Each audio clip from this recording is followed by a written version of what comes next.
Prologue. When she opened her eyes, Neera didn't know where she was. The light was dim, and her body ached. The floor underneath her was cold and hard. She shifted, and straw dug into her ribs. She blinked a few times before she remembered. The dungeon. A cell meant for a prisoner, not for a woman who wanted nothing but to survive. It was a cruel, cruel world. Neera pursed her lips together and wrapped her arms around herself. This was nothing but unfair. The injustice that the people of Kamar suffered had been a sore point for years. But now that Neera had been locked up, she felt anger burning in the pit of her stomach. And this kind of anger was dangerous. The prison cell was cold all around her, and she shivered, sitting up. She tried to stretch herself out, but it was almost painful. The cobbles weren't even. And somewhere, water dripped incessantly, driving Neera up the wall. She hugged her knees to her chest. She had to think. She had to keep a clear mind if she was going to survive at all.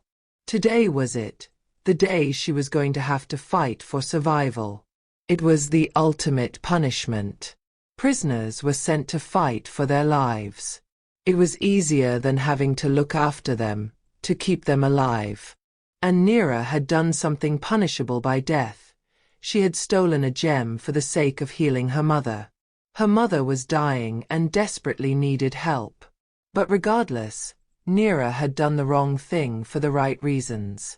It was ironic that she would be killed for trying to save a life. But in Kamar, nothing was fair, nothing made sense, and you played the hand you were dealt. Neera was a hopeless, a slave from the slums. And there was no forgiveness for her kind. The only way she was going to get out of this was if she managed to win, to kill someone in the tournament of judgment and regain back her freedom. She just didn't know if she could do it. How could she kill someone? It was a joke to be forced to go to jail only to be turned into a murderer. Kill or be killed. What a mess. If Neera had known it was going to lead to this, she might have done things differently. Or maybe she would have done exactly the same thing.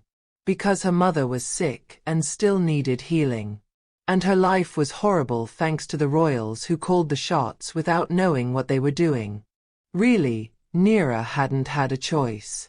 And she resented the evil princes for the fate that was going to befall her. Both of them, because her life was never supposed to be like this. Kamar was a beautiful city. When the sun rose, casting golden rays across the horizon, the city glittered like jewels, drawing eyes to it from the horizon. Travelers were often beckoned to it, drawn by the wealth and prosperity. The city was an attraction, a tourist destination, a place of wonder and mystery, where visitors could talk about it for years after they visited because they tasted the delights of the season. Because they had been shown the beauty and grace of Kamar. The houses were rich and luxurious.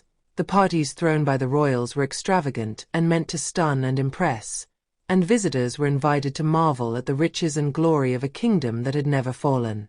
But not all was as it may seem. There were dirty secrets behind every story of power and success. As with everything, there was a dark side to Kamar. And as luxurious as life was for the rich with the extravagance and pleasure they delight in, it was as grim and painful for the poor. However, they were kept from sight and forced to hide away in the shadows. They were made to work their fingers to the bone as slaves and fight for their survival on a daily basis. So the truth of Kamar, the infection that festered just beneath the surface, would forever remain a secret. Chapter 1. Good morning, Neera, Mr. Adib called from the door of his little house. Neera stopped on the narrow cobbled street and stepped over the stream of filthy water. She barely noticed the stench anymore. She smiled at the old man. His tan skin was like leather, wrinkled and withered through his years working in the sun, and he was bent over, crooked like a question mark. His dark hair had faded into a wise grey over the years. But his eyes were youthful, and there was nothing wrong with his mind. Mr. Adib was the healer in the slums, the man who took care of everyone who fell ill or was injured thanks to the guardians and their foul tempers. He did his best, working with herbal ointments and broths and doing what he could to match the magic stations and their healing powers, making up for the fact that the hopeless were never allowed to access those stations and find true healing.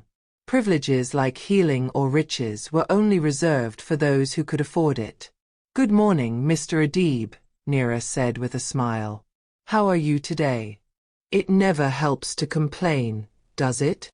Neera shook her head. "Indeed, it never helped to complain." "I have something for you," Mr. Adib said and turned back into the little house, appearing almost immediately with a small satchel. Neera took it from him and opened it. The smell was strong, and she coughed. "It's for Vida," Mr. Adib said.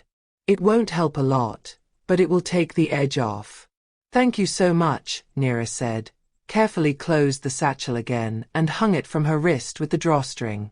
This was worth gold. Neera's mother, Vida, was very ill. She was dying. She needed painkillers, something to soothing her aching body, her worried mind. Mr. Adib knew what she needed, and he never asked for money in return for his favors, not from anyone. "I just wish I could do more," he said. "You're doing so much more than you know," Neera said. A lump rose in her throat.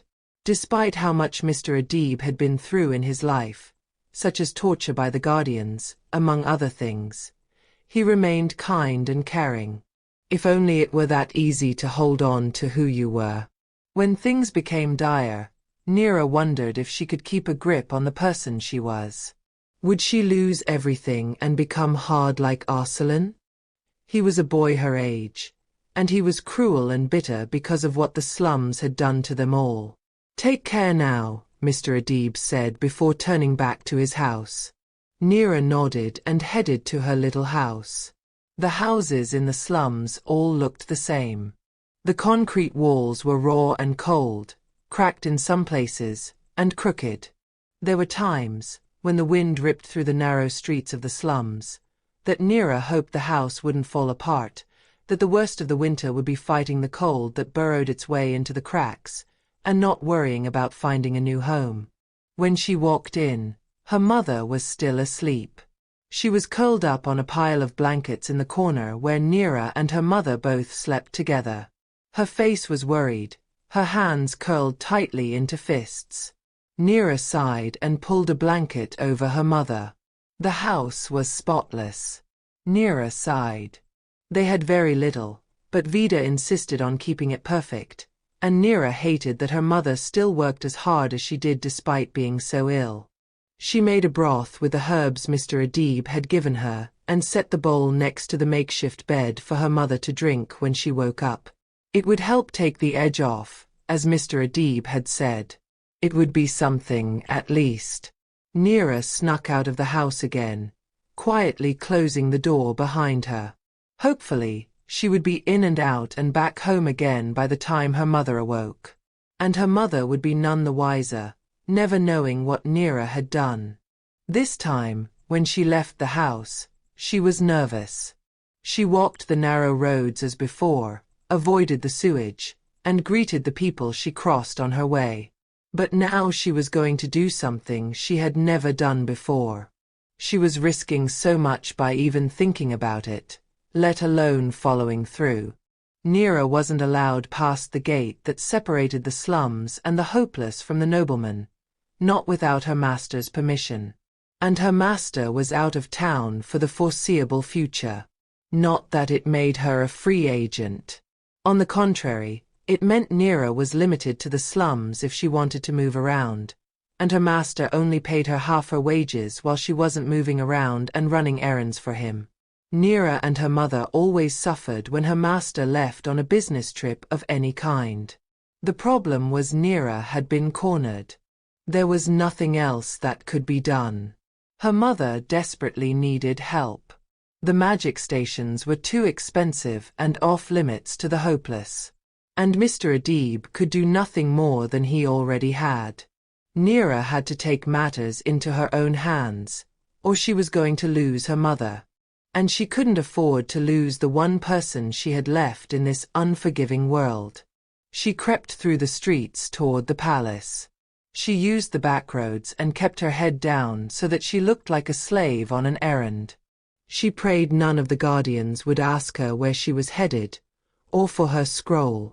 The slaves were all required to carry a permission scroll from their masters, or they could be locked up for trespassing. Neera couldn't afford to be locked up now, not before she had even started fixing everything that was broken through a life that neither she nor her mother deserved. Finally, she was close enough to look up at the giant structure, built for the sake of pleasure alone. She was still a while away from the castle walls, but the houses were starting to fall away. She had to get to the palace without being seen, or she would never make it inside. She knew the guards were going to change at sunset. And the moment they did, when the sun sunk behind the horizon and the guardians left their post to be replaced by another set, she slipped in through the palace gates. For a moment, she was awestruck.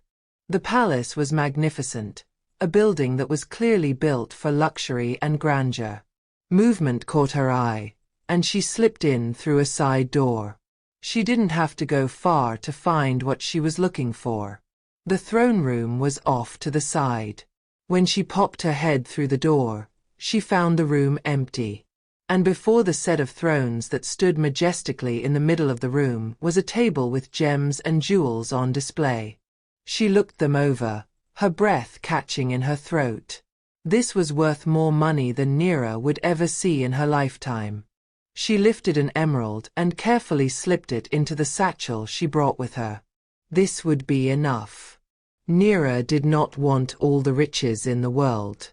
All she wanted was enough to afford some healing potion from the magic station at the gate. Once the gem was secure, she slipped out of the room again and out of the side door into the palace garden. It was getting darker, the rays of the sun slipping away as it sank further behind the horizon. It had almost been too easy. As soon as she left the palace, she would almost be home free. "You," someone suddenly shouted, and Neera froze. "You don't work here. Who are you?"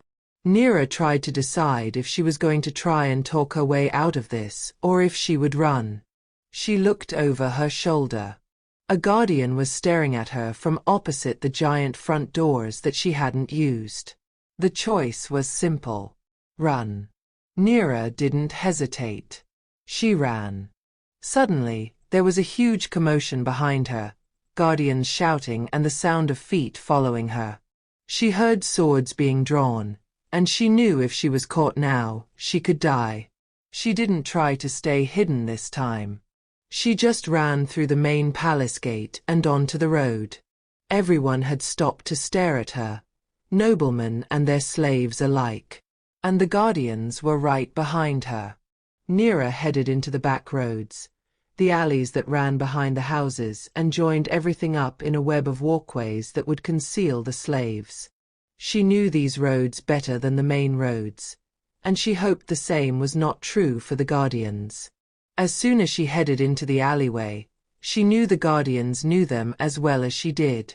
She ran through the buildings, but they were right on her heels.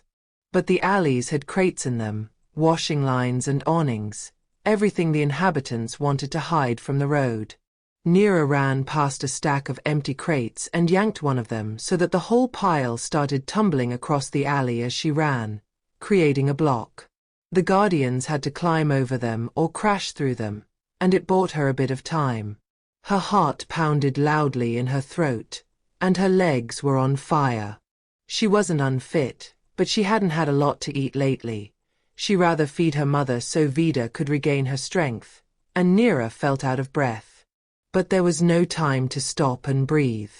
The guardians were catching up to her. She turned to the right, heading deeper into the backways and headed for a small construction site where they were repairing a broken wall. A ladder led to the roof and Neera climbed it. She moved fast, but going upward when the guardians ran toward her wasted precious time. She was on the last rung when a guardian yanked the ladder out from underneath her feet. Neera fell, arms flailing, grabbing at the edge of the building. Her body ran cold, blood draining from her face. By some miracle, her fingers gripped the edge of the building, and she hung from the side of it, her legs like jelly from fright. The night sky turned inky, and if she could get away in the darkness, it would change everything for her. Just a little bit more. But there was no time to waste. She squirmed, kicking her feet and hoisting herself up until she could get a good grip and roll onto the roof. As soon as she was up, she started running. The roofs weren't strong enough to hold her, but the walls on the sides of the flat roofs were, and she ran along them, moving as fast as she could. Below, the guardians followed her, looking up from the street as she ran. It wasn't too dark to see her shadow yet, and the torches that had been lit all around offered light, too. Neera couldn't afford to lose her balance on the narrow ledges she ran on. And she would make it happen. She would keep her balance. If she fell, nothing would matter anyway. She managed to move from one building to the next, the houses in front of her almost pressed together, they were so close. And then suddenly, they all stopped. The next house was too far for her to jump. And there was nowhere else to go. The guardians seemed to know it, too. They stopped at the bottom of the house, looking up at her, faces smug. Neera looked around, desperate to find a way out. She clutched the satchel with her fingers, making sure her treasure was still where it belonged. The house opposite was too far, but there were awnings on the side of it, material awnings, and the next road was filled with slaves moving toward the slums at the end of the day. If she could get to them, the guardians would have trouble seeing her in the darkness, telling her apart from the others. But it was a far jump, and she could risk injuring herself badly. But it was that or be thrown in jail. Neera turned around and walked to the far edge of the building. She turned around and took a deep breath, steeling herself, ignoring the guards down below and the fear that clutched at her throat. And then she ran, faster and faster, and as she reached the edge of the building, she threw herself into the air with a cry. Her hair flew around her head, and her body was light as a feather. But all too soon, gravity pulled her down, and her voice disappeared in terror. For a moment, it seemed like she was going to miss the awning altogether. This was it, Neera thought. If she didn't fall to her death, the guardians would ensure she wished she had. Thankfully, when she finally landed with a thud, she hit the awning and felt the material give under her weight, a ripping sound accompanying it. She crashed to the ground, her fall mostly broken, and stood up, dazed. There was no time. A little voice in the back of her mind screamed. Neera ran to the main thoroughfare the slaves used and disappeared into the crowd. By the time the guardians caught up, Neera was well disguised and on her way to safety. When Neera finally arrived home, it was dark. The torches outside lit up the narrow streets, and all the crooked little windows had light in them, with the hopeless returning home to spend time with their families. Despite the pain and suffering the hopeless experienced in the slums, they could always find a reason to smile, a reason to be together, and people who were there for each other. It was something the nobleman would never have, something all the money and even all the magic stations in the world could never afford. When Neera arrived at her own little home, there were no lights on in the windows. Her stomach dropped to her feet. What if something had happened? What if her mother hadn't made it, had passed in her sleep?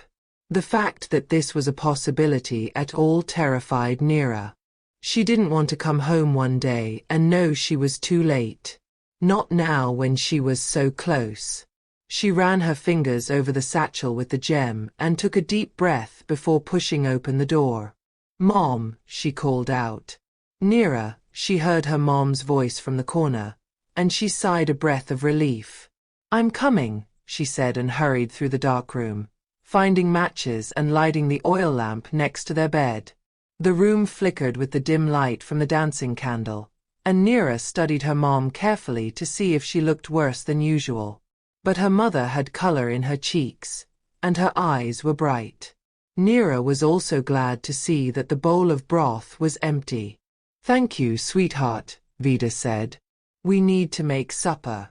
Come to the kitchen, but sit." "I'll do it," Neera said. She helped her mother up, and together, they walked to the kitchen corner. Neera helped her mother into a chair before she started on supper, cutting a loaf of bread into thick slices and cutting up the salad ingredients she had bought that morning. The last of the meat they had went to her mother, who needed her strength. Neera would make do with salad and bread. She was stronger.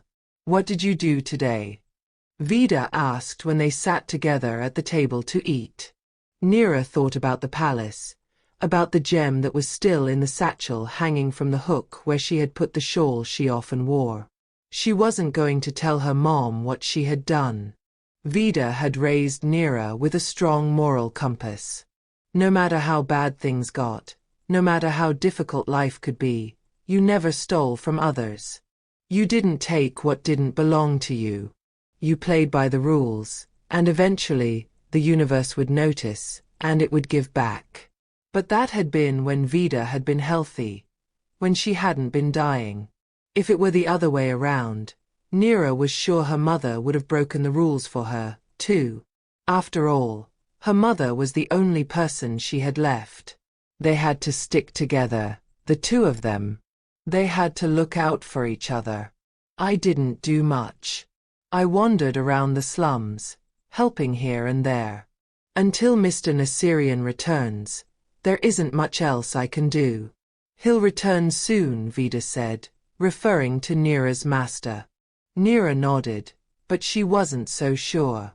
Her master could stay away for weeks on end on his business trips, and when he was away, they only earned half their wages, which meant they suffered more than usual. "Tell me about that boy," Vida said, and her eyes glittered. "Salah." Neera crinkled her nose. "I don't know what you're talking about." Vida laughed, and Neera relished the sound. Since her mother had fallen ill, Neera had started paying attention to the small things. The chime of her mother's voice when she laughed, the smell of lavender on her hands after she helped Mrs. Yekta carry bushels of fresh herbs to the market, and the look in her eyes when she thought about the days when Neera's father had still been around. Because Neera didn't know how much longer she would have that. And the thought of losing her mother made her so sad. "What's wrong, my darling?" Vida asked, noticing Neera's mood. "Don't you like him anymore?" Oh, they were still talking about Salah. Vida thought Neera's sadness was about the boy. "I don't know," Neera said, honestly thinking about the boy who had grown up a few houses down the road. Who has time for love and affection in times like these? "Don't reject things that are natural, Neera," Vida reprimanded. "Our lives are hard enough as it is. We deserve happiness." Neera nodded, but she didn't agree. Who had time for love and romance when every day was a struggle to survive? And Salah was a wonderful person. Neera had once thought she could love him when she had been younger. But the truth was Neera wanted more. She couldn't settle for a life that was so dull, a life so painful. She needed more while Salah was happy to settle. Neera had no idea if she could make her life better, if she could find something different from what they had. She didn't know if she could change her fight. But she would try. Salah wouldn't even want to. "Let's just focus on getting you better, Mom," Neera said. "And let's enjoy our time together while Mr. Nasirian is away." When Neera's master was away, she spent as much time as possible with her mother. She knew Vida felt guilty for not being able to work anymore due to her illness, and Neera wished she could show her mother that it was all right. The only time Neera wasn't with her mother was when Vida needed to rest. Sometimes, that could last hours at a time. And then Neera would get edgy and feel the need to head out into the streets to get away from the confines of their four crooked walls. From the panic that her mother didn't have much time left, and the despair that came with knowing she couldn't do anything about it. After supper, Neera cleaned up, and then she helped Vida to their bed. Her mother was exhausted again, and it was worrying that she had so little energy. Neera pulled the covers over her mother and dropped a kiss on her hair. Tomorrow, she thought. Tomorrow she was going to take the gem to the magic station, get the potion for her mother, and heal her. Neera was terrified that there was no time left. She had nightmares that she would come home after work one day, or after walking around in the slums, to find Vida's lifeless body, and it would all be too late. When she was sure her mother was asleep and breathing steadily, Neera crept out of bed again and left the little house. She walked through the cobbled streets but headed in the opposite direction of the city center. The city walls were high, but they were broken and crumbled in many places. The side of the city no one saw but the hopeless. Neera had always come here with Salah to play when they were younger, and they would sneak through the cracks in the wall and head out into the field beyond. Their parents would always be furious. But it had been an escape. Even as children, when they hadn't been aware of how hard things could really be, and everything had felt like a dream when her mother colored her life with positive words, Neera and Salah had wanted to get away. Because the slums had always been awful. And Neera sought to get away now. She climbed the crumbled wall, slipped over a low patch, and walked through the knee-high grass that grew between the city and the forest. When she reached the edge of the trees, she stopped. The mountain lay beyond it, and she didn't dare go into the forest alone at night. It was dangerous even during the day, and she was a woman wandering alone. But she needed to get away from the city, and out here she could breathe. She looked up at the sky. The moon was almost full, crawling out from behind the mountain. It smiled down at her with its smooth cheeks, and Neera envied that it was so far removed from the world, so untouched by the hell that could rain for some. The stars were beautiful, too. They were scattered across the sky like a bowl of appended diamonds. When she was a child, Neera remembered thinking that if she had all those stars as wishes, she could change her whole life. Now, all she wanted was just a handful. Something to help her mother. Something to change her life. She closed her eyes and took a deep breath. If she believed in miracles, in something she could turn to that would make everything better, she would utter something like a prayer or a wish now for her mother, for her future. But from the start, Neera had been taught that if you wanted anything, you had to fight for it yourself. If you didn't make it happen, it wasn't going to happen at all. Maybe it was different for the noblemen, those who lived on the other side of the gate, who didn't have to worry about money or food from the moment they opened their eyes until the moment they closed them again. Life fell into their laps. But for people like Neera, it was a constant fight for survival. And just once, she wished for something that would help. Something to give her a break. Chapter 2. Neera walked through the narrow street like she always did. She was just another one of the hopeless, walking toward the gate like the rest of them. But her heart beat in her throat, and she felt like everyone could see the nerves on her face. "Morning, Neera," Mr. Adib called from his window. She lifted a hand to wave at him but hurried along. She didn't want to be stopped for small talk. She had somewhere she needed to be. The sooner she could get there and do what needed to be done, the better.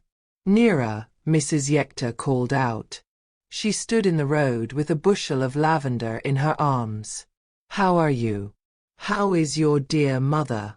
Neera didn't have time for small talk, but she didn't want to be rude. "She is doing as well as she can, given the circumstances," Neera said. Until Neera pulled off what she was on her way to do, she thought. Then everything would change. "Give her my best, dear. And let me know when I can come by for a visit." "Thank you, Mrs. Yekta," Neera said and hurried on. She hoped no one else would stop her. The hopeless were like a giant family, all of them standing together. They had each other's interests at heart. Pain and suffering had brought them together, and they shared in each other's sorrows as much as they shared in their joys. Neera made it through the rest of the slums without anyone else stopping her. Before she arrived at the gate, she turned into a small alleyway and dropped her bag on the floor. She worked quickly, yanking out the garments she had stolen weeks ago.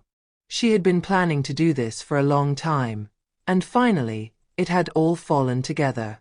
The garments were made of fine silk with golden embroidery, and when she pulled it over her ragged clothes, it felt uncomfortable and strange to wear something that was so beautiful over a body that was so dirty.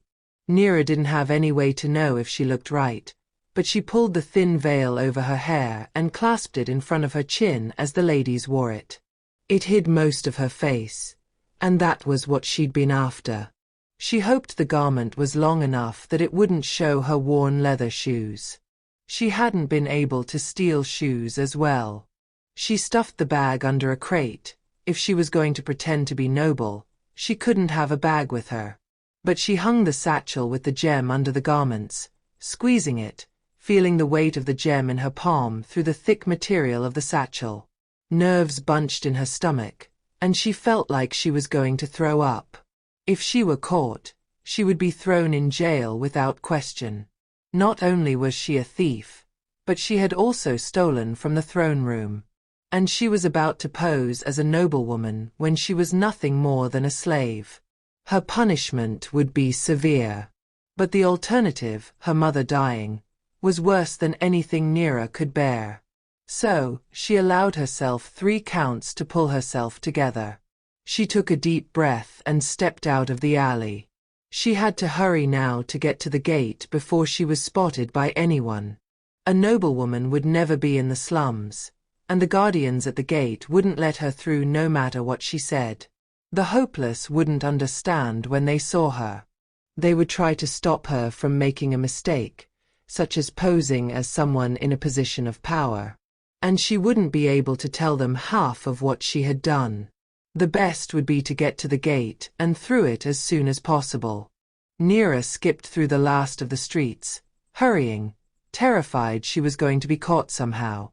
She breathed through her mouth.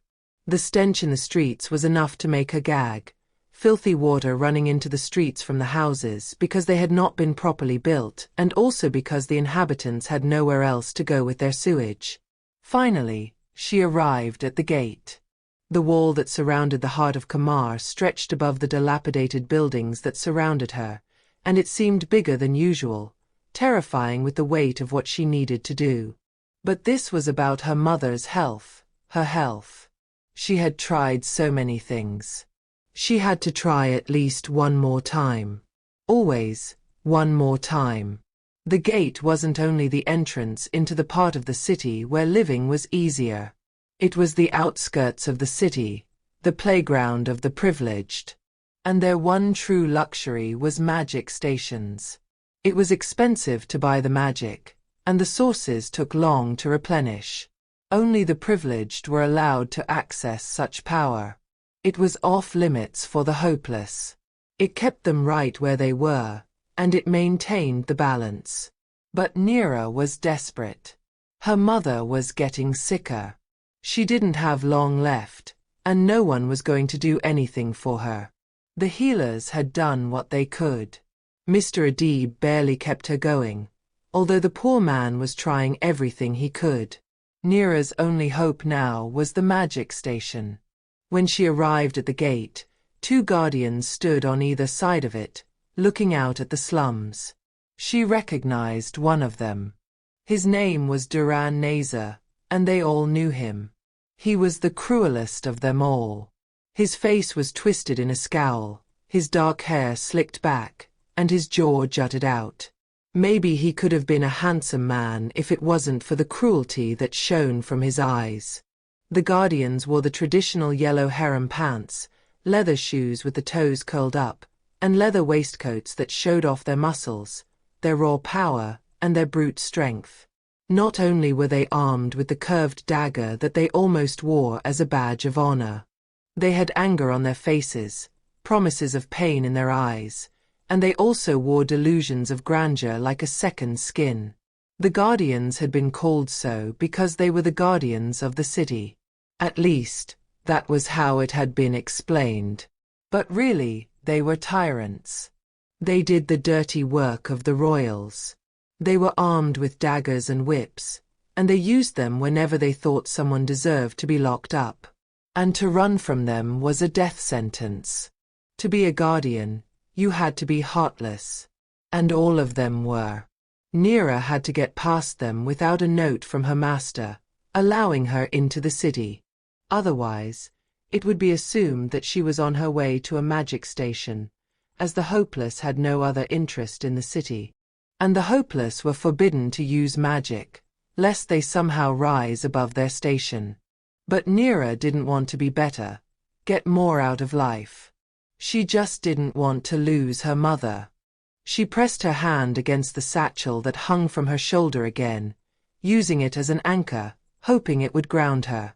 She felt like she was going to faint from nerves. She struggled to breathe, panic squeezing her chest. A commotion started on the other side of the gate when a hopeless staggered around, drunk and belligerent. It could not have come at a better time. It was as though he was heaven sent. The guardians both unsheathed their daggers and ran toward the drunk, ready to take action. Neera's heart beat in her throat when she made a run for the gate, unguarded for just a moment while the guardians' attention was distracted from their post.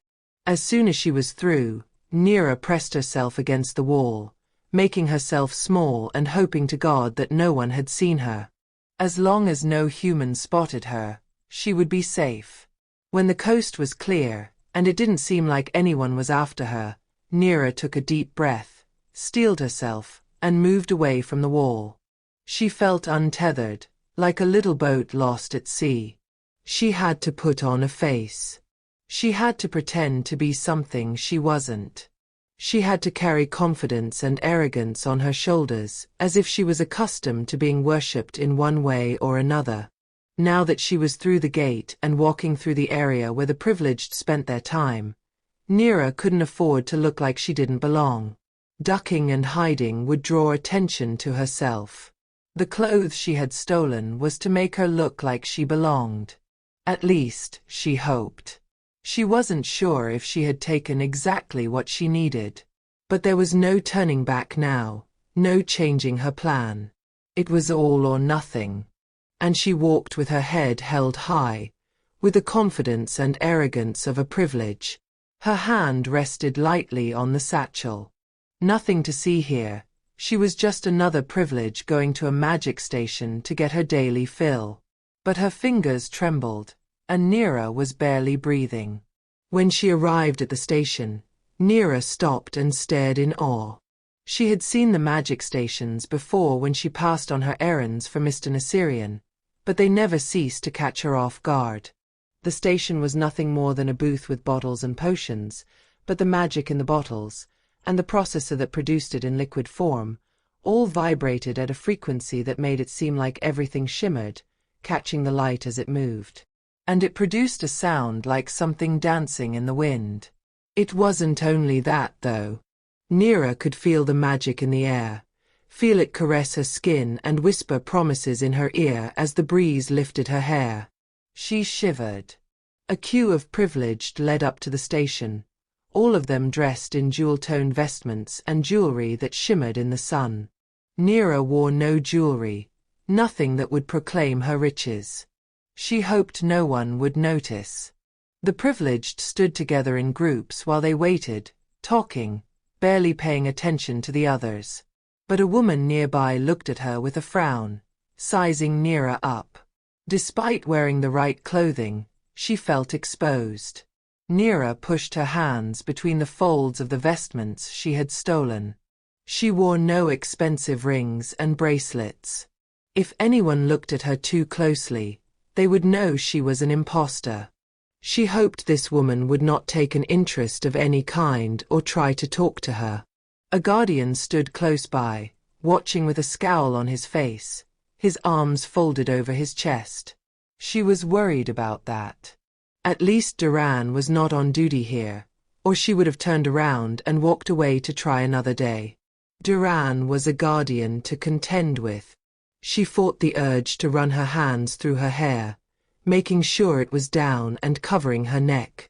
When she was home, she could tie it up and not worry that anyone would see the mark. But when she was in public, she preferred to have it concealed. The mark was black, a symbol Neera didn't understand. All she knew was that some reacted differently toward her when they saw it, and her mother had suggested she cover up the mark from a young age. The sun was high in the sky and burning down on Neera. Her skin was hot, and she sweated in the layers of clothing she wore, with her rags under the vestments she had stolen. Beads of sweat had formed on her hairline, and it was hot under the veil she wore. But she couldn't take it off for fear of being discovered as someone she wasn't. The woman who had stared before had already collected her magic and left. It felt like the queue continued on forever, and by the time Neera reached the front, it was well past midday. Neera was still careful, and she kept her eyes down and did nothing to draw attention to herself. But she was no longer nervous. Even with the guardian so close, her disguise must have worked. She had stood here for hours, and if they hadn't discovered her yet, they weren't likely to. Neera stepped up to the station and reached into her satchel. The station master offered her a wide grin.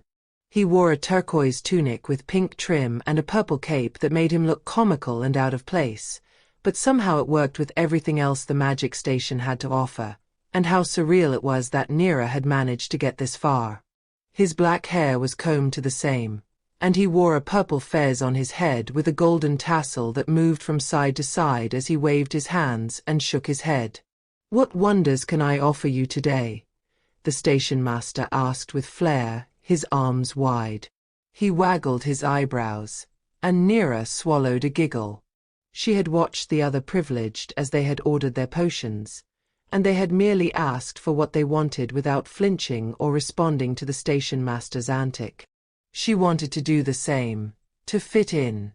She produced the gem, and a murmur rippled through the handful of people around her who saw it. The gem was like nothing she had ever seen. It was green and shimmering, but with a depth that seemed like it held another galaxy. It seemed even more magical than it had when she had picked it up in the throne room. But she hadn't had time to look at it then, and it had been in the dusk. Now that the sun shone on it, the gem seemed to come to life, and the colors danced around them as if it was glad to be admired by the bystanders. She handed it to the station master. He took the gem from her, but he held it as if it could shatter in his hands. His mouth was open, his eyes full of wonder. The gem was indeed rare, and no one here had seen anything like it, judging by their reactions. Neera had thought all the privileged handled precious stones like this. "Where did you get this?" the station master asked. Neera swallowed hard. What was she supposed to say? She was suddenly terrified that any answer would be the wrong answer. She looked for words but found none, opening her jaw without saying anything. She looked around. Everyone was watching her, waiting for a response. But she was pretending to be nobility, wasn't she? And they were all arrogant and entitled. And that could be her only saving grace. "Excuse me?" Neera asked, making her tone hard, hoping no one heard the underlying fear. "How dare you ask me such a thing? Is my money not good enough for you?" "Oh no, my lady, that is not what I meant," the station master stuttered. "I was just in awe of your wondrous riches. Forgive me." He bowed his head, and the tassel fell forward. Neera felt bad that she had been so rude. But she had to protect herself. "I need healing magic," she said without adding a please, even though she desperately wanted to be kind to the man. But she had to keep up her act if she was going to get away with this. It was already far more involved than she had hoped for. She glanced over her shoulder. The Guardian had his eyes on her and the transaction, too. But no, it was on the gem. He was as taken with it as everyone else was. And Neera understood why. She just prayed the gem wouldn't be recognized as a royal jewel. "Is that all you seek?" the station master asked. Neera nodded.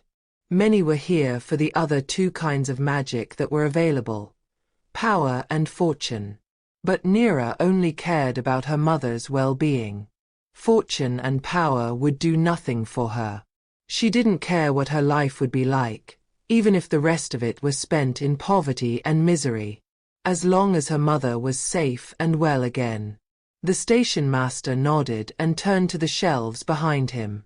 Neera was relieved, but she didn't want to believe she was home free, not until she was back home, and her mother was healthy. The station master turned back, his eyes a little guarded, his face reverent. Neera tried not to wince. He held out the small bottle, the potion that would save her mother's life. Neera reached out to take the bottle, but Duran Nazar was suddenly next to the magic station. His very presence was menacing, and his black eyes were trained on the gem that the station master held in his hand. "Stop," he commanded, and the station master drew back the potion. "Is something wrong?" he asked carefully. Duran looked at Neera, and she felt like his eyes burrowed into the very depths of her soul. And he knew. Neera was sure he knew what she had done. Her stomach turned to stone. "Where did you get this?" Duran asked, snatching the stone from the station master's hand. "It's a family heirloom," Neera stuttered, not daring to try the same arrogant routine she had used with the station master. After all, it could very well have been. "But not of your family," Duran said. "I know these stones. This belongs to the royal family." The crowd around Neera gasped. The station master looked flustered, like he was terrified he would somehow be implicated in this. "No, you are mistaken," Neera said, but fear clutched at her throat, and she had the awful sinking feeling in her gut that she had reached the end of the line. When she glanced at the people around her, they were all standing back, unsure. Even the privileged and nobility feared the Guardians. It was an eye-opener, but not one that was going to help her in this situation. "I'm never wrong," Duran said. "You're coming with me." He grabbed her wrist, and Neera cringed, pain shooting up her arm. His hands were large, his grip firm and crushing, and he didn't, for one moment, take her comfort into consideration. Duran was many things, but sympathetic wasn't one of them. He yanked Neera with him, away from the crowd. She tried to fight him, pulling against him, but it was as if she was nothing. Neera looked back over her shoulder at the potion that the station master put down again. The station master met her eyes, and he looked apologetic. But he wasn't going to do anything to help. No one was. "No, please," she begged. This was her last hope. This was her mother's last hope. Duran dragged her along through the streets of the gate and its suburbs. Neera had stopped fighting after a while, and now she just followed meekly. There was nothing else she could do. If she continued to fight, he would continue to hold on to her so she couldn't escape. She had to look like she was cooperating. At least, her face was still partly covered, and there was hope in that. If Duran didn't recognize her, and she managed to escape, she would be able to continue her life without punishment, and she could always try again. She didn't know how she would do that, but now she had to focus on getting away from Duran. She stilled herself, forcing herself to be calm. She couldn't be crippled by fear if she was going to do this. She needed a clear mind. Fear swirled in her stomach, and she felt sick. But if she gave in to the terror now, she would be lost. She had escaped the Guardians before, hadn't she? She had stolen the gem and gotten away with it. She could do it again. After a while, Duran loosened his grip. Neera hadn't fought for a while, and he wasn't so alert to her movements anymore. It was exactly what she had hoped for. Neera glanced up at him. His features were stark, his mouth set in a grimace as they marched ahead. She wondered what went on in his mind, what happened behind those eyes. Duran was known as the cruelest of all the Guardians. How must it feel to be hated and feared the way he was? But no, she would not have sympathy toward an animal like him. She needed to get away, and that was all she would focus on. When the palace loomed ahead, the prison block not far off, Neera knew she had run out of time. She had to get away before she was within the prison compound, or it would all be over. With a quick twist, Neera broke free from Duran's grip. His hands were large, but her wrist was thin, and she had used the element of surprise. Neera was as shocked as Duran that it had worked. He was stunned for just a second, and Neera took her chance. She ducked into an alley right away. "Hey!" Duran shouted, and he still sounded a little shocked or mortified that she had gotten away. "Alarm! Alarm!" He immediately followed, and he had righted himself, his voice angry. "Prisoner escape." Neera shuddered at the title as she ran. She wasn't a prisoner, and she wasn't even a thief, although she had stolen. She wasn't a bad person. She had been raised right by her mom, always doing the right thing despite the terrible hand life death them. But she had merely done what she'd needed to do. She'd only wanted to save her mother. She moved through the alley, slipping in and out between buildings. Behind her, the Guardians were shouting again, a group of them pursuing her. This time, though, they didn't know she was a hopeless. Not with the clothing she wore. "There!" a Guardian shouted.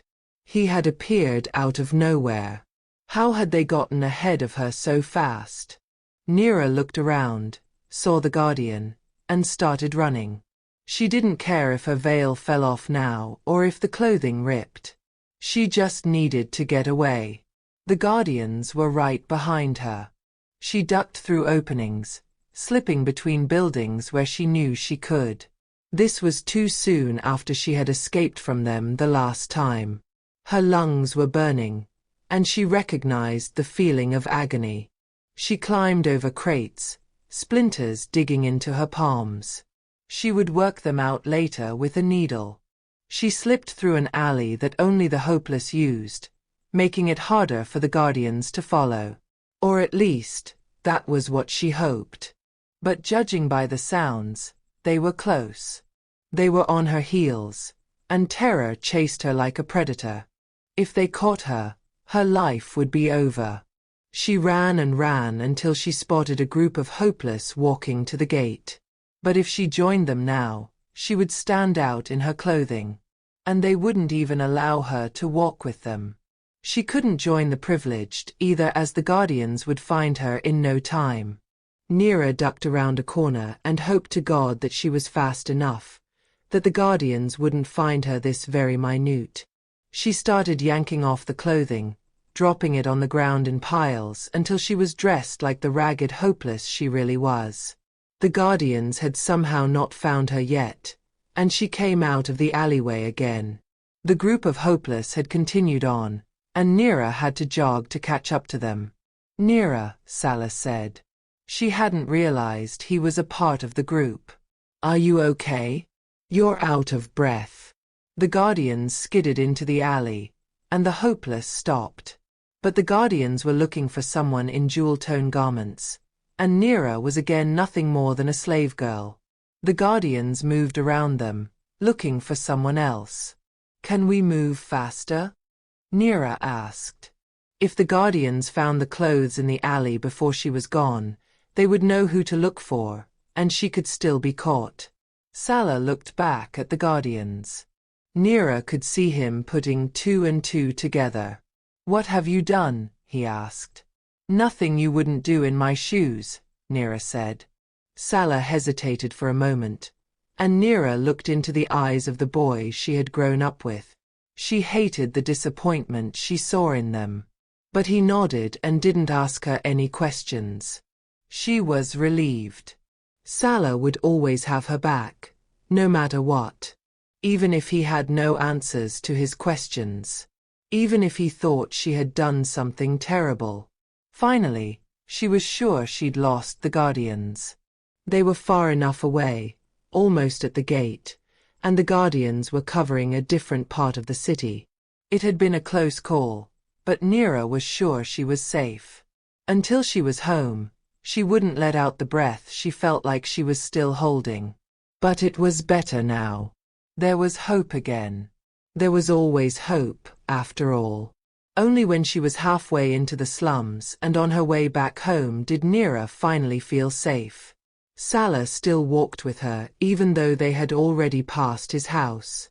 "Will you tell me if you're in trouble?" he asked. Neera nodded. She was lying. She was already in trouble. But even though Salah was a boy that she could never love the way her mother might want her to, he was one of her closest friends, and she didn't want to involve him. "You don't have to worry about me. Everything is all right." If she said it enough times, maybe she would start believing it. "You know I will always worry about you and Vida," Salah said. Neera nodded and hugged him. It felt good to hold on to another warm body for 2 seconds and not have to be so strong. But she had to walk this journey alone until she could save her mother. So she let go of him again. "I need to go home," she said. "My mom is waiting for me." "Take care, Neera," Salah said. Neera forced a smile and nodded. Salah turned back to his own house, and she watched as he navigated the puddles on the narrow walkway. When he looked over his shoulder one last time and waved, she returned it before turning around to go to their own little home. She tried to ignore the dragging feeling of despair and disappointment. But it was difficult to shake the fact that she had failed. Chapter 3. Night fell over the city, and the lamps came on in the homes one by one as families reunited after a long day's work. The hopeless had to buy the oil for their lamps, and it was expensive. Sometimes, when the going was tough, there wasn't always light to be had, or they had to make do with candles. It happened from time to time that they needed to live in the dark. Neera stood in front of the stove in their small kitchen, stirring the pot with a wooden spoon. It was a wood stove, and it served as a stove and a hearth to keep the small house warm. But in the heat of the summer, it was almost unbearable to cook with the heat already pressing from the outside like a giant hand. "Let me do it, sweetheart," her mother said from where she sat at the small table. Her voice was tired. Neera shook her head and looked at her mother. She had a blanket over her legs, and her frail body looked so small under the blanket. It was as if her mother was wilting away. Neera's heart broke for her mother. How was she going to help her now that her attempt to acquire some healing potion had failed so miserably? She felt like crying whenever she thought about it. "I've got this, Mom," she said. Neera turned back to the stove and closed her eyes for a moment. A pang of regret shot through her that she hadn't been able to get the potion, the magic that would heal her mother. And guilt followed right on its heels. She should have been better than that. She should have been smarter. The regret and guilt came with physical pain, a stabbing in her chest, and she clutched her shirt, pressing her knuckles against her sternum. Her mother was paying the price for her failure, and Neera couldn't stand the fact that because of her, her mother would be in pain for as long as it would take Neera to try again. What if Neera failed again? What if she couldn't pull it off before her mother passed? No. She wouldn't think like that. She had to be positive she could make it work, that she could find the answer so her mother would be better again and this nightmare would be over. A commotion sounded in the street, and Neera frowned, standing on her toes to look through the little window. It was nothing more than a hole in the wall, covered with a ragged curtain that she pushed to the side. She couldn't see anything. "What's going on out there?" her mother asked. "It's probably nothing but one of the hopeless looking for trouble," Neera said. In a world that was ruled by strict laws, where no one owned the life they lived, it was easy to fall into a rut and look for some kind of way to have a bit of fun. Or to drink your sorrows away until you lost yourself, too, even if you ended up in prison for it. The hopeless were arrested for all kinds of misdemeanors all the time as if they were criminals by default, and even the smallest mistake was enough to condemn them forever. Someone hammered against the door with a fist, and terror gripped Neera around the throat, making her body run cold. They were here for her. They had found her. She didn't know how, but she hadn't gotten away. "Neera?" her mother asked. Her eyes were filled with questions, her face as terrified as Neera felt, and somehow Vida knew they were here for her. Neera felt like she was disappointing her again and again. Neera was rooted to the spot. Before anyone could think of answering the door, it crashed open, and guardians flowed into the house, their harem pants bright in the dim light, scowls on their faces. They stormed the kitchen, and Duran walked in with an air of authority and menace. Neera wanted to run, but there was nowhere to go. And she wasn't going to leave her mother behind with these brutes, either. God knows what they would do to her. Duran grabbed Neera, painfully bending her arms behind her back and forcing her to her knees. "You'll have to learn the hard way that running gets you in a hell of a lot more trouble than admitting to your actions," Neera cried out. It felt like her arms were going to snap out of her sockets, and adrenaline pumped through her body, making her tremble. Her mother screamed. "You are under arrest by order of Prince Ezel," Duran said in a voice that was more authoritative than a moment before. "She has done nothing," Neera's mother cried. "You cannot do this. This is a home." They didn't respond to Vida's pleas. They ignored her while Duran bound Neera's hands with rope. "You're not getting away this time." Neera tried to figure out how she had been found out, how they had known it was her when her face had been hidden when she had gotten away. She had thought her identity would be a secret, at least. Neera was hoisted to her feet.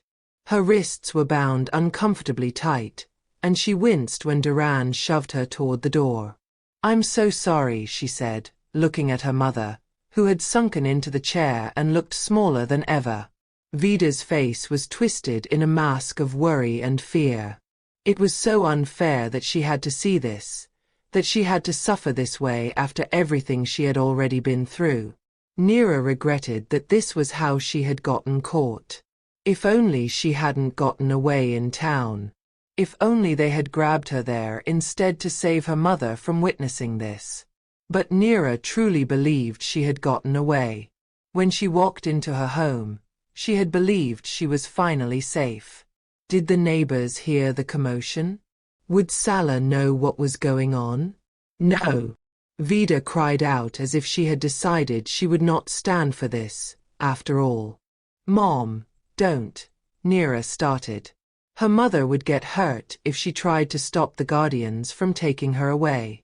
The guardians didn't care about the hopeless. They wouldn't be gentle with her, and Vida was so frail already. Vida didn't stop. She didn't hold back. She started shouting at the guardians, panic overtaking her. A guardian stepped between Neera and her mother. "Silence," he rumbled. "This is a mistake." Neera's mother cried out again. "Please, Mom, no," Neera begged. She knew what was coming. Despite her pleas, her mother tried to come closer to Neera. The guardian grabbed her by the shoulder, and Vida cried out. "She's sick." Neera shouted, fighting against the ropes, trying to get to her mother. But Duran held on to her so she couldn't get closer. The other guardian unsheathed his dagger. He lifted it, and the blade glinted in the light. Neera stumbled and fell to her knees, tears running over her cheeks. She couldn't see her mother as the guardian's large body blocked her view. But she heard her mother's shouts turn to gasps and pleas for mercy. "Sit down and shut up," the guardian growled. "Don't touch her." Neera shouted. She would listen to the guardians and do whatever they wanted, but her mother wasn't to be harmed. She didn't do anything. The guardian took a step closer to Vida, like a mock charge, and Neera's stomach lurched. Vida was silent now, as she had been commanded. "Sit down," he ordered. Neera couldn't let this guardian dominate her mother and threaten to hurt her. It went against every grain in her being to stand idly by. She tried to get to her feet, yanked herself away from Duran, and managed to stand. She ran toward her mother, not thinking about anything other than getting to Vida, making sure she was safe. Before she could move very far, something hit her over the head, a blow so hard that the world was drowned in black. Someone, probably Duran, twisted her bound wrist so hard that pain shot into her neck and shoulders, and her body twisted to the side. She cried out, seeing stars after the blow, disoriented. She couldn't see anymore, only hear a scuffle, her mother's pleas. Neera's head started to spin, and she felt like she was going to throw up. She could fight the blackness, but the blow had been hard, and it had caused damage. She knew she could only hold on for so long. She tried to get to her mother one last time, but her body was heavy, uncooperative, and she tumbled to the floor. The last thing she heard was her mother's voice, still pleading, before it disappeared, too. When Neera opened her eyes again, a sharp pain shot into her temples, and she groaned. Her body ached when she moved, and she realized she was on a hard floor, the cobbles uneven under her ribs. She lay on her side and pushed up. When she looked around, her heart sank. Neera had never been caught for her stealing, and she had only heard stories about what the prisons were like in Kamar. But she knew it was where she was now. The walls and floor were all made from the same rugged cobbles, with nothing but a pile of straw in some of the corners, presumably to sleep on. Although where she had been dumped on the floor, there was no hay, and she was cold to the bone. She shivered. Shackles and chains were bolted to the wall, but they were all empty, and Neera was glad she wasn't in them, either. She shuddered to think what it had to be like to be hoisted up in those, with arms above her head and feet barred apart, not even able to curl into a ball against the chill. Absent-mindedly, she rubbed her hands over her wrists where the rope had bitten into her skin. And then, as if it only hit her now, she remembered what had happened when Duran and his guardians had come to her home. They had traumatized her mother, maybe even hurt her, and Neera hadn't been able to do anything about it. In fact, it had all been her fault. She should have been better, faster. She should have done everything differently. Should have, could have, would have. Her wrists hurt. Her struggle against the ropes had rubbed her skin raw. She had seen the thick ridges some slaves had around their wrists from being bound in earlier years before being allowed to return to society. And she started to understand how that could be. Neera shivered, unable to fight the cold. The prison cells were freezing, and the wind blew in through cracks somewhere, a draft that seemed never-ending. And the cobbles beneath her were freezing to the touch as if they had never seen the light of day. Perhaps they hadn't. Footsteps sounded outside, and Neera froze, listening. She had no idea what to expect, but if the door could open, maybe she could make a break for it. They hadn't shackled her. Maybe she could use that to her advantage, and when she was long gone, they could wish they had. A lock turned in the heavy wooden door, and Neera jumped to her feet, spinning around to face the door. Whatever was coming, she wanted to be ready. She needed to get around it and out to whatever lay beyond. She didn't know the prisons or how she would get out, but she had to try. The door opened slowly, but only a crack, and a man slipped through. He shut the door again almost immediately, as if he had known that she would try to make a run for it, as if he had done this before. But this was no ordinary man or a guardian of any type. Neera knew those well enough. This man wore cream vestments, pants, and a shirt that matched, with a wide belt wrapped around his waist. Neera wondered what it had to feel like to wear material that luxurious. She imagined it was like lying in a bath of milk. The man also wore a silk hat and shoes, and he had an attitude about him that suggested he believed he owned the world. He was handsome too, with a square jaw and a straight nose, an altogether regal face. His dark hair was combed back beneath his hat, and his skin was lighter than mine, the mark of a man who never worked in the sun. His face was also perfectly smooth. He did not laugh often, and Neera believed that no matter who this man was, he had not lived. His features were stark, and he had an air of importance about him. One of the princes. It had to be. Although Neera had never seen either of the princes, only heard of their existence. And she didn't know what the nobility would wear, either. But she was almost sure he was royalty. "I'm Prince Rai," he said. Bingo. Neera only admired the man in all his handsome glory for a moment before hatred replaced the awe of finally laying her eyes on one of the princes. He was the reason that she was locked in here. Well, not directly, since he hadn't ordered her arrest. But he was one of the princes who ruled the country, so he was one of the princes who had created and continued a world that impossible to survive in, impossible to get ahead. Impossible to find healing for a sick mother. It was his fault, his disgusting system, that had forced Neera to steal to save a life. And now she was here because she had been caught. But she should not be forced to bear the consequences of her actions, not if she had been forced to commit those actions in the first place. This man was responsible for her terrible life. And Neera was filled with sudden resentment so strong that she was coming undone at the seams. "I am already being treated like a criminal, so I might as well seal the deal." Neera cried out and attacked. The prince's eyes widened in surprise, but he wasn't caught off guard. Of course, someone like the prince would have had all kinds of training in self-defense.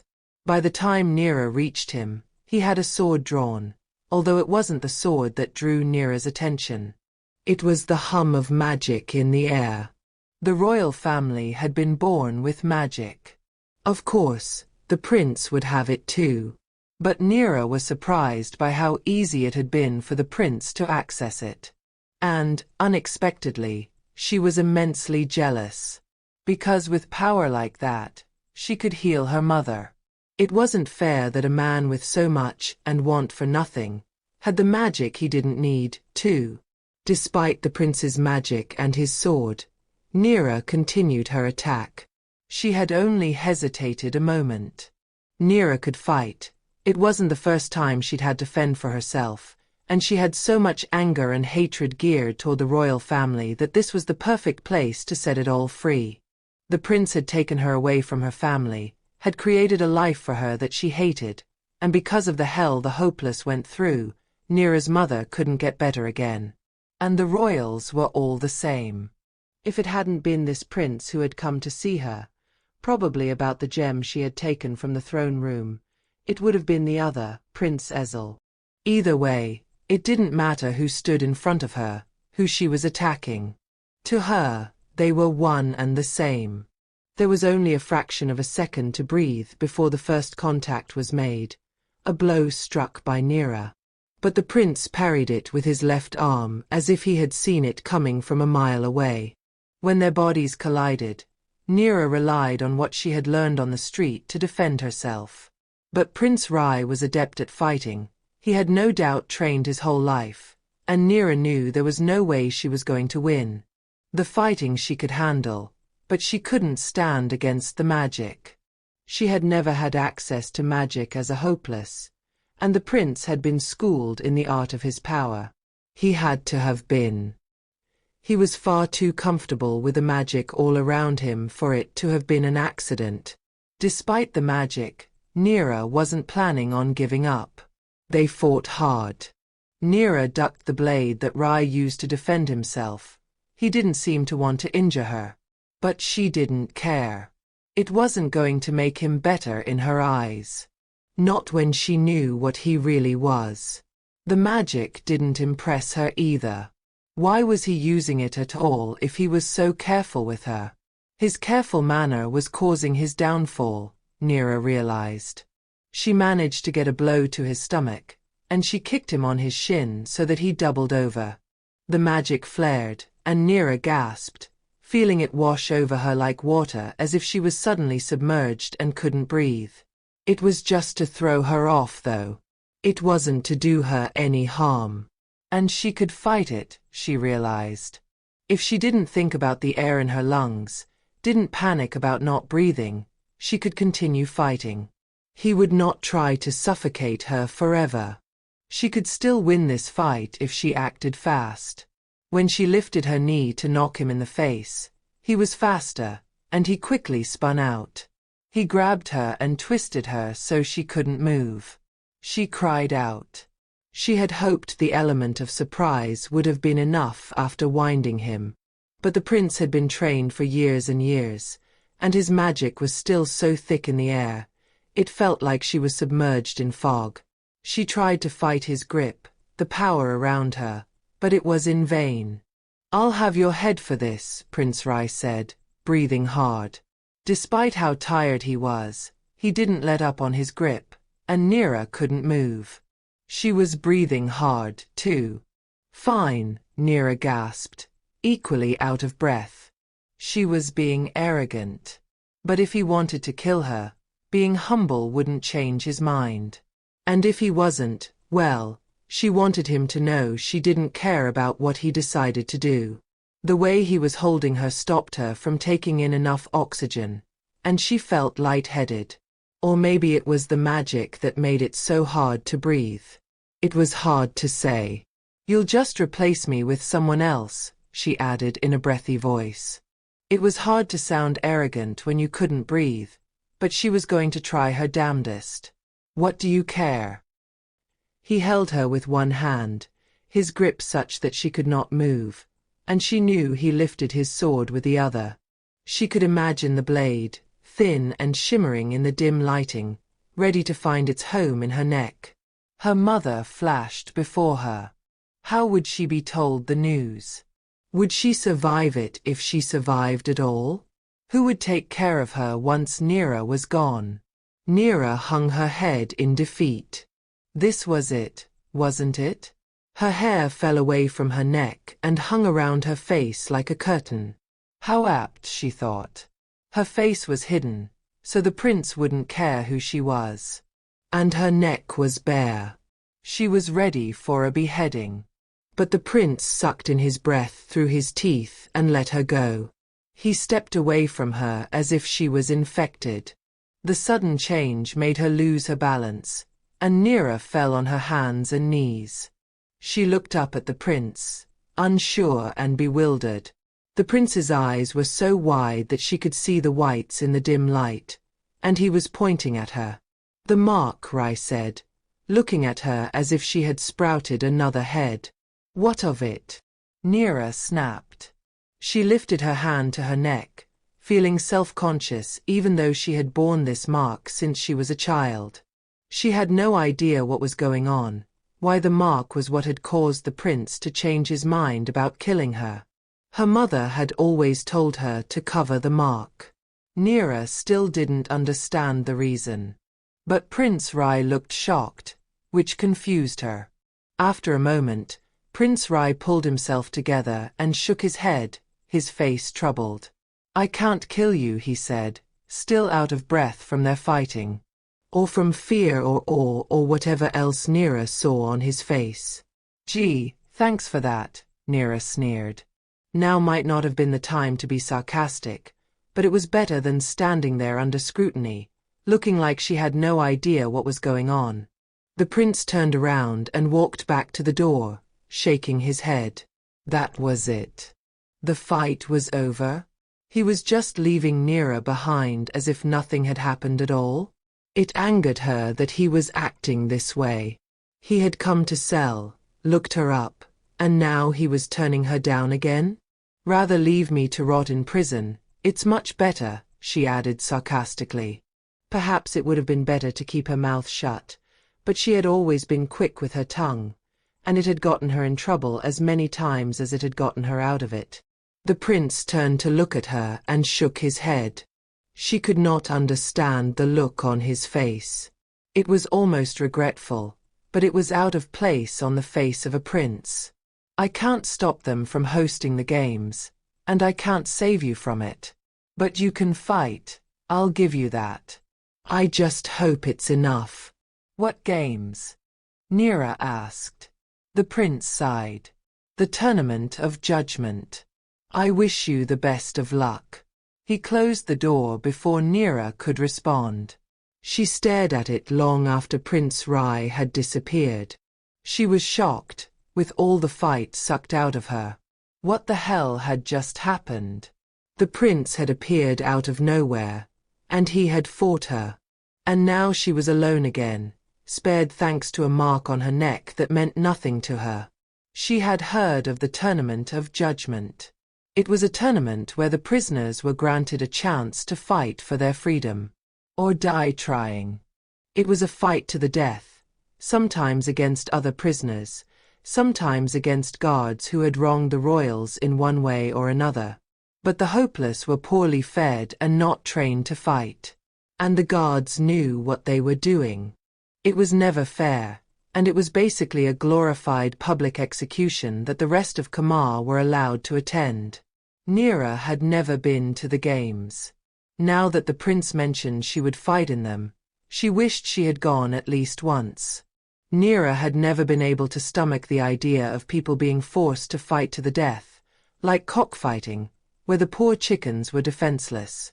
Now she wished she had been there, so she knew what to expect, at least.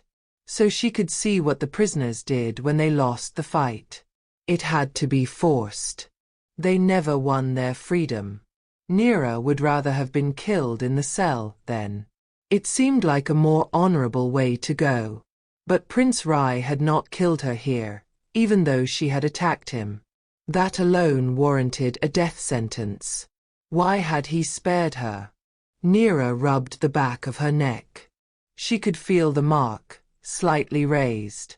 Apparently, she had been born with it. No one knew what it meant. Her mother had told her, her whole life, that it was better to cover it up. People are afraid of what's different, she used to say. And we will just have to hide our little quirks for when we are alone together. Neera had asked her mother time and time again what the mark meant. We don't question the good Lord, my dear, she had said. Looking back, I was sure it only meant she had no idea, either. No one did, not one I had ever asked as a kid. Or the one or two before I had decided to stop trying altogether. Facts were no one had an idea. Except for Prince Rai, apparently. But he had left without saying anything else, walking away from the fight as if it had not happened. And his resigned attitude only served to scare Neera more. Tomorrow, Neera was going to partake in the Tournament of Judgment. The thought left her body cold. What if she died without ever finding out what the mark meant? God, what if she died, period? Her mother could not stay behind, and it would shatter her if something were to happen to Neera. Especially since Neera had brought this upon herself. No, she had to survive. Not only because she was too young to die, but because she had to take care of her mother. And now that it was clear the mark on her neck meant something, she had to find out what it was. Maybe it could be her salvation, an answer, a way out of the hell that was her life. For that, she had to be alive. Neera walked to the pile of straw in the corner and sat down, slowly, painfully. Her body ached in places where Prince Rai had hit her a few times. It would leave bruises. She already had enough of those in her life to know what it felt like before they showed. He could have killed her right away. He hadn't, but he had the capacity to. They both did.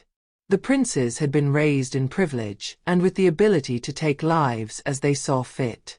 But they were not connected to the outside world and did not understand the suffering of the hopeless, of the very people who served them, which only turned them into tyrants. It wouldn't matter who eventually ascended the throne if both princes were so disconnected from their people.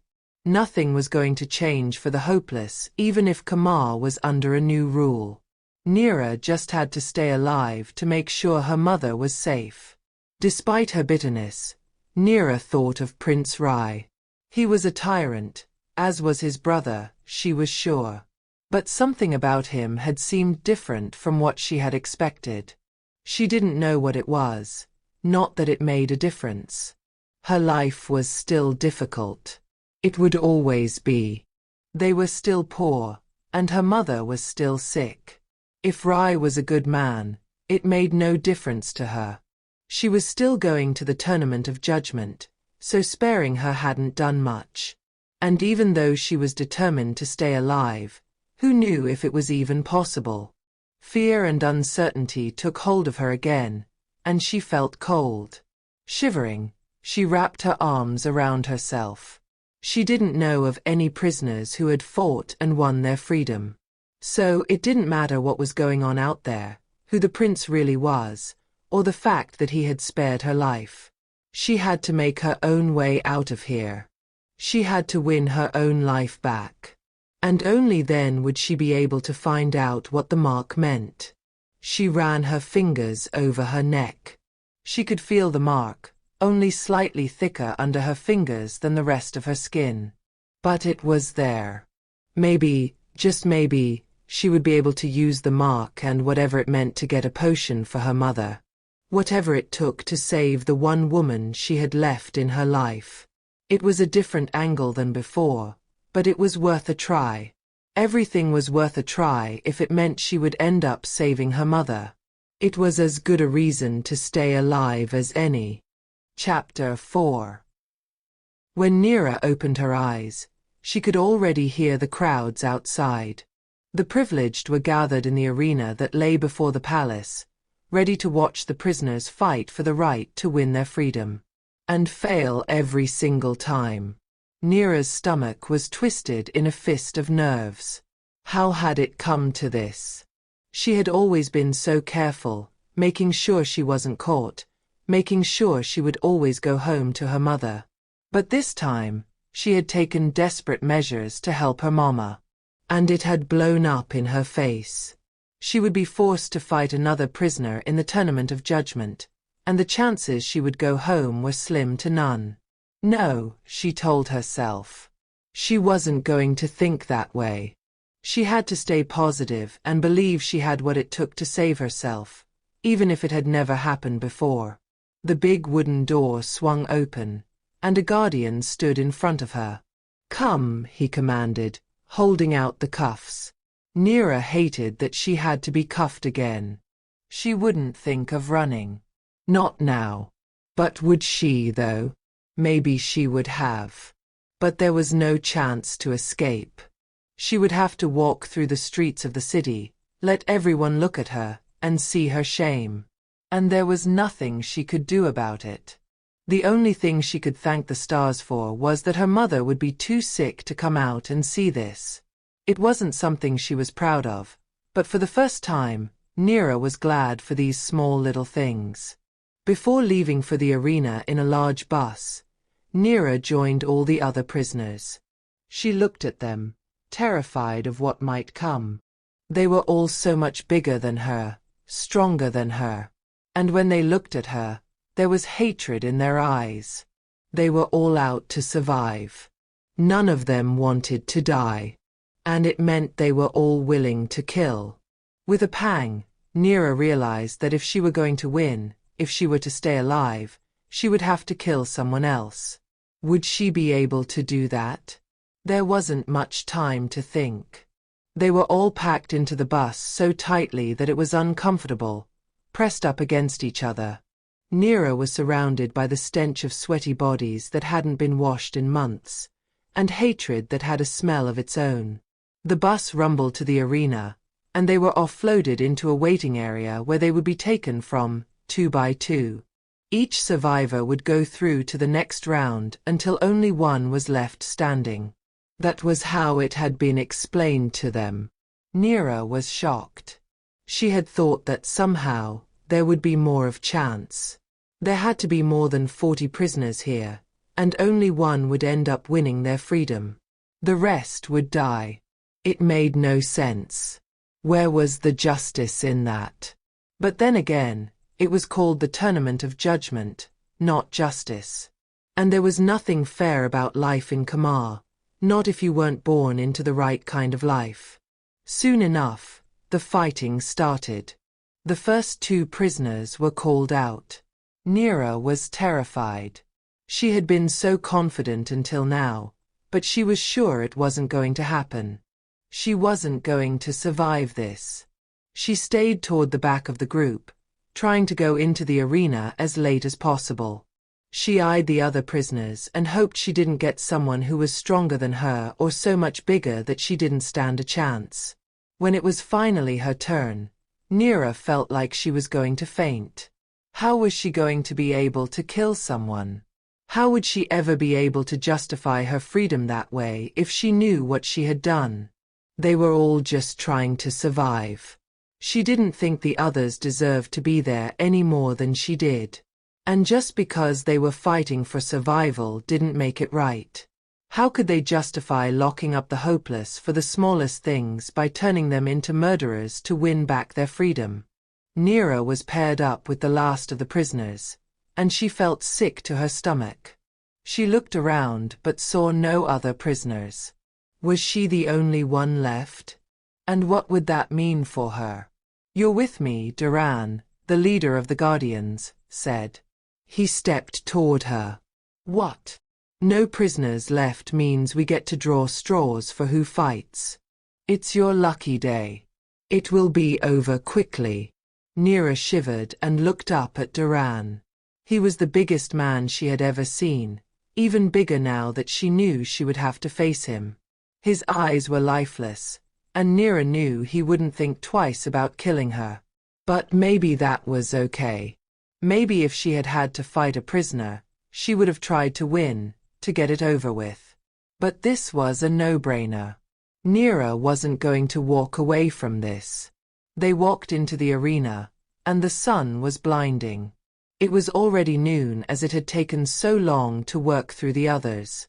Blood colored the sand under her feet, and it made her sick to think about how so many people had died here. When she glanced toward the colorful stand that housed the thrones, she saw Prince Ezel. He watched them with glee, ready to enjoy her death. It was awful. She turned to face Duran.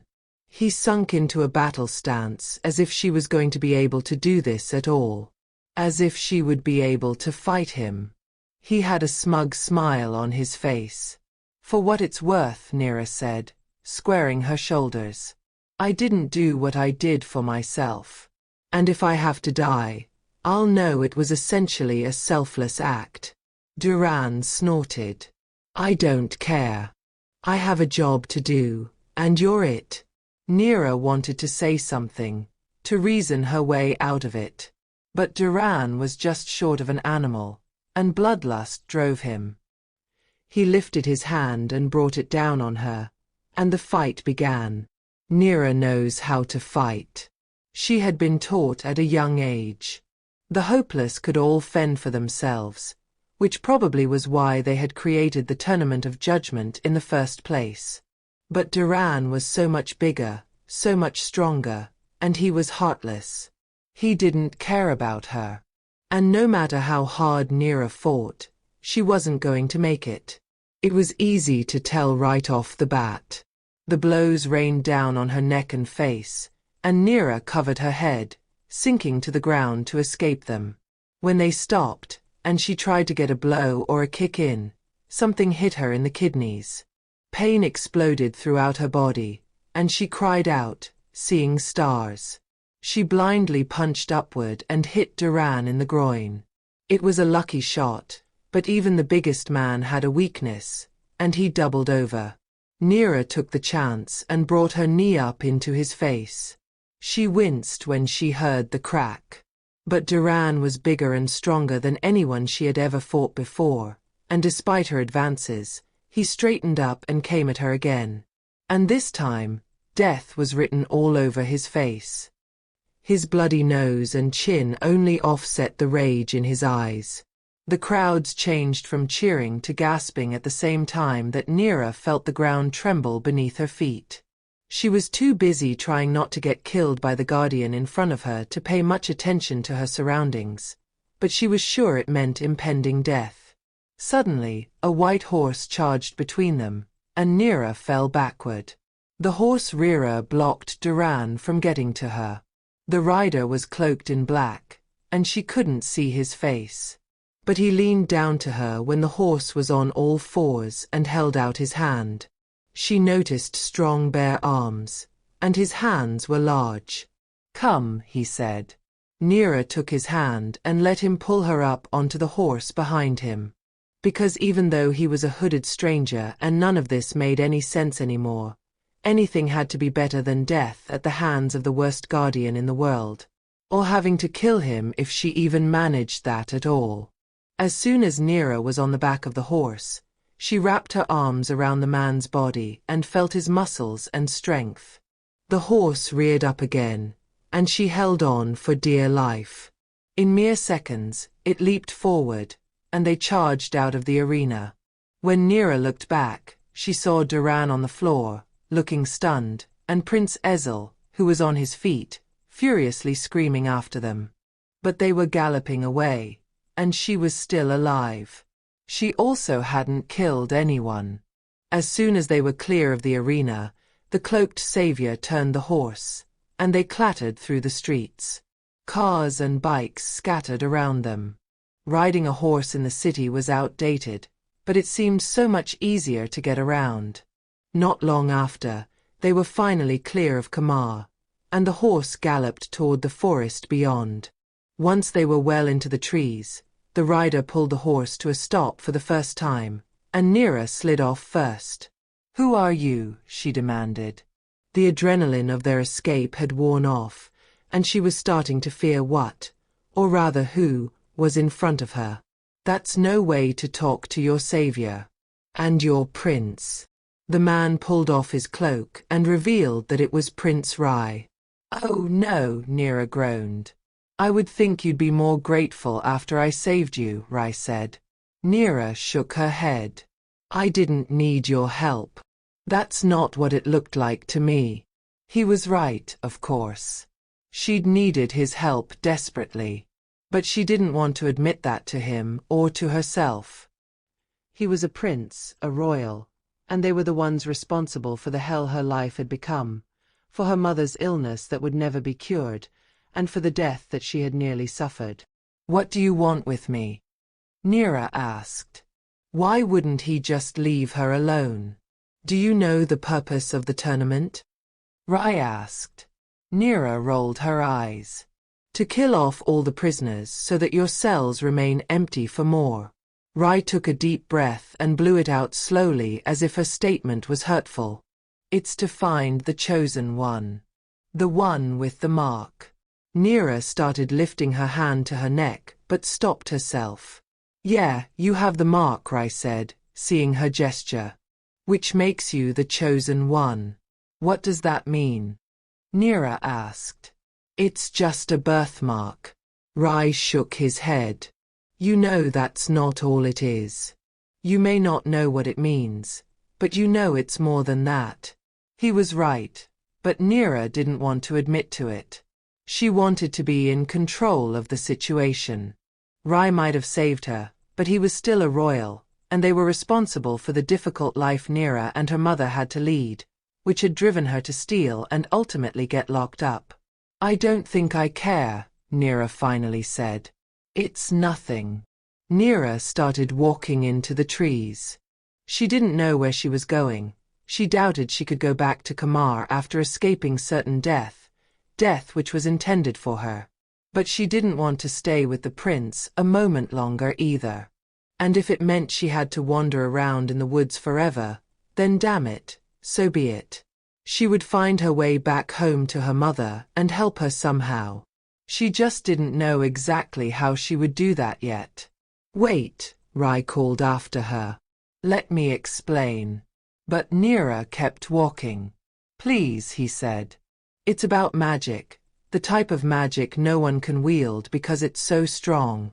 Neera stopped in her tracks. Had he said magic? Chapter 5. What magic? Neera asked. She slowly turned around and looked at Rai. She was suspicious of him and was sure he was only trying to get her to stay. But it was working. What do you think my brother is after all this time? Rai asked. Neera shook her head. How am I supposed to know?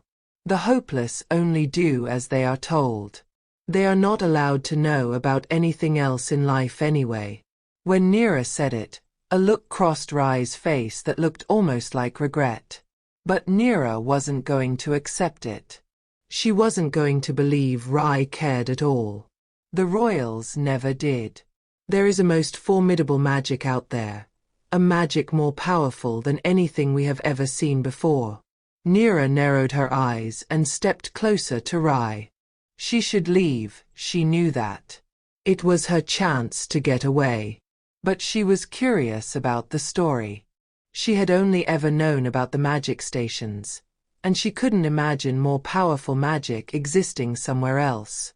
What does it do? Neera asked. She desperately wanted to cure her mother, and if there was even the slightest chance. Rai ran his hand through his dark hair. It makes the wielder the master of the universe. It sounded too good to be true. And in Neera's experience, if it sounded too good to be true, it probably was. Nothing in life was this good, and she was sure it was a trap. Then why hasn't your brother gone for it yet? Neera asked. Prince Ezel was everything Neera thought the royals to be. The fact that Prince Rai seemed different had come as a surprise. Because he does not bear the mark. He cannot get to it. He is not the chosen one. The only person who can get to it is you. Why? Neera asked. None of this makes any sense. Rai nodded. I know it sounds like a trap. But the truth is, many have tried and failed. Those who go to find the magic don't return. Neera thought about it for a moment. She knew what Rai was asking. He wanted her to be the one to retrieve the magic. But what would that do for her? The royals would just take the magic soon as she retrieved it, anyway. And she didn't care about anything else than getting back to her mother. She wanted to see her mother again, to make sure the guardians hadn't harmed her when they had knocked Neera unconscious. I'm sorry, but I'm not the person you're looking for. I don't want all-powerful magic. I just want to go home. Imagine what you would be able to do with that magic, Rai said. Neera shook her head. Imagining a better future is nothing but a curse. Because for us, none of our dreams come true. I am not going to fall into that trap, and I am not going to go for something that won't do anything for me. I just want my mom safe. Because your brother will hurt her if he hasn't already. Rai looked concerned. I have heard about your mother, and I'm sorry. But I can promise you now that Ezel wants nothing more than to wield the magic himself. He will not even think about your family again. Well, he can go and fetch it himself, Neera said. Rai shook his head, and when Neera turned to walk away, he stepped forward and put his hand on her arm. Neera glared at him, but she didn't yank her arm away.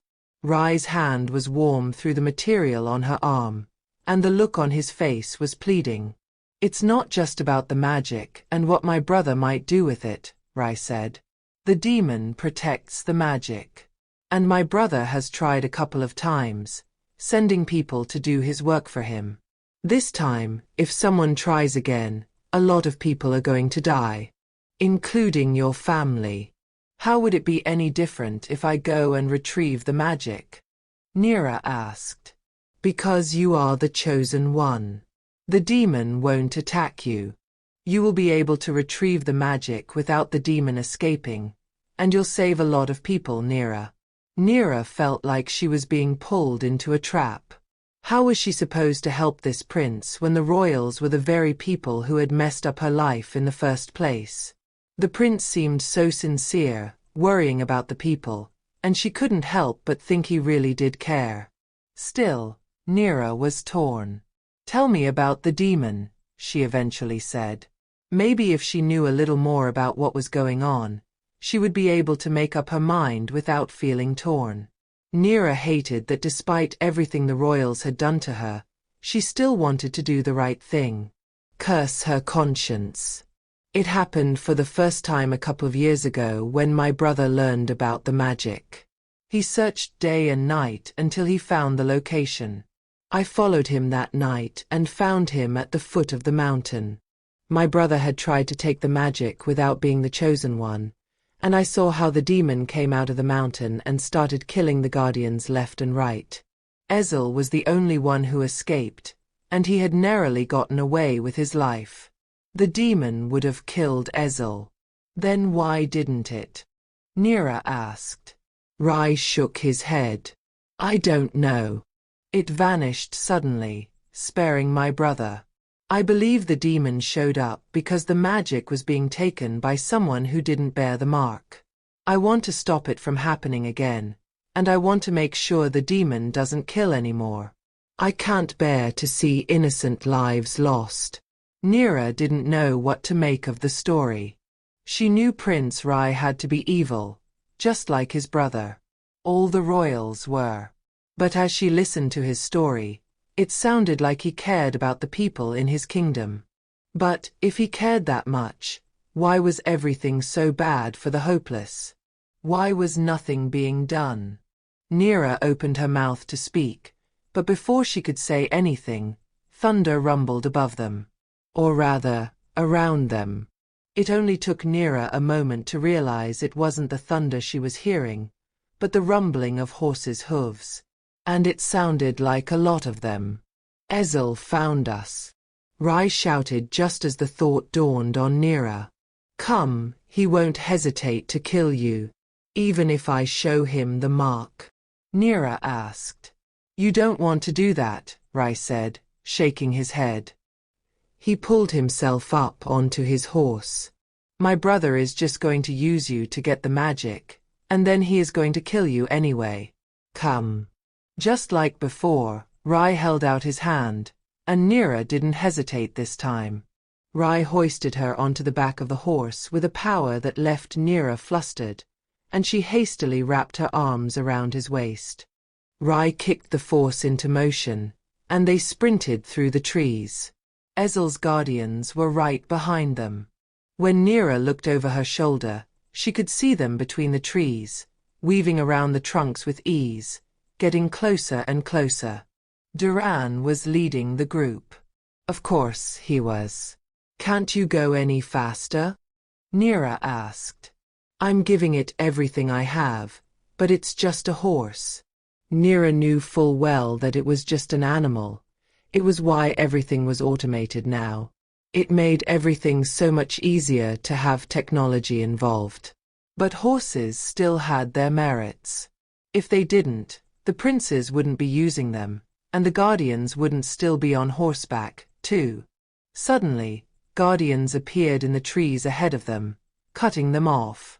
Rai pulled on his horse's reins, and the animal reared. Neera hadn't been ready, and she tumbled backward off the horse, landing on the ground with a thud. One of the guardians drew his dagger and slashed at the horse. The animal neighed in fright and tried to get out of the way. In the process, Rai fell off too. He landed close to Neera on the ground.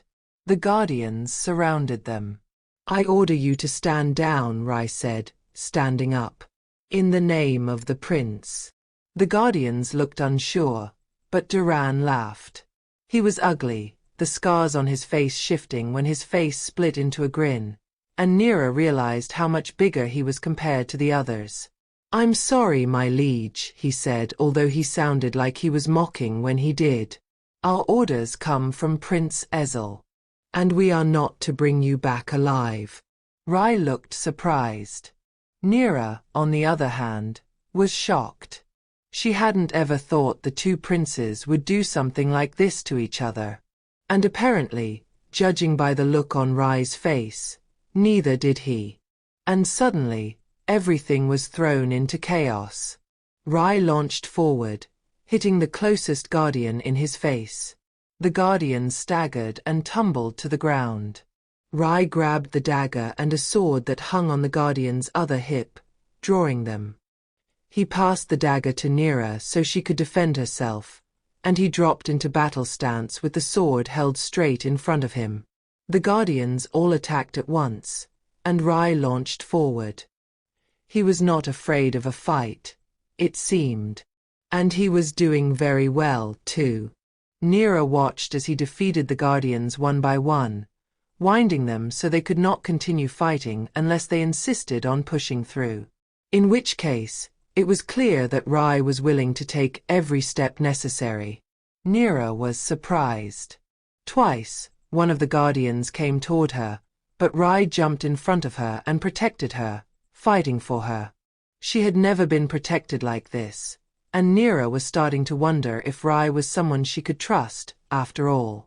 He was risking his life to protect her. But maybe it was solely because of the mark on her neck. And because Rai needed her to get to the magic.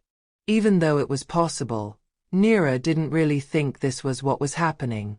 Rai seemed to care too much about who she was as a person as well, and not only about the mark she carried on her neck. Before long, the guardians retreated. Rai was in the clearing, breathing hard, his horse only a few feet away. Neera looked around, wondering why Duran had given the order to retreat. It made no sense. But the danger was over for the moment, and Neera was relieved. "Thank you," Neera said in a small voice. "Don't mention it," Rai said, offering her a weak smile. "I understand if you prefer not to be involved with this. Clearly, it would mean risking your life, and that's not something I would ever ask anyone to do. I don't believe you'll be in danger from the demon itself, but my brother has now decided that you and I have to die. And I will understand if you would rather turn your back on this. I won't force you to do anything you don't want to." Neera was surprised. She hadn't expected Rai to be like this. At first, he fought for her freedom, and he had saved her, and now he was allowing her free will when she had been born into slavery. "I'll go with you to the mountain," Neera said. It was Rai's turn to look surprised. "Really?" he asked. Neera nodded. There was nothing else to say about it. She wanted to help Rai, to return the favor for keeping her alive. Not once, but 3 times. Rai was a prince, a royal. And they were not to be trusted. Neera had been taught this her whole life. But maybe she had been wrong about him. Maybe her parents and all the other hopeless who had told her the stories about the privileged and the royals hadn't known what they were talking about. Chapter 6. After the fight, Neera realized Rai had been injured. When he wanted to hoist himself back onto his horse to head toward the mountain, he winced. Neera spotted blood on his sleeve and shook her head. "Let me look at that," she said. She marveled at the fact that Rai hadn't said anything. In the slums, the hopeless were very quick to point out when something was wrong because they might be able to bargain the day off with their injuries or illnesses. Neera had always thought the royals could do whatever they wanted, and she had imagined that if the prince were to be injured, the world would come to a standstill. "It's nothing," Rai said, shrugging it off. Neera insisted and rolled up his sleeve, inspecting the wound. One of the guardians must have caught him with their sword or dagger. It wasn't a very deep cut, although it had bled considerably. But it was starting to clot, and the bleeding had slowed down. "You will survive this," Neera said with a nod. "I don't think you need medical attention." Rai shook his head. "No, it's better if we head toward the mountain immediately. My brother will not rest, And I know he is set on unlocking the magic as soon as possible. Neera nodded, and they mounted the horse, with Rai in the saddle and Neera behind him as before. They rode away from the city, the glittering buildings behind them, and headed toward the purple mountains in the distance. I thought you and your brother would be very close, Neera said after they had ridden in silence for a while. Everyone seems to think we are cut from the same cloth, Rai said. But they could not be more wrong. Ezel and I are very different from each other, and I don't agree with who he is. He seems to be very cruel, where you are compassionate. Neera hadn't meant to say it out loud, but when it was out in the opening, she didn't regret it. Because it was exactly what she thought. Rai and Ezel had always been the same person in her mind, but it was starting to become clear that they weren't the same at all. When Neera was growing up, she had been taught that the royals were the people to fear. And she had done so for many years. But Rai was just another person. Someone who wanted to help. Who will be king? Neera asked. Until now, a king had not been crowned. Everyone was waiting for one of the princes to ascend the throne, but years had passed, and nothing had happened. It's impossible to say at this point, Rai said. My brother would like nothing more than to rule the kingdom, but I don't think he will be a good king. He won't be just, and he will only make things worse. Neera shook her head. You don't understand what you're saying, she said. Rai looked over his shoulder at her. Why? Because you think you know what it means if something gets worse in the city, but you have no idea how difficult it can be. You have no idea what conditions we live in. Rai nodded. We have never been taken to the slums, I'll admit. I only know what is reported by the guardians. And I know they may be corrupted by my brother. So, tell me. After riding a while longer, the horse became tired, and Rai and Neera continued on foot, leading the noble steed. We live a life that does not belong to us, Neera said.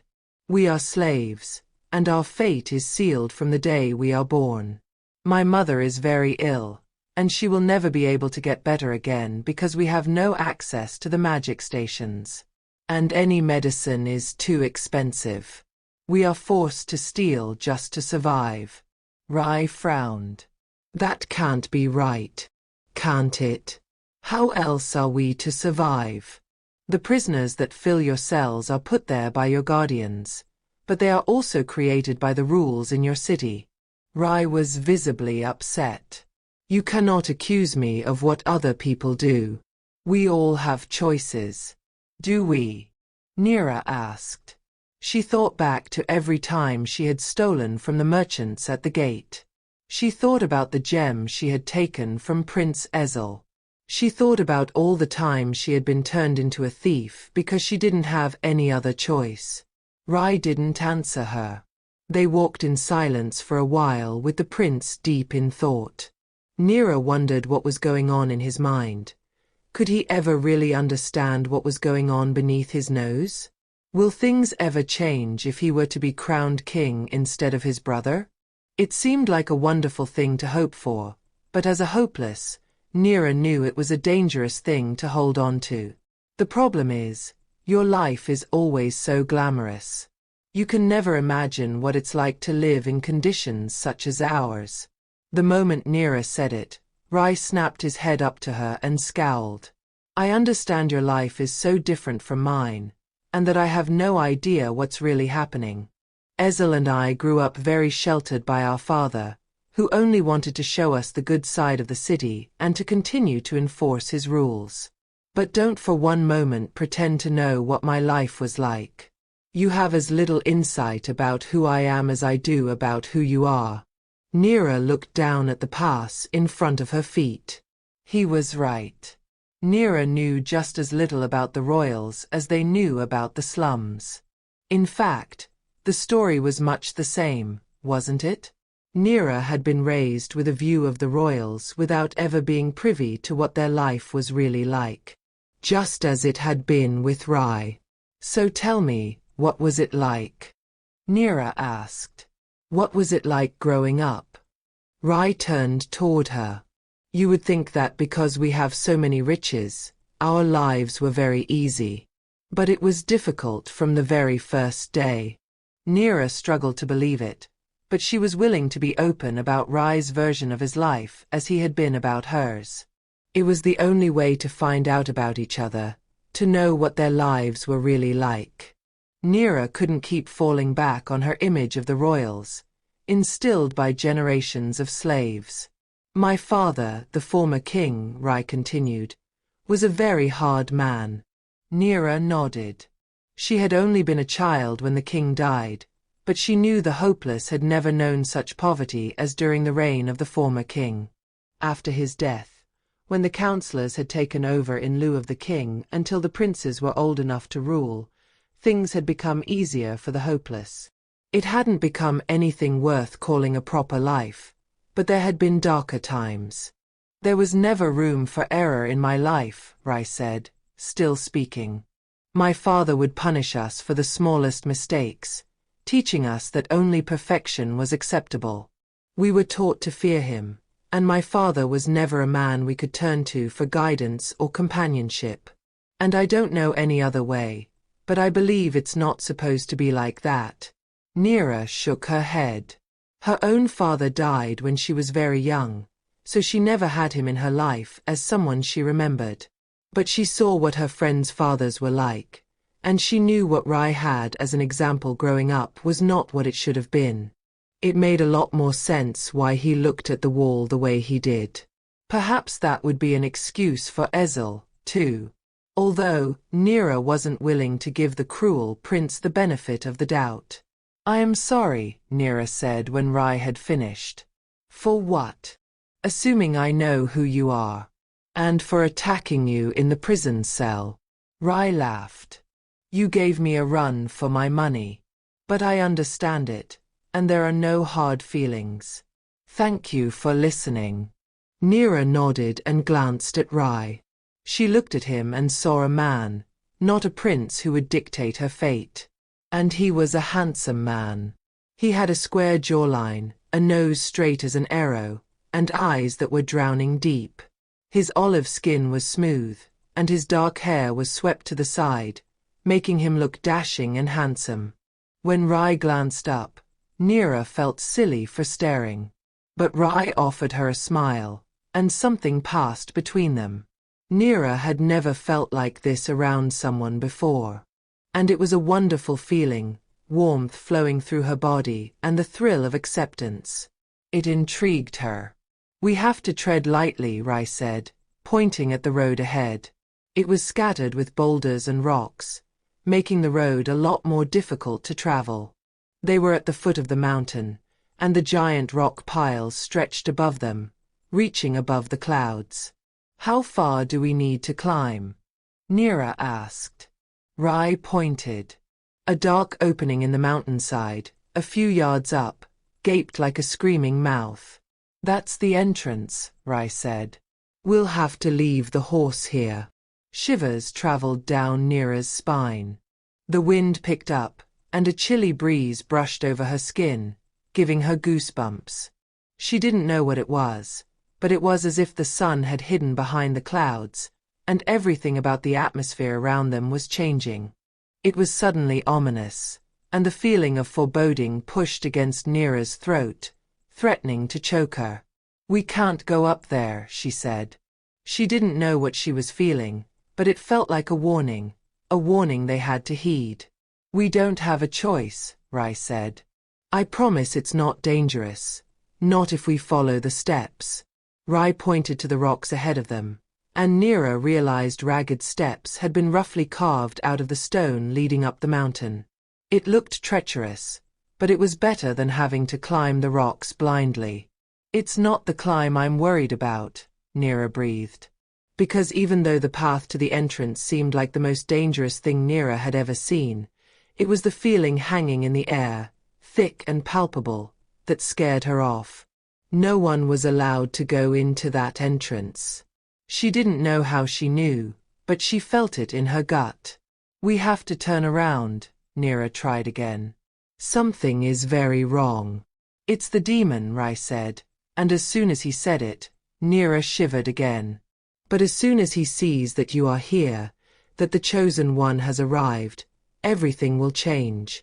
Neera wasn't so sure about that. How could she know for sure the mark at the back of her neck was what would save her in a place that had death written all over it? Come, Rai said, holding out his hand. It was the third time he had done so since he saved her from the arena. Reluctantly, Neera took his hand. This time, the feeling of warmth and reassurance flowed from his hand to hers the moment their skins made contact, and Neera found the strength within herself to continue. She swallowed hard and nodded. Let's get this over and done with. Chapter 7. The stairs that had looked so treacherous from the bottom weren't nearly as dangerous as Neera thought. Rai let her go first, a real gentleman, and she felt a little more secure that he was right behind her. If it so happened that she slipped and fell, at least he would be there to catch her. Neera felt silly for thinking like that. She wasn't here to look for someone special, and it was definitely not the right thing to fall for the prince. But she couldn't help that he was the kind of person who took her completely by surprise. As they climbed higher and higher, Neera's thoughts were distracted from the man behind her to what she felt all around her. As they climbed, the magic grew. It was so strong in the air that it was like fog pressing against her skin. A couple of times, Neera rubbed her arms as if she could brush the magic away, and she always expected to find droplets left behind on her skin. But every time she looked, it was nothing more than her skin. The magic was palpable, but it was still magic and nothing she could touch. Finally, they reached the crevice. It was taller than it had looked from the foot of the mountain, and fear tugged at Neera's hair and clothes. We can still turn back, she said. A cold feeling slid down her spine. And then everyone will die, Rai said. He was looking down toward the foot of the mountain. Neera tried to see what he was looking at, but there was no movement between the trees, and Neera couldn't see anything that might put them in danger. Ezel will be here soon. Neera didn't think so. He hadn't even come to the forest with his guardians when he had sent them to attack Neera and Rai. She doubted he would come with his guardians to do the dirty work. Besides, the forest was quiet and peaceful beneath them. Come on, Rai said, taking Neera's hand. This time, he didn't hold his hand out but took hold of hers and gently led her to the crevice. He walked ahead of her, and Neera was again relieved. She didn't want to go into the darkness.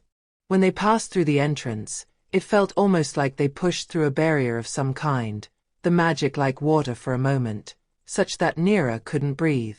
But then they were through, and a giant cave opened up in front of them. And it was beautiful, shimmering with gems and jewels, golden goblets and boxes and amulets scattered all over the place. How is this here? Neera asked. Why has no one ransacked the place? What do you mean? Rai asked.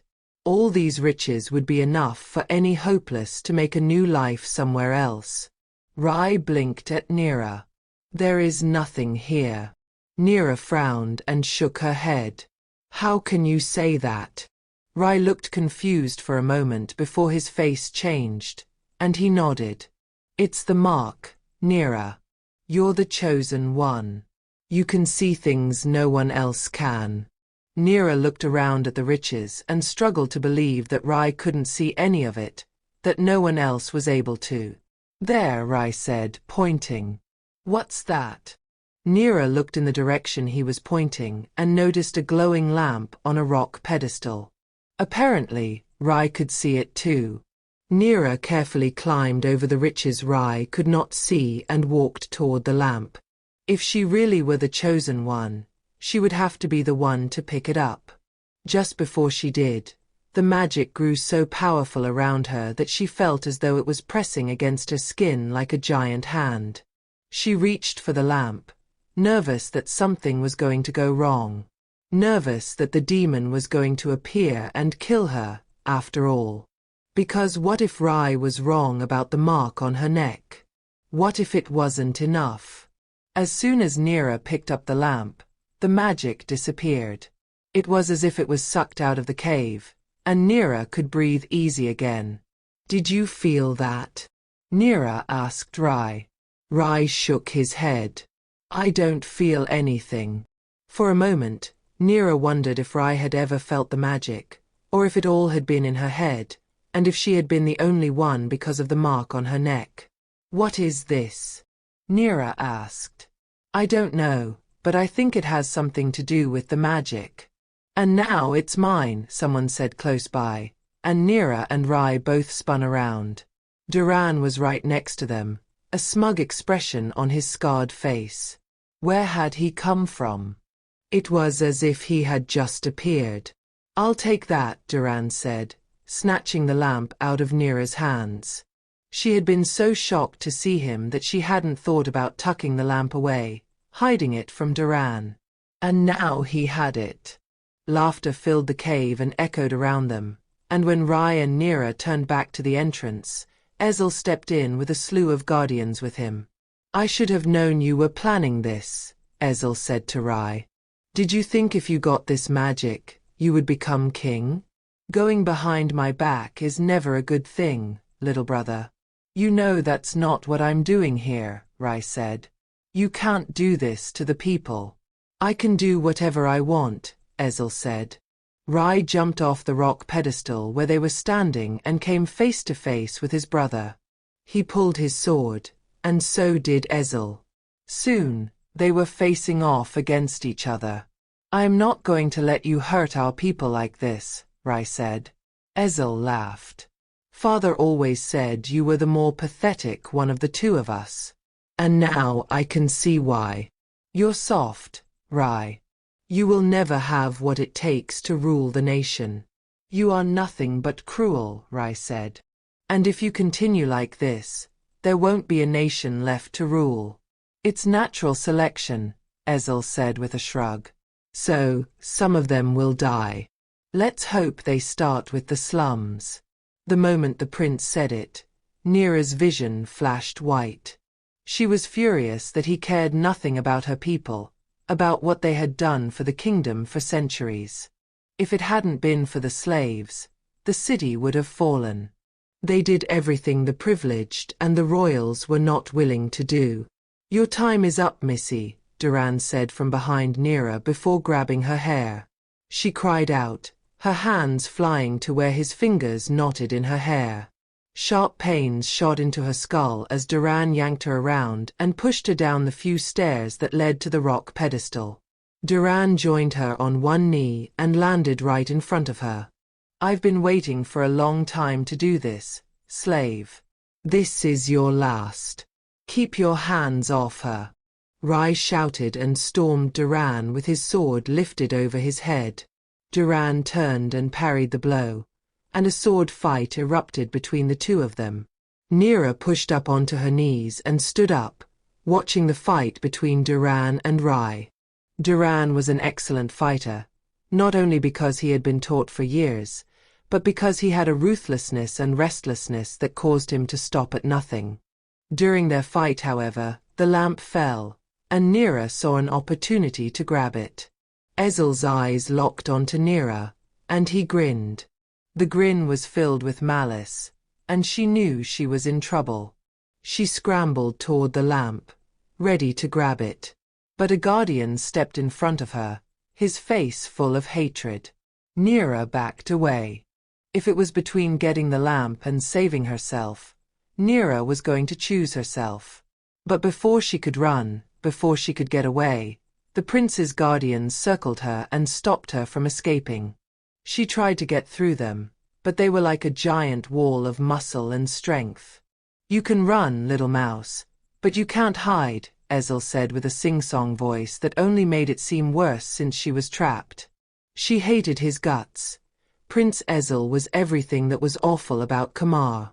Everything Prince Rai wasn't. You will never get away with this, Neera said. Ezel laughed. And you will never live long enough to see me prove you wrong. I am the prince, soon to be king, and I shall have absolute command. Ezel stepped forward and picked up the lamp. Duran and Rai were still fighting, and it looked like it was a fight to the death. You see, the difference between my guardians and me is that they fight with brute strength. But for me, I fight with magic. The moment Ezel said it, he threw a blast of magic at Neera. The blast was so strong that she flew backward. As the guardians were blocking her from breaking free of the circle, she fell to the ground. It felt as though her skin was on fire, and Neera couldn't breathe. Ezel walked up to Neera, a devilish grin on his face. Bending down, he grabbed Neera by the throat, pulling her up. You were lucky to escape death in the arena, but you will die here today. Ezel looked toward Duran, who was still fighting Rai. As Neera watched, Duran knocked Rai in the head, and Rai sank to the ground. You were a fool, little brother. You should have known that bringing her here would only get her killed. Rai sat on the ground with his hand pressed against the wound that was gushing blood over his face. To Duran, Ezel nodded and threw the lamp. Open it. No. Neera and Rai shouted at the same time. But Duran obeyed his master and opened the lamp. Immediately, a demon emerged. And it was horrific to look at. It was made of black smoke with red eyes and sharp teeth dripping menace. It had sharp claws, and it laughed with a sound that Neera imagined was the personification of death. Free of its confines, the demon turned and started killing off the guardians. When she looked at Ezel, he didn't look worried at all. How could he not care about so many lives being lost? Do you still think this was a good idea? Ezel asked Rai. Are you starting to regret all the lives being lost because of your foolishness? It's not my foolishness, but yours, Rai said. Duran laughed, but the demon turned on him when all the other guardians were dead, and his laughter turned into a scream of terror. The demon launched itself at Duran, and in fear, Duran dropped the lamp. It fell to a ledge far below, impossible to reach. The demon chased Duran and grabbed hold of him, and his screams were piercing. Duran was thrown over the side of a cliff, his shouts fading before they stopped altogether. Neera squeezed her eyes shut. They were next, weren't they? The lamp. Rai shouted and scrambled to the edge where he looked at the ledge the lamp had landed on. He tried to brush the blood out of his face with the back of his hand, but Neera could see he struggled. She scurried to the edge as well, trying to reach it. Not so fast, Ezel said with an evil laugh. With magic, he lifted the lamp, floating it up from the ledge and into his hand. He looked at Neera and shook his head. You're pathetic. He walked to Neera and kneeled before her. She was terrified, trapped between him and the cliff behind her where Duran had fallen off. In his hand, Ezel had the lamp. She eyed it. It was so close, and yet so far. This is where your story ends, Ezel said, hitting Neera on the shoulder. But he had a knife in his hand, and the blade dove into her flesh. She cried out in pain. She tried to maintain her balance, but Ezel hit her hard enough that she fell backward. As she fell, she reached out and grabbed at him, hoping to get a hold of him so she could save herself. Instead, her hands closed around the lamp, and her momentum yanked it out of Ezel's hands. No, he shouted as Neera fell back and tumbled down the cliff, swallowed by the darkness surrounding her. Chapter 8. It felt like Neera fell forever. The light at the top of the cliff shrunk and disappeared as she fell further and further. Her hair blew around her face, and she had the sickening knowledge that any moment she was going to hit rock bottom and die. Her shoulder was on fire, the wound hurting like nothing she had ever felt before. She closed her eyes and thought of her mother. She would never see her again. And oh, how much she loved her. Neera wasn't ready to die. But sometimes, she had no choice. When she reached the bottom, she was shocked when it wasn't rock that rushed up to meet her, but water. But Neera had fallen from such a height that the contact with the water still stung, making her feel like she had been slapped by a giant hand. Neera sank into the icy depths, water rushing all around her, making her chest contract and her limbs go numb. The water was freezing cold. At least it soothed her shoulder, and the cold would stop the majority of the blood loss. When Neera stopped sinking, she looked around. She could see nothing. She felt nothing but the cold around her, paralyzing her. But at least it meant she was alive. The light at the corner of her eye drew her attention, and Neera looked at the glowing object. It was all she could see around her, and she swam toward it. Her lungs were burning. She had to find oxygen soon, or she would drown. When she reached the glowing object, she realized it was the lamp. She took it and started swimming toward the surface. As soon as she broke the surface, Neera gasped for air. Warm air rushed into her lungs and caressed her face, and she shivered, realizing just how cold she had become. She held the lamp above her, looking around, trying to see where she was. The cliff she had fallen from towered above her, so high that she couldn't see the top. And around her, she was surrounded by more rock, surrounding her in every area such that she would not be able to get out of the water, except for a small cove that led toward the right onto sloping rock. Neera swam toward it, using the lamp to give her light. She was careful not to open it. She didn't need to have the demon released again. When Neera finally reached the flat rock, she dragged herself out onto the smooth surface. She shivered, her entire body trembling. Her wet clothes made her colder, but the warm air in the cave was a relief after the freezing water, and Neera wrapped her arms around her knees, her teeth chattering. She used the glow of the lamp to study the wound on her shoulder. It was a deep wound, and the blood soaked into her vestments despite the cold. She winced but looked around her. She had to see where she was. She lifted the lamp higher to observe her surroundings, hoping to find a way out. Suddenly, a dark shadow appeared next to her, and it didn't take very long for Neera to realize what she was seeing. Duran was right next to her. Fear choked Neera, and she scrambled backward, ready to get away from Duran, or fight him if it was necessary, although she was so cold that she didn't know if she would be able to. Still, she wasn't going to die, not now.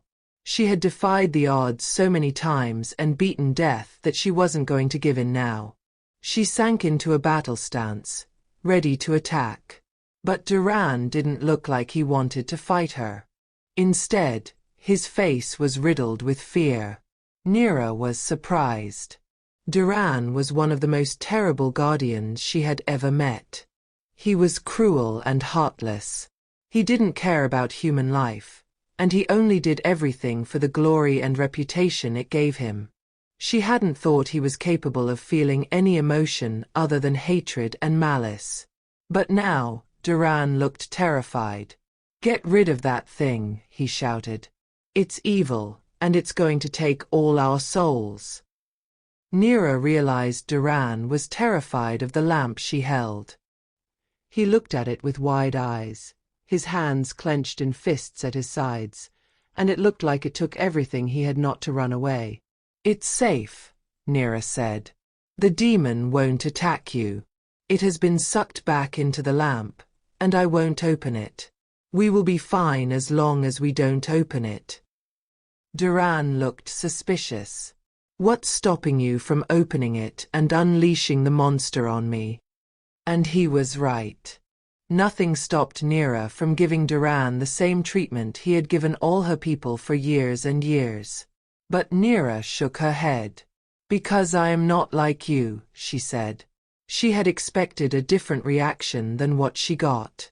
But Duran looked nothing but relieved, although he still kept his distance from her. It was strange to see such a tyrant look so scared. Neera was intrigued by it. It was strange to see such a brute be so scared, and it was strange to be the one at the top of the food chain for a change. "I'm not going to hurt you," Neera said again. And this time, it seemed like Duran really believed her. "We have to get out of here," he said. "I don't want to die down here." Duran was starting to sound more and more human by the minute. "Neither do I," Neera said. She tucked the lamp carefully into the folds of her vestments, the wet material keeping it in place. When she was sure it wouldn't open by accident as she moved, she looked around. It looked impossible to get out of this place. Aside from the smooth rocky slope they stood on, the walls all stretched to the top of the cave, and she wasn't sure there was any way out. "What's that?" Duran asked. Neera turned, removed the lamp from where it was secured, and lifted the lamp a little to see what Duran was pointing at. It was an outcropping in the rock, which looked as if it had been carved. It looked a lot like the stairs they had used to get into the crevice in the first place. "It's our way out," Neera said. She walked toward the stairs, and Duran followed closely behind her. She felt as though she were the strong one, and the sensation was strange. It was so strange to see Duran deferring to her lead. "This is a mess," Duran muttered as they climbed. He was right. It wasn't ideal. Neera's shoulder hurt with every effort, and she tried to use her left arm as little as possible. "I would never have suggested the tournament if I had known it would end like this." Neera stopped climbing, shocked. "You suggested the tournament?" she asked. "Yeah, it was a way to repay my gratitude to the princes. But if I had known what it would all come to, and that he would treat me like this in the end, I would never have given him anything." Neera nodded and continued climbing. She had to remember she was not the only one scorned in this kingdom. The hopeless were treated terribly, but if the reign of Kamar was based on fear of the royals, the Guardians had to have a tough time too. Maybe Duran wasn't the enemy as she had once thought. He certainly wasn't now. "Why were you there?" Duran asked. "What brought you to the Tournament of Judgment?" "The usual," Neera said flatly. "The hopeless get locked up for everything. Besides, you know my story." "I don't," Duran said behind her. "I was ordered to bring you in. I don't often know why." Neera wondered how Duran could insist on being such a tyrant if he knew nothing about what he was fighting for. But maybe he was as much a slave to the royals as she had been. Not all shackles were ugly, and some cages were gilded. "I stole a gem from the royal family," Neera said. They reached the top of a ledge, and Neera sat down, resting her aching legs. The climb had been steep and difficult, and she was tired. She hadn't eaten or had any water in a while, not since she had been taken from her mother's house. How long ago had that been? Neera wasn't sure. "Why did you do it?" Duran asked. "You know theft will end in death for the hopeless." Neera pulled a face. She was bitter about that fact. The privileged were let off with warnings for the worst things while the hopeless had to die for merely existing, it seemed. "My mother is sick. I needed to help her, but the hopeless have no resources." She looked at Duran, who nodded. "None of us have choices in this world." The statement was very morbid, but Neera nodded. They sat together in silence for a while, but it was a respectful silence. "You're a good fighter," Duran said. "I didn't stand a chance in there. Prince Ezel was watching. I had to win, or I would be beheaded." Neera gasped. Was it that bad for the Guardians, too? It had merely been a case of kill or be killed for both of them. "You have a lot of courage. I know it wasn't a fair fight, but you still tried." "How do you know it wasn't a fair fight?" Neera asked. "I could see you were injured. But you still gave it your all, and that kind of spirit is to be respected. Perhaps one day, We could face each other again when we get out of here. But I don't think that's going to happen. Getting out of here? Neera asked. Duran nodded. They both looked up at the ceiling of the cave where they were trapped. There were no more stairs.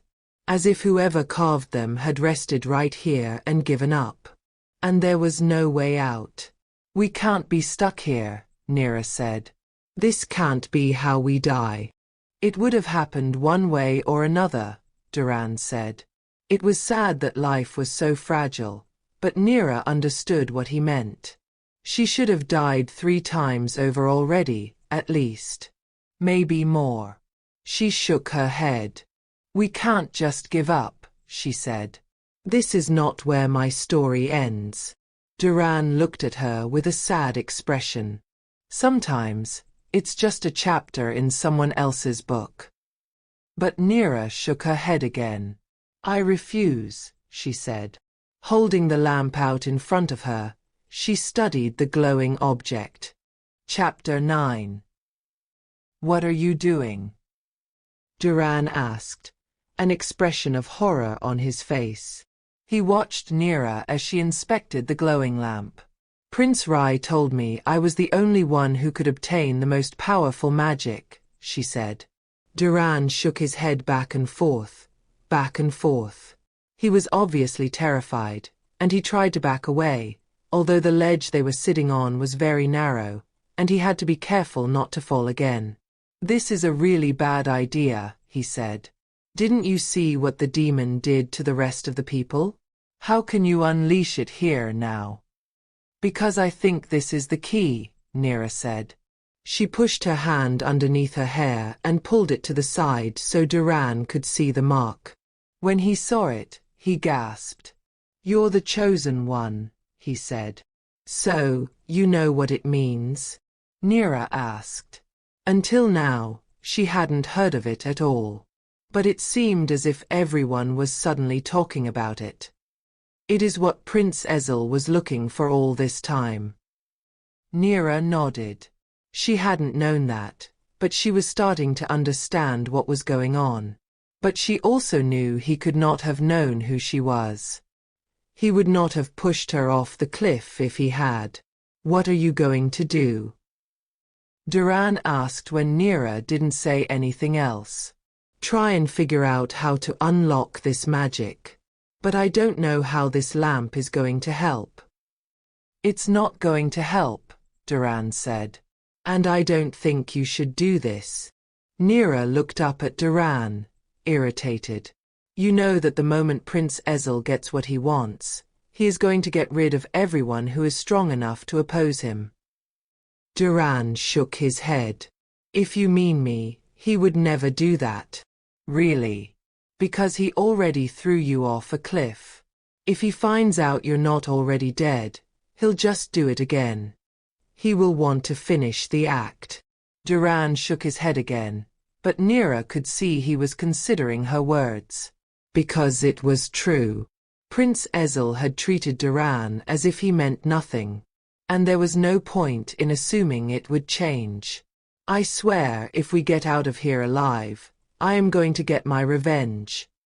After studying the lamp for a while, Neera took a deep breath and let it out slowly. I think I know what to do. What? Duran asked, his voice filled with suspicion. Because even though Neera hadn't told him, she knew he had an idea. You should hide, she said. If I open it and the demon attacks, then at least be safe. Duran didn't argue with her. Instead, he shifted on the ledge towards the stairs and climbed down a short distance so he could not be seen. As soon as he was out of sight, Neera steeled herself and opened the lamp. For a moment, nothing happened.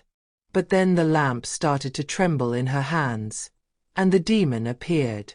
Except he didn't look like a demon at all. A majestic-looking man stood in front of her, dressed in glittering clothes with a turban on his head, and eyes that shimmered like jewels. Where was the demon? You are the chosen one, the man said. I am here to serve you because you are my master. I don't understand, Neera said. I am the Fae, a shifter that takes the form of my summoner's heart. It has been a long time since I have taken such a friendly form. Thank you for that. You are friendly? Neera asked. The Fae nodded. I am. I mean you no harm because you don't wish ill will on any others. Neera looked toward the stairs where she knew Duran was still hiding. You can tell him it is safe, the Fae said. Neera didn't have to say anything because Duran had heard it, and slowly, he climbed back onto the ledge. He seemed nervous, but he wasn't as terrified as he had been before. You are not going to harm us? Duran asked, even though the Fae had explained he would not. Again, the Fae shook his head and crossed his arms over his chest. I only aim to do what the desires of my master's heart may be. If I have harmed you before, I apologize. I can only act on the intent of the wielder of the lamp. Neera looked from the Fae to Duran and back. She was starting to believe the Fae was sincere, and that it really worked that way. It made sense to think it was evil when Duran had opened the lamp, and now the Fae was friendly because she had been the one to do it. Why are you here? Neera asked. Because you have summoned me, the Fae said. I am here to serve you. Neera didn't quite understand what was happening. She had heard stories about these things, but only as a child, and she had assumed they were nothing more than fairy tales. But here, the Fae was in front of her, not just a figment of her imagination, and she was willing to believe there was some kind of purpose behind it, especially if Prince Ezel had been so feverish to get his hands on this magic. Tell me who you are, Neera said. The Fae nodded. I am a shifter, a being born of magic, and I have existed since a timeless beginning. I have been born from the hearts of men, taking the form of their intent and reflecting their corner.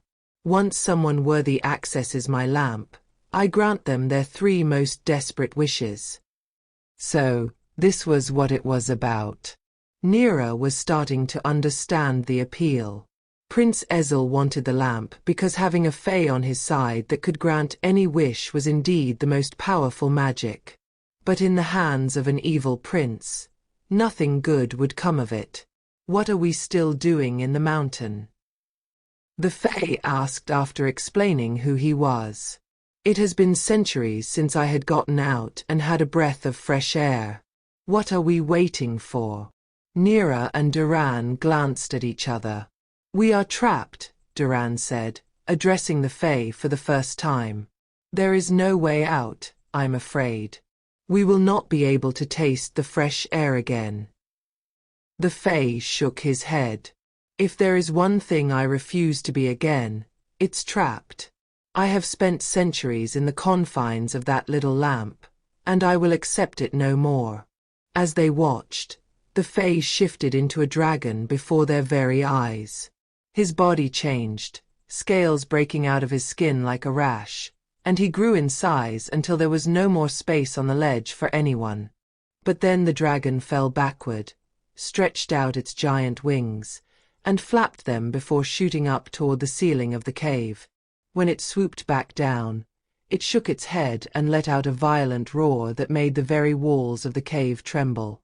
After stretching its wings, the Fae harbored next to the ledge, looking at Neera and Duran with an eye that looked like that of a snake. Come, and we will escape these confines, the dragon said, although Neera wasn't sure how the reptile mouth created words. Is it safe? Duran asked. Come on, Duran. You are the most formidable warrior, the lead guardian. Don't tell me you're afraid. Neera watched as Duran pulled himself together, not one to back away from a challenge. Neera was the first to step onto the dragon, the body beneath the scales warm to the touch. It was unexpected as she had expected dragon to be slick and cold. Her arms still hurt, and she was careful with how she used it. When she sat, the dragon's neck stretching out in front of her and the giant wings a short distance behind her calves, Duran followed. He sat behind Neera, his legs locked just in front of the wings, and he laughed nervously. I have grown up with magic around me, but this is something else, he said. Neera didn't have the chance to respond. The dragon flapped his large wings, and his body shot forward, moving through the cave at an incredible speed. The dragon weaved his way through pillars of stone, moving up and down and flying at a speed that suggested he knew his way around. And then, suddenly, they were out in the open. They hadn't exited through the same place they had entered the mountain, and when they flew under the open sky, it was nighttime. They were surrounded by stars and tufts of clouds, and Neera took a deep breath, relishing the fact that she was free and still alive. After a while, the dragon started its descent and landed in a clearing in the forest just outside Kamar. As soon as Duran and Neera climbed off, the Fae shifted back into his human form. When you need me, I will be here, the Fae said with a bow of his head. And then he disappeared back into the lamp. Well, that was different, Duran said. Where would you go? I have to go home, Neera said. What about you? I don't know, Duran said. Ezel thinks I'm dead. And he betrayed me. I don't have a job as the leader of the Guardians anymore. I don't have a home then, either. I guess I will figure it out as I go along. He turned and started walking into the trees. Neera wanted to call after him, to help him somehow. But she knew she was in no position to help. As far as Prince Ezel and all the Guardians were aware, she was dead too. And if they found out she was alive, they would only attempt to capture her again. No, there was no way she would be able to offer Duran a place to stay, not when Neera didn't even have a place herself. Still, despite the danger of being discovered, Neera walked towards the city. She needed to see her mother. She needed to know she was still alive and well. She didn't know what she would do once she arrived, as everything was up in the air now. But Neera's mother was the most important person in her life, and she had to make sure she was still all right. Neera had been worried sick about her, if she was managing without her, and if her mother had been injured during her capture. That, perhaps, was the worst fear of all. When Neera finally reached Kamar, walking back into the slum was jarring. She hadn't been away for that long, but everything had changed since she had been here last. Now she didn't quite know who she was, and she didn't quite know who she was going to become. A couple of days ago, Neera had been nothing more than a slave, a hopeless girl from the slums. Now, she was the wielder of the most powerful magic, and a fugitive, if Prince Ezel found out that she was alive after all. Which made everything a hell of a lot more difficult. Chapter 10. When Neera arrived at the little house that belonged to her and her mother, she stopped.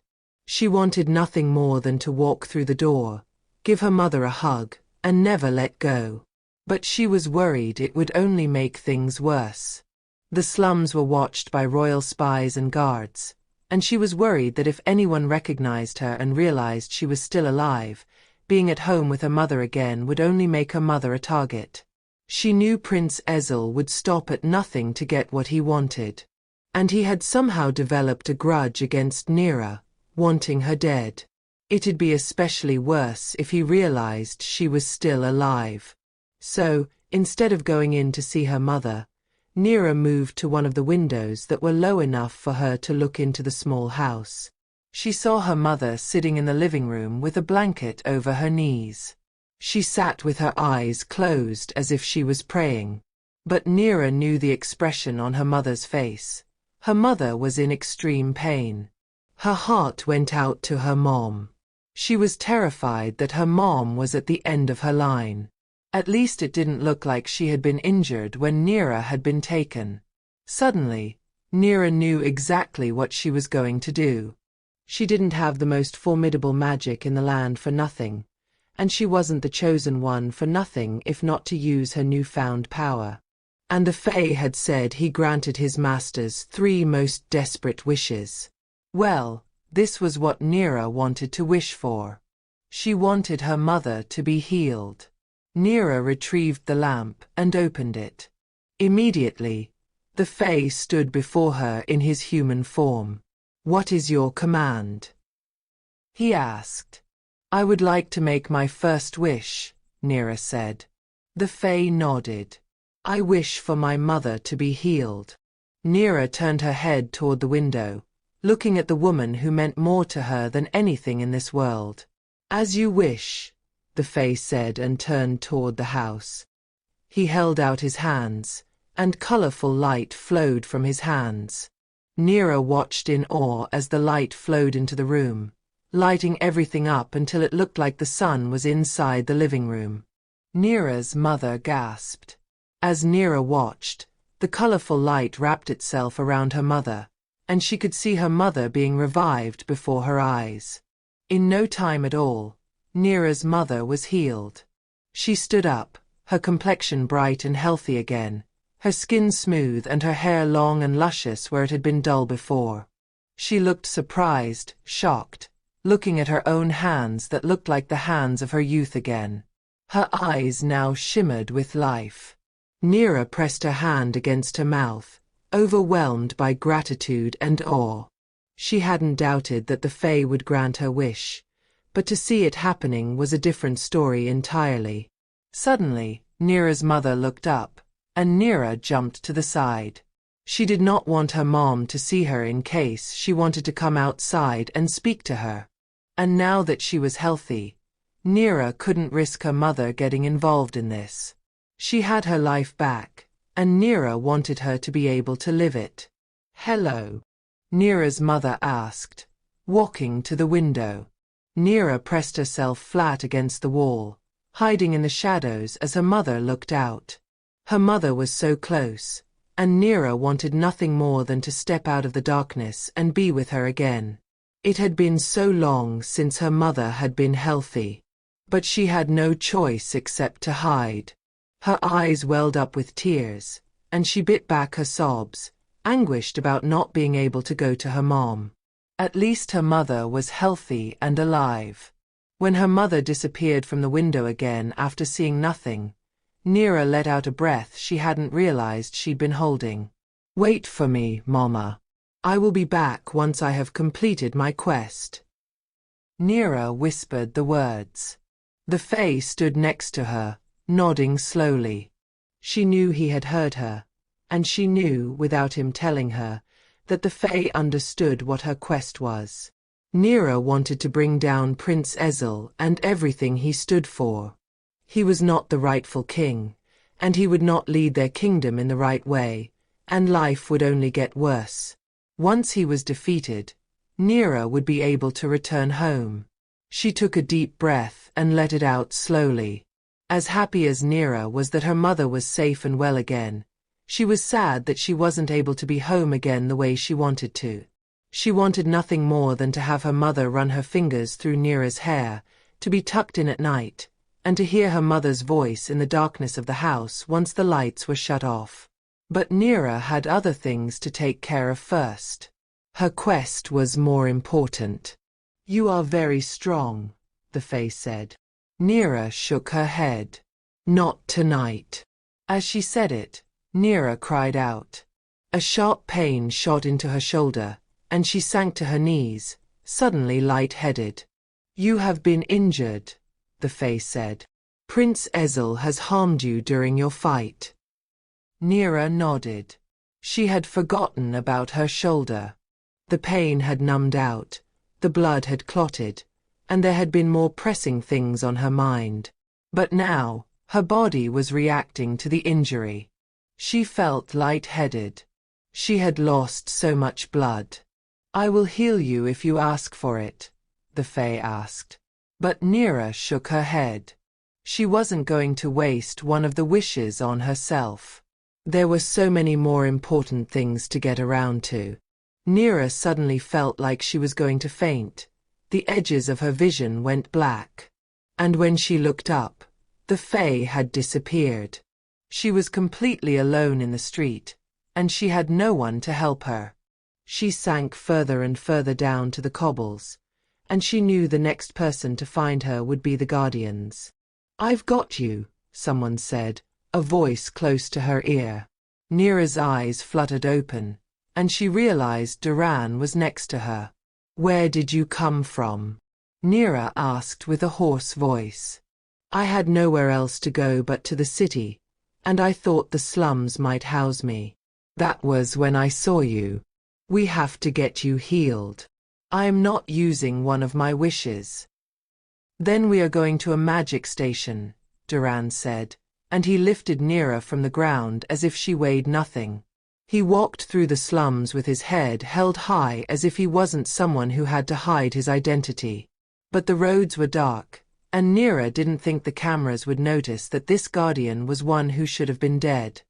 Duran carried Neera all the way to the gate, passed through it, and walked to the magic station, where Neera had tried to sell off the gem. It felt like it was a different life now. "The station master isn't here," Duran said. "Can you stand?" Neera nodded, and Duran put her down on wobbly legs. She leaned against the station, trying to keep her balance while Duran examined it, trying to find where the potions were. It was almost ironic that Neera had been here for healing potion a few days ago to help her mother, and now her mother was healed, and Neera was here for herself. "You are under arrest by order of the prince," someone shouted, and Neera looked up to see a group of guardians running toward them. "No!" Duran shouted, jumping out from behind the station and drawing his sword. The guardians faltered for only a moment, recognizing their former leader before they continued to attack. Neera knew they stood no chance. There were only 2 of them and a handful of guardians. And Neera was far too weak to fight back. Duran would have to do it himself, and she knew he wouldn't be able to. So, Neera reached for the lamp and opened it, summoning the Fae. As soon as the Fae appeared, the guardians cried out. The Fae was larger than he had been before, and he appeared out of nowhere. But the guardians resumed their attack, striking at the Fae with their swords and their tasers. When it did nothing, when the attack bounced off the Fae as if nothing had happened, the guardians retreated. "This is evil magic," one of them said. The others seemed to agree. They retreated slowly, refusing to turn their back on the Fae, their faces riddled with fear. Duran stood on the other side of the Fae, and the 3 of them watched as the guardians fled for their lives like cowards. "It's pathetic," Duran said. "If they were still under my command, they wouldn't dare." Neera cried out as the pain in her shoulder shot through her body, and it felt as if her entire body was on fire. She fell to the ground, and Duran lurched forward, catching her before she hit the ground. "Wish for your healing," Duran urged. But Neera shook her head. "I'll be fine, just find that potion," she said as she closed her eyes. Duran said something to her that she couldn't hear, and she felt herself drifting toward the darkness. Somewhere in the distance, she heard voices, that of Duran and the Fae. But she couldn't quite make out what they were saying. But here in the darkness, everything felt better. She felt numb, she felt comfortable, and the pain was starting to fade away. Maybe it was a good idea to be here for a little bit, just to rest. "Stay with me," Neera heard Duran's voice pressing through the darkness. And she wanted to. She fought hard to get back to him. Because at the back of her mind, a small voice shouted at her that she shouldn't give up. But she was so warm here, and there was so little pain.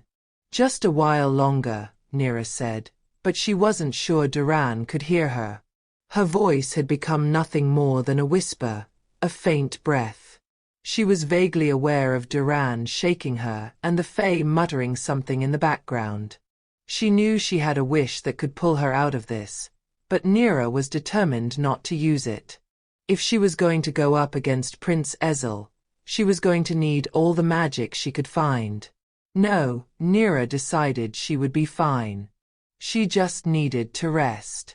And she knew Duran and the Fae would make sure she was safe until she woke up again. So despite Duran's pleading that she stay awake, Neera let go and allowed herself to slip into the blackness that wrapped around her like a blanket. Chapter 11. When Neera opened her eyes, she looked up at the dark sky. The stars stretched from horizon to horizon like a bowl of diamonds that had been appended, and the night air was crisp on her skin. How had she gotten here? Neera looked around her and pushed up from the ground. She winced when her shoulder ached, but the pain wasn't nearly as sharp as before. Duran lay on the ground, curled on his side with his arms crossed in front of him, fast asleep. To her left, the Fae sat against the tree. "You're awake," the Fae said. "Where are we?" Neera asked. "Duran brought you to the forest outside the city so you may be safe," the Fae said. "After he stayed awake as long as he could, he opened the lamp and set me free to help. Unfortunately, I can only do so much without a wish." Neera nodded. "I appreciate your help." "Thank you." Neera fell silent, thought dawning on her. Since the moment she had fallen off the cliff, she hadn't had a chance to think about anything other than survival and her mother's health. But now that they had come to a standstill in the forest, and everything was peaceful and quiet around her, her thoughts drifted to Prince Rai. What had happened to him? Was he still alive? "You are troubled," the Fae said. Neera nodded. "I worry about Prince Rai. I don't know if he is still alive. Prince Ezel might have killed him after he had tried to get rid of Duran and me. And I don't know how to find out, either. I can't go back to the city, not now." "Yes, the city will become very busy," the Fae said. "What do you mean?" "When we were in the city, I noticed posters about the coming coronation, where the king of the city will be crowned." "Who?" Neera asked, almost too scared to hope. "Prince Ezel," the Fae said. "He is an evil leader, and I believe he will not be good for the city." Neera felt like she could cry. "That means Prince Rai must be dead," she said. "I don't know how else this would be possible." The Fae did not respond, and it only made her believe she was right. Prince Rai had been killed by Prince Ezel, just as she suspected. "The people will not survive a king like Ezel," Neera said. "Our life was bad enough. Things will only get worse." "The people have suffered a lot," the Fae agreed. Neera and the Fae both glanced at Duran, who was still sleeping. Neera hadn't considered that the Guardians had a difficult life under the rule of the royals, too. She had only thought it was the hopeless who struggled.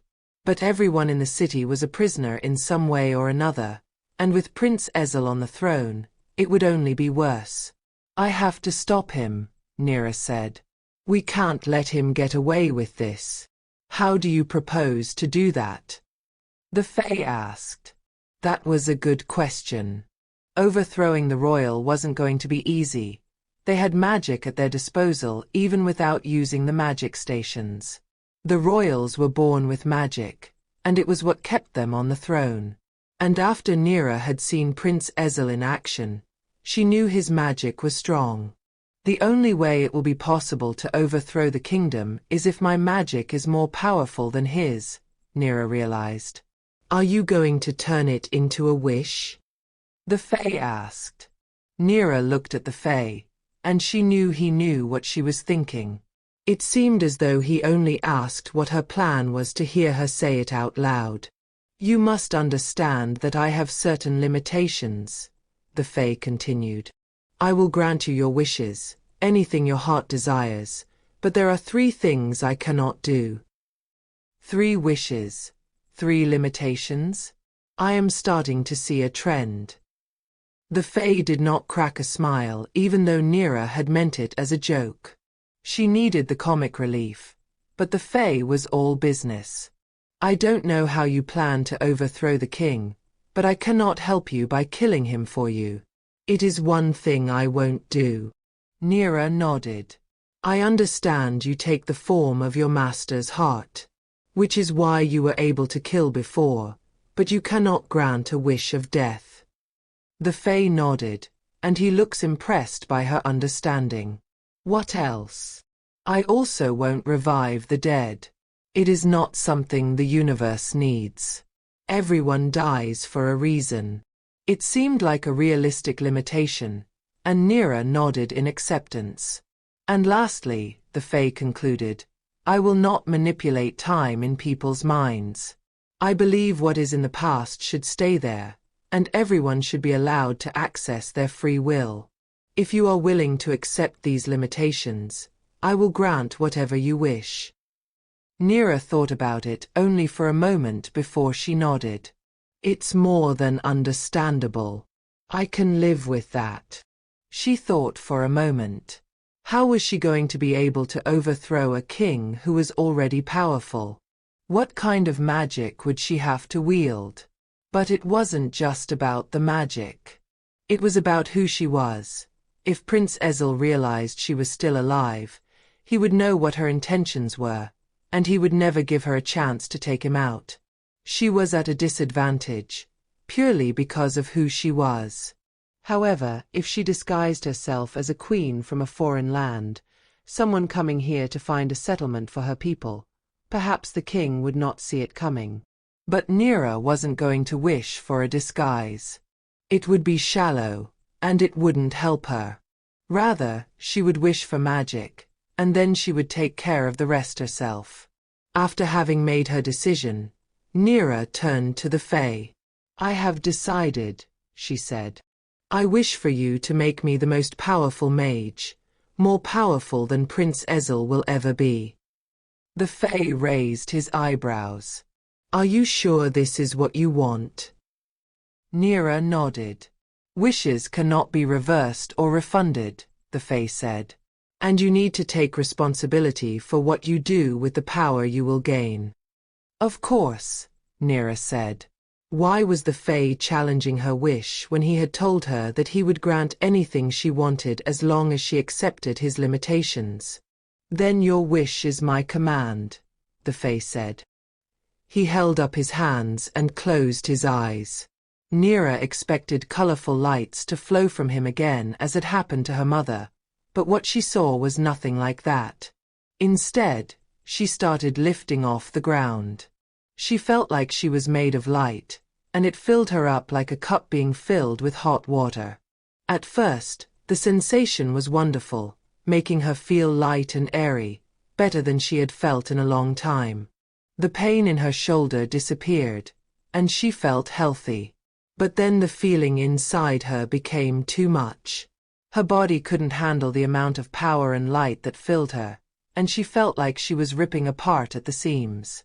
She cried out, trying to fight it. "You asked for this," the Fae said.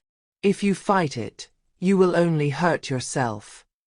Neera hoped she hadn't asked for more than she could handle, and she tried to accept what was happening to her. Just when she was so filled with magic that she thought she was going to come undone, she started sinking toward the ground again. And when the light that surrounded her finally stopped, Neera could feel that everything had changed. Power coursed through her veins, magic like she had never felt before. Her skin was hot to the touch, and when she lifted her hands and studied them, her skin glowed lightly.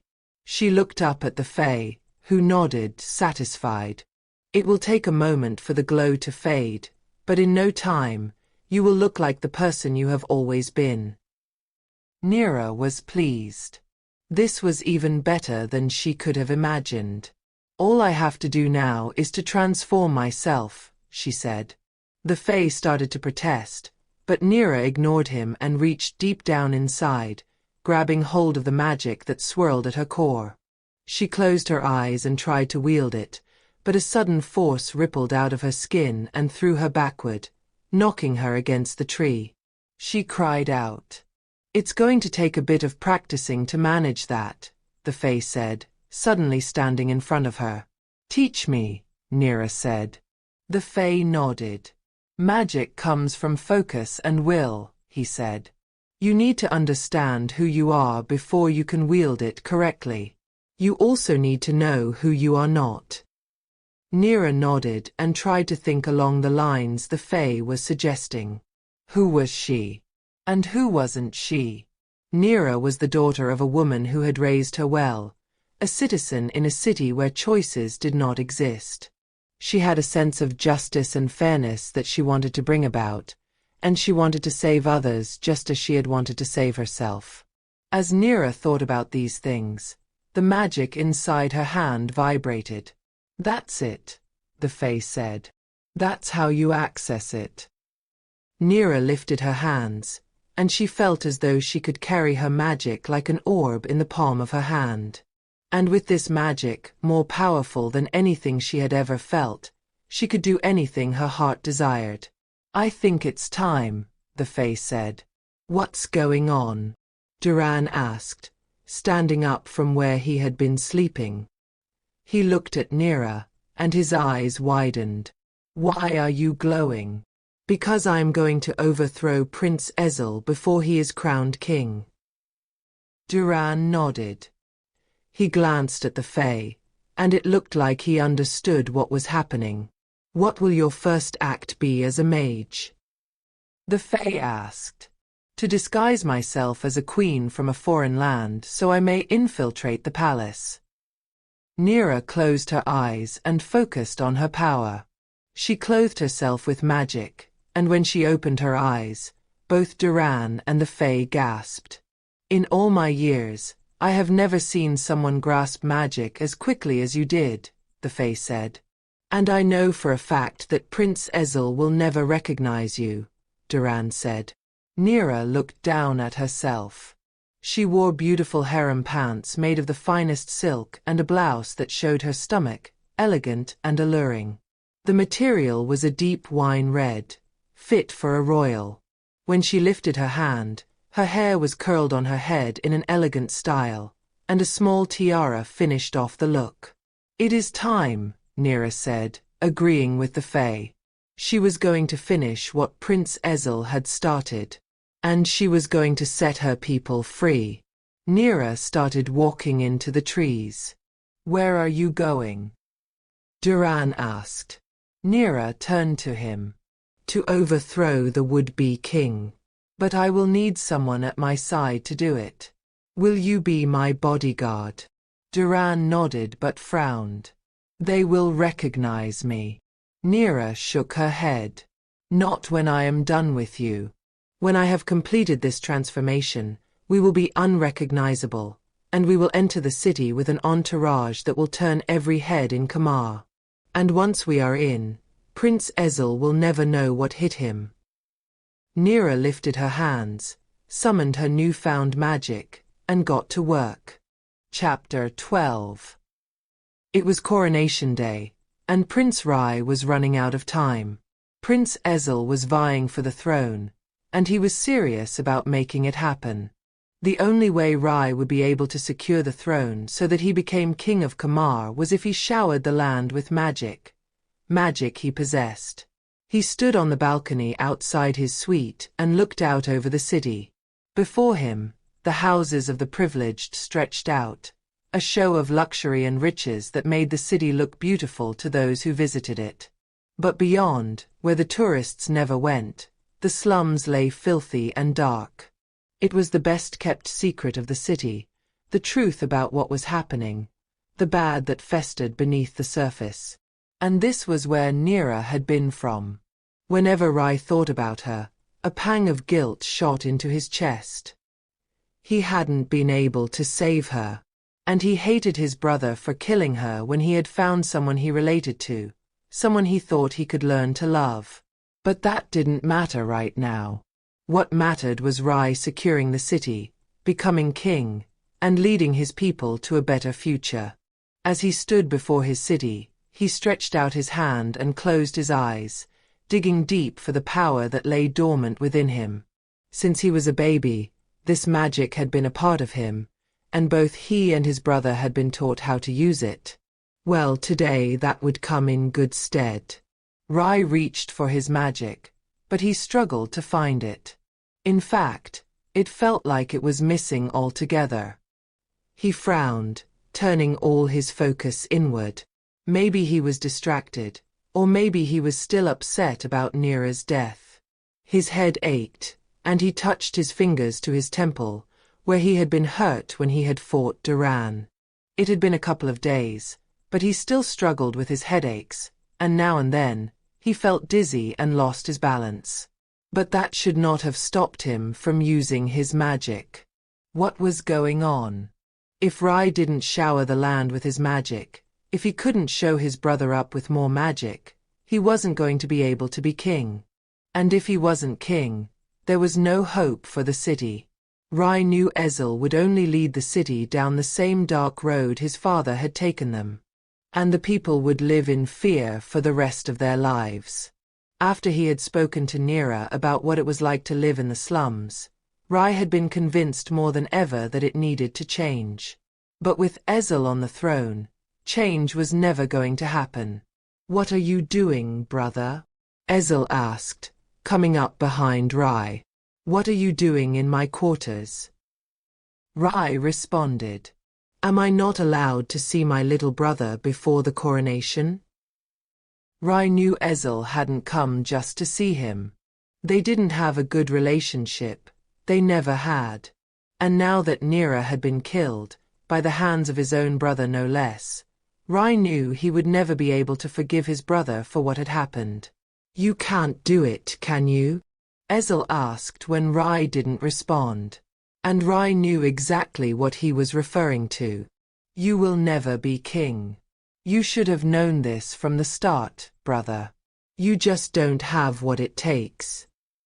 I am a just and true person, which is more than you will ever be." Ezel laughed. "You're right, but the one who commands magic is fit to rule. You know how it works. And from what I can see, you can't do anything." "Stand down, Ezel," Rai said, and there was a warning in his tone. "If you don't step down, you will be charged with treason." Ezel laughed. "Treason? How? You have betrayed everything we stand for by trying to steal magic that does not belong to you. You have turned your back on our values. That counts." As Rai spoke, Ezel's expression changed from smug to furious. "You forget your place, brother," Ezel warned. "No, I know exactly where my place is. It's on the throne." Ezel didn't offer a response. Instead, he attacked Rai, his fists swinging. They fought as they used to when they were younger, with their bare fists and rage fueling them on. But Ezel had an advantage because he had his magic, and Rai had none. Ezel used it to push Rai to his knees, and he laughed out loud. "How do we keep getting here, brother?" Ezel asked. "Every time we get stuck, you seem to be on your knees at the end of it. I guess it means you know your place. That you will worship me when I ascend the throne." Ezel allowed his magic to grow, and Rai felt it on his skin. He felt the foreboding. He wasn't sure what his brother was going to do, but he had seen him kill Duran, the best guardian he had ever had. And Neera, without thinking about it twice. Rai was under no illusion that his brother would spare his life merely because they were blood-related. Suddenly, a bolt of fire flew between the two brothers, and Ezel jumped back. Rai scrambled to his feet and spun around. The dragon circled in the sky, heading toward the palace, and Rai was sure this was another attack, until he noticed someone riding on the dragon's back. It was a woman, and she guided the dragon toward the palace. When the dragon landed in the palace garden, its back was high enough that the woman was level with the balcony, and she stepped out onto it. "Do you lack honor?" she said to Ezel. "Do you always attack someone who is wounded?" "Who are you?" Ezel asked. "Who do you think you are by just marching in here and pretending like you are welcome on my land? As far as I know, this is not your land yet, not until you are crowned king. And the coronation has not happened yet." Ezel shook his head, and Rai felt how confused he was because Rai was confused too. This queen was a stranger, stripping out of the skies, but she had the authority of a leader, and she was beautiful to boot. "What are you doing here?" Rai asked. "I am the queen of a faraway land, and I am looking for a new settlement to house my growing people. I believe Kamar could be our new home." "You do you?" Ezel asked. "And you think I am just going to allow you to move in here with your people and drive mine away?" The queen shook her head. "No, but I will challenge you to a duel, and the victor will be crowned the ruler of the city. What do you say?" Rai knew his brother would never back down from a challenge, and perhaps this queen had known it, too. He saw how Ezel thought about it, the inner conflict within him. "If you lose, what do I get?" Ezel asked. "You will win my land just as I will win yours if I win," the queen said. Ezel narrowed his eyes. "This is a trick, isn't it? You have no right to interfere, and you cannot rule this place. You are not of my bloodline." The queen shook her head. "I have every right. I believe whoever commands magic is fit to rule." Rai gasped. This queen was using Ezel's words against him, although he was sure she couldn't have heard it. "No," Ezel said. "I don't want your land. If you lose, I want your life." The queen nodded, and Rai was surprised. She must have been very confident to be so quick to agree to a death sentence if she lost against Ezel. And she did not know how powerful he could be. "We will arrange this duel for 2 days from now," Ezel said. "And we will invite the entire city to watch. Something like this deserves to be a spectacle." Ezel left the balcony, and Rai was alone with the queen. She turned to him, an expression on her face he couldn't read. And she really was the most beautiful person he had ever seen. In fact, something about her reminded him of Neera. But as much as it hurt to think about her, he couldn't deny it. "Where did you come from?" Rai asked. The queen looked a little disappointed, and he was unsure why. "From a land far beyond the mountains," she said. "And you believe our city is the best place to settle down?" Rai asked. The queen nodded slowly. "The people are in need of a good ruler." Rai narrowed his eyes. Who was this woman, and why did she know so much about Kamar? And why was she so sure she was the answer to the problems here?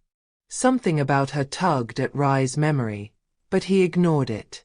He was struggling with his head injury, and he wasn't going to allow this queen to step onto his land and make demands the way she was, even though he knew she was correct.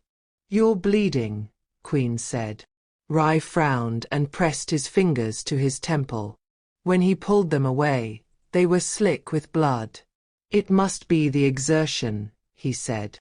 "If you'll excuse me, I have to get this attended to." The queen nodded, and Rai turned, walking into his suite. It felt strange to leave the stranger on his balcony, but he knew she would climb onto her dragon and probably fly away. Before he reached the door, he turned around to look back at her, and she was gone. Just as he had expected. Rai was worried about the fact that he didn't have magic, and that his brother would ascend the throne. But he wasn't sure he was happy that the queen was here to make things difficult. He didn't think she was so much better for the city. In fact, he didn't know her at all. Was this something he was willing to allow? Was it something he could do something about? Rai got a headache thinking about everything, and he sat down on his bed, dropping his face into his hands. Neera should not have died. Ezel should not have killed her. And Rai felt so guilty because he was the one who had asked Neera to join him on his journey to the mountain, to get the lamp because she was the chosen one. It was his fault she was dead. And he struggled so much with it.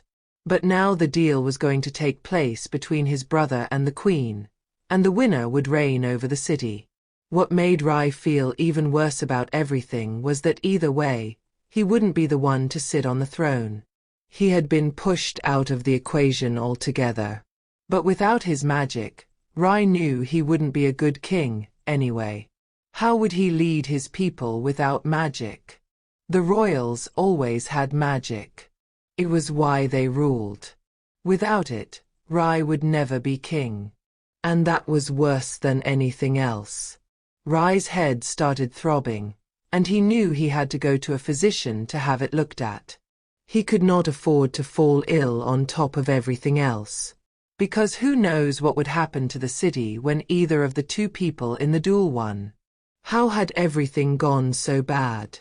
Chapter 13. After Neera challenged Ezel to a duel, she left the palace feeling elated and scared at the same time.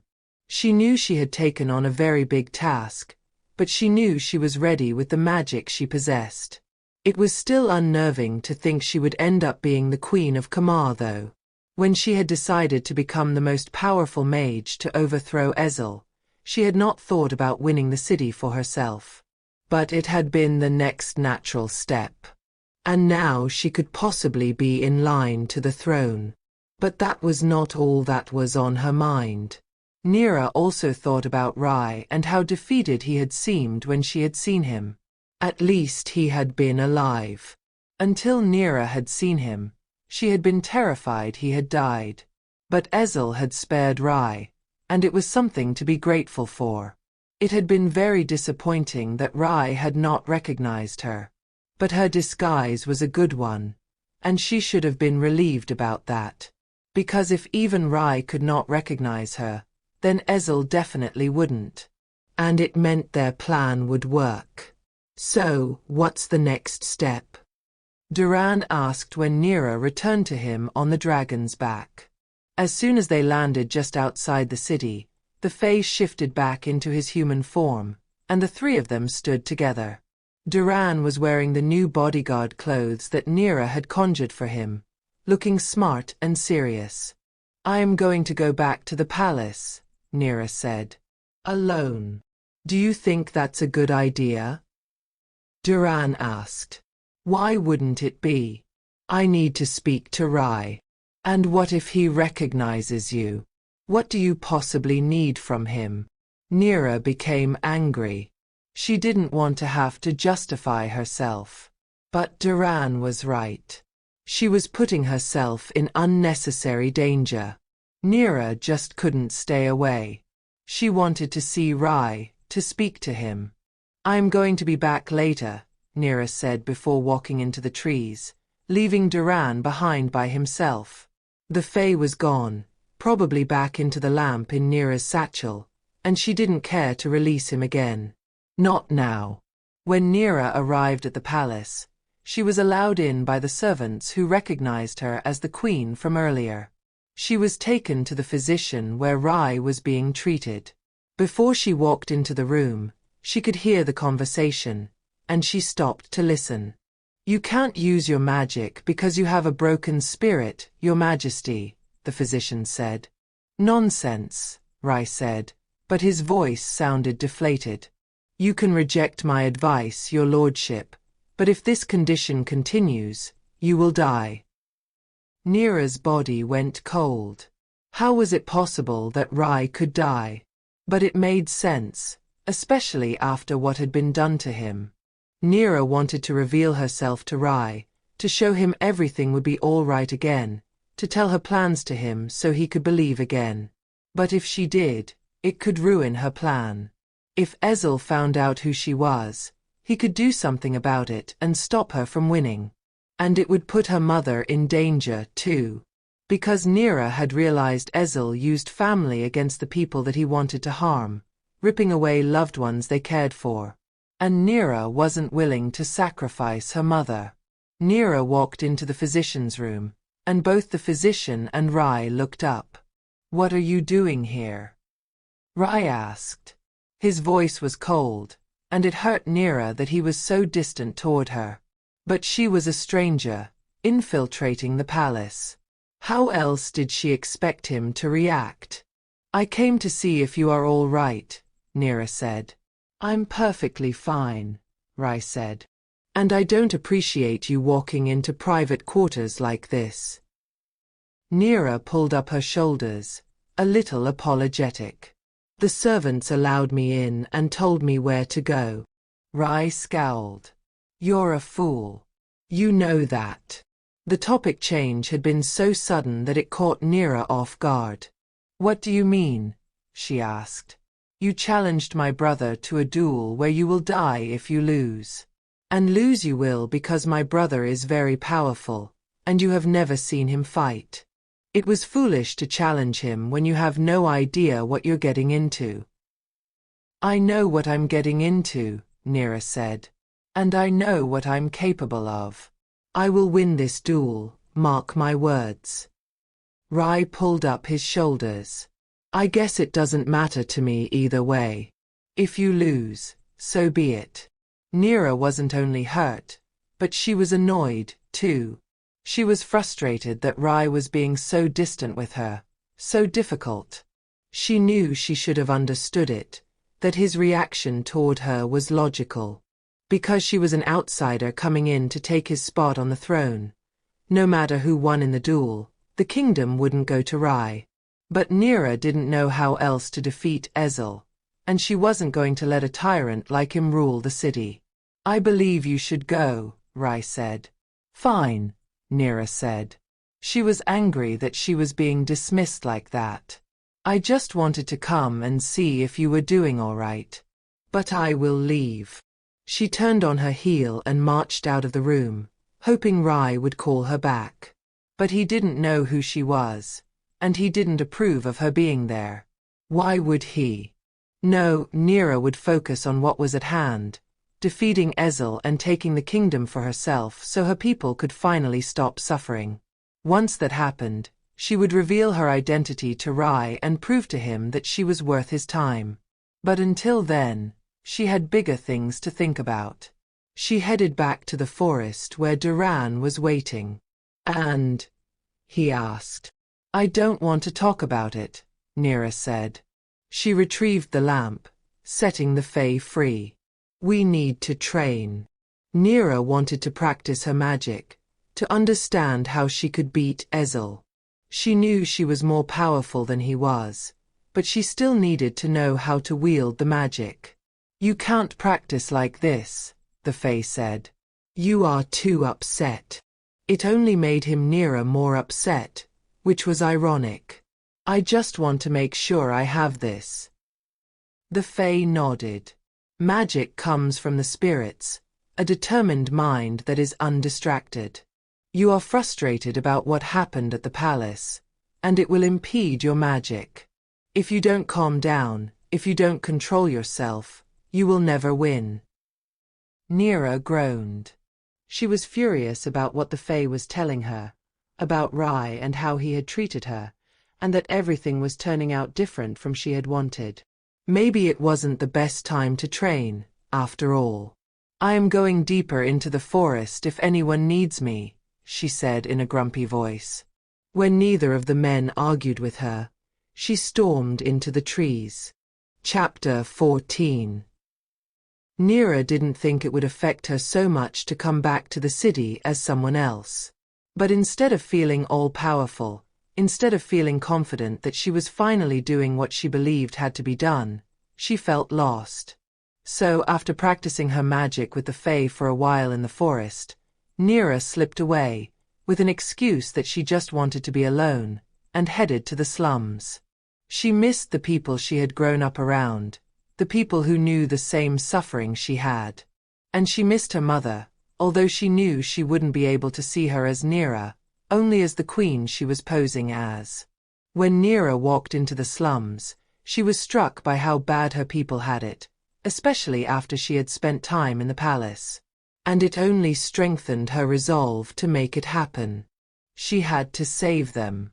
Neera didn't want to see her mother because she knew it would be too painful, but without even thinking about it, her feet found the way back to her home. She stopped in front of the door, shocked that she was here again, and her heart ached. What are you doing here? Someone asked from behind her, and Neera turned around. Rai stood in the street, looking confused and out of place in the slums. I should ask you the same question, Neera said. Rai pulled up his shoulders. This is still my kingdom, even if you think you can win it over. And I still care about my people. Neera knew this was true even though Rai had never been to the slums. Why are you coming to the poorer parts of your city? Neera asked. It came across condescending, which she supposed went with the image she was portraying, but Neera hoped for a specific answer. Rai pulled up his shoulders. I knew someone from here once. And I believe even though she is gone, things still have to change. Neera's heart leaped when Rai mentioned the person he had known in the slums. It looked like he missed her. And Neera was so glad. Again, she wanted to reveal her identity. But she knew she couldn't. Walk with me, Rai offered, and Neera accepted. They walked through the slums, the narrow streets and the small houses reminding her so much of her youth. Tell me about yourself, about how you grew up, Rai said after a while. Who are you? Neera was caught a little off guard by his question. She hadn't thought to come up with a backstory, hadn't thought anyone would ask. But she should have known Rai would be the person to find out more about her. He was carrying that way. I grew up in a palace far away, in a city called Haronu. She was thinking on her feet. I have 3 sisters, and none of us are eligible to the throne without getting married. Is that why you are here? To win your own kingdom by different means? It made her sound bad. So Neera shook her head. No, I am here because my people need something better. I am sure you can understand that. Rai nodded. More than you know. Where is this city of yours? Haronu is far beyond the mountains, Neera said. Rai frowned. Don't you mean Hanranu? He asked. Of course, Neera said. Rai nodded. It's good you had such a happy childhood. It makes all the difference. My childhood wasn't all happy, Neera said. My dad died when I was very young. That part about her was true. Neera's father had passed away a long time ago. But it didn't matter if small parts of truth were creeping into her story. It was difficult for all of us. I can imagine. And then all the women were left to rule the country? Rai asked. Neera nodded. My mother did everything she could, and she was fair and just. But it's not always easy to do the right thing, and with 4 daughters all lined up to be married, I guess she was worried about being left alone. Neera was making things up as she went along, careful not to put too much of her own life into it. She had to stay in character, and she had to keep on being the queen instead of Neera from the slums.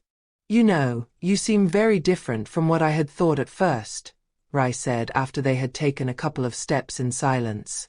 What do you mean? Neera asked. When you first arrived on your dragon, I thought you were conceited and selfish, Rai said. Neera was shocked she had come across that way. But now that I am with you, away from the palace and everything around it, you seem very warm and open. Neera smiled. She knew Rai was complimenting the queen and not the person she really was, but she liked it when Rai was like this toward her. You should watch out for my brother, Rai added. Don't underestimate him. He is not only powerful, but he is cunning, too. And he has no moral compass. He won't hesitate to play dirty to get what he wants. Oh, Neera knew this all too well about Prince Ezel. But she couldn't tell Rai that. I appreciate the warning, Neera said. And she meant it. Rai was obviously trying to prepare her for what was to come, and it meant a lot to her that he cared enough to do so, even though he thought she was a stranger. By the time they finished the conversation, Neera and Rai had reached the gate. Guardians stood on both sides of the gate, guarding it as always. But they turned their faces the other way when Neera and Rai stood there, looking out over the valley beyond the city. "This is a beautiful view," Neera said. She had never paused to look at how beautiful the city was all around her. It was difficult to appreciate it when she had such a difficult life. "It is," Rai said. "It is even more beautiful with the right person." Despite herself, despite knowing Rai was really flirting with the disguise Neera wore, she blushed. And with her blush came a ripple of the magic. Rai frowned. "You are very powerful," he said. Neera nodded. "Would you mind if I say something offensive?" Neera was shocked that Rai would ask such a question, but she wanted to know what he had to say, so she nodded. "My brother has a lot of self-control. He might not be as powerful as you are, but he is very stable, and the magic I feel from you is not. Be careful with it, as it might trip you up and cause you to lose." Neera nodded. She understood what Rai was saying. "Thank you," she said. Rai nodded and reached out to her, taking her hand. Neera looked down to where their skins connected. Rai let go almost immediately. "I'm sorry, I don't mean to be so forward," he said, clearing his throat. "We barely know each other, I am aware. But something about you reminds me of someone. And it feels like I've known you for a lot longer than a day or two." "I feel it too," Neera said. She knew it wasn't the time to be this connected to Rai. She had to focus on the pending duel between her and Ezel. But she couldn't help the attraction she felt toward Rai, and the way he drew her in. He made her feel beautiful and worth something, more than she had ever felt. All Neera had ever been was hopeless. "I have told you about my life, but I know nothing about you," Neera said. Even though it wasn't completely true. "What's there to know?" Rai said. "I had a tyrant of a father who ran the kingdom into the ground, even though you wouldn't say so by looking at it. And my brother is now going to step up to the plate and do the same thing. I can't help but feel guilty." "Guilty, why?" Neera asked. "Because I should have been better," Rai said. "I should have been able to save my people, but I couldn't." Neera shook her head. "Don't be so hard on yourself. Sometimes, it's very difficult to save the world. We can't always be the hero." Rai shook his head. "That's just the thing, isn't it? The people are relying on us to be heroes. We are the royals. We are the ones they turn to when there is any difficulty. And I feel like by not helping the people who needed it in the city, I betrayed them." Neera was touched by how deeply concerned Rai felt for his people. And to think she had thought he was just as evil as Ezel when he came to her prison cell to speak to her. The man who stood in front of her now was very different from the man she had conjured in her imagination from the stories her mother taught her. "I know I challenged your brother to a duel, and the prize will be the city," Neera said. "But for what it's worth, I believe you will be a wonderful king, just what this city needs." Rai sighed. "What a wonderful idea. But I don't know if I will be able to give the city what it needs. It has suffered for so long, and I don't know if I would be able to fix it." Neera turned to Rai and looked deeply into his eyes. "It is exactly that mentality which tells me you will be a good king, and you do have what it takes to fix things. Because you care, and that is a very rare trait to possess." "I will agree with that," Rai said. "I don't know if I would be a good king, but I appreciate what you're saying." He lifted his hand and ran it through Neera's hair. At his touch, she melted a little, feeling like she was going to faint. Being with Rai gave her butterflies, and she knew she was in danger. Because despite trying to overthrow Prince Ezel, despite trying to take the throne and wearing disguises to get where she needed to be, the only thing Neera could think about right now was that she was falling for Rai. Chapter 15. Neera stood between the trees, facing the Fae. Duran was to the side, watching her. But Neera didn't focus on either the Fae or Duran, who had become a good friend in the meantime.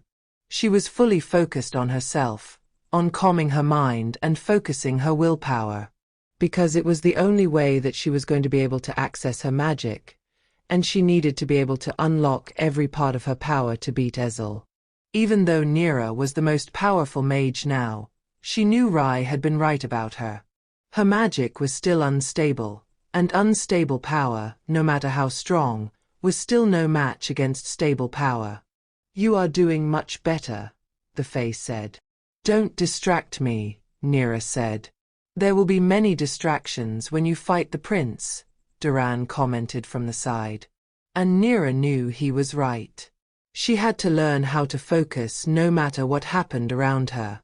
But the Fae was right too. She was getting better. "Do you know why?" the Fae asked. Neera opened her eyes and looked at the Fae. She had started to get used to his human form, and she found he had become another friend. "Because I am learning to focus," she said. "Yes, but I want to know the reason why you can focus so well. What has happened?" Neera realized what the Fae was asking. He wasn't teaching her a lesson. She shook her head. "I don't know." But that wasn't entirely true. Neera knew exactly why she was calmer, why she was able to focus so well. It had everything to do with Rai and the growing relationship between them. Neera tried not to focus on the fact that the relationship growing between them was built on a lie. After all, Prince Rai believed she was the queen of Haruna, or Haronu, or whatever she had called the damned city. When she started worrying about the lies, Neera could feel her power slipping out of her control. "There," the Fae said. "What are you thinking about? It's working you up." "Nothing," Neera lied. And she tasted the bitterness in her mouth. Because lies always came with a price, no matter how small. But this was for the greater good, Neera reminded herself. She couldn't afford to tell the truth, not yet. Instead, Neera focused again on calming her mind. She focused on how she felt about Rai and how she felt about her people in the city that she would save once she defeated Ezel. As soon as she did, she could feel her control returning, and her magic grew stronger again, pulsing around her, so thick in the air that she knew Duran and the Fae could inhale it if they took in a deep enough breath. This was exactly what she needed. This was where she wanted to be with her magic to be able to defeat Ezel. Because the duel was later that day, and she had run out of time to prepare. As soon as Neera knew her magic was under control, she flung it outward, and it rippled through the forest in a circle around her. Duran cried out as it knocked him off his feet, and the Fae lifted himself with his own magic so he would not be knocked, too. "That is stronger than anything I have felt you do until now," Duran said, rubbing his elbows where he had hit the ground. "I think I am ready," Neera said. The Fae came toward her, holding out his hand. When Neera took it, he covered her hand with his other hand. He looked her in the eye, and the eye contact was a little unnerving. "Your heart is in the right place, Neera," he said. "You are a very noble person." Neera felt warmth spread through her body from the Fae's hands, and she knew he was genuine about his compliment. "In fact," the Fae said, letting go of her hand, "you remind me of my former master." Neera sat down on the ground, letting her power sink away into something dormant. "What was he like? Tell me about him." Duran came closer and sat down too, and the Fae crossed his legs, levitating in the air. He was a very noble man, pure of heart and selfless. He had asked for more power too, and for the same reason, for the good of his people. "And what happened?" Neera asked. "He became king." The Fae smiled as he thought back, but his face clouded over a moment later. "It doesn't stop there, does it?" Duran asked. The Fae shook his head. "No, I'm afraid it doesn't. As soon as he became king, he started to change. Power will do that to you if you don't keep it in check. Selflessness is not permanent. What happened to him? Neera asked. She had a terrible feeling about this, and she couldn't help but feel that somehow it pertained to her. He died in the end, the Fae said sadly. He was killed. Neera felt a sudden chill, clutches of fear gripping at her. What if this was her future, too? What if she changed so much that she was not worthy of her magic anymore? But no, she pushed the thought away immediately. She was not going to accept that she would change, that she would become someone she didn't like.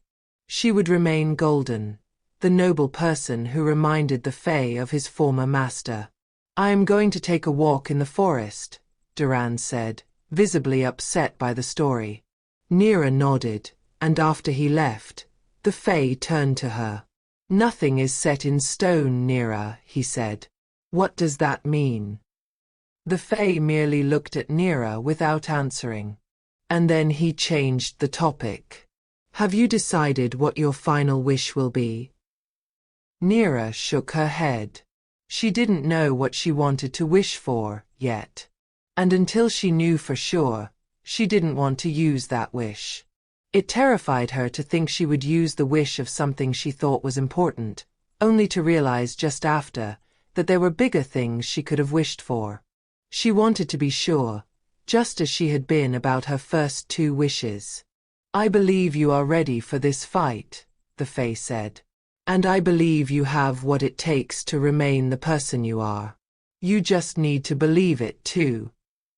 Neera nodded. She understood what the Fae was saying. In the end, this was on her, and it was her decision to remain the same or to change. It was in her hands, and Neera hoped she would be as stable with her life decisions as she was with her magic. Chapter 16. The duel took place in the very arena where Neera had to fight for her life, and when she arrived, she got a terrible sense of déjà vu.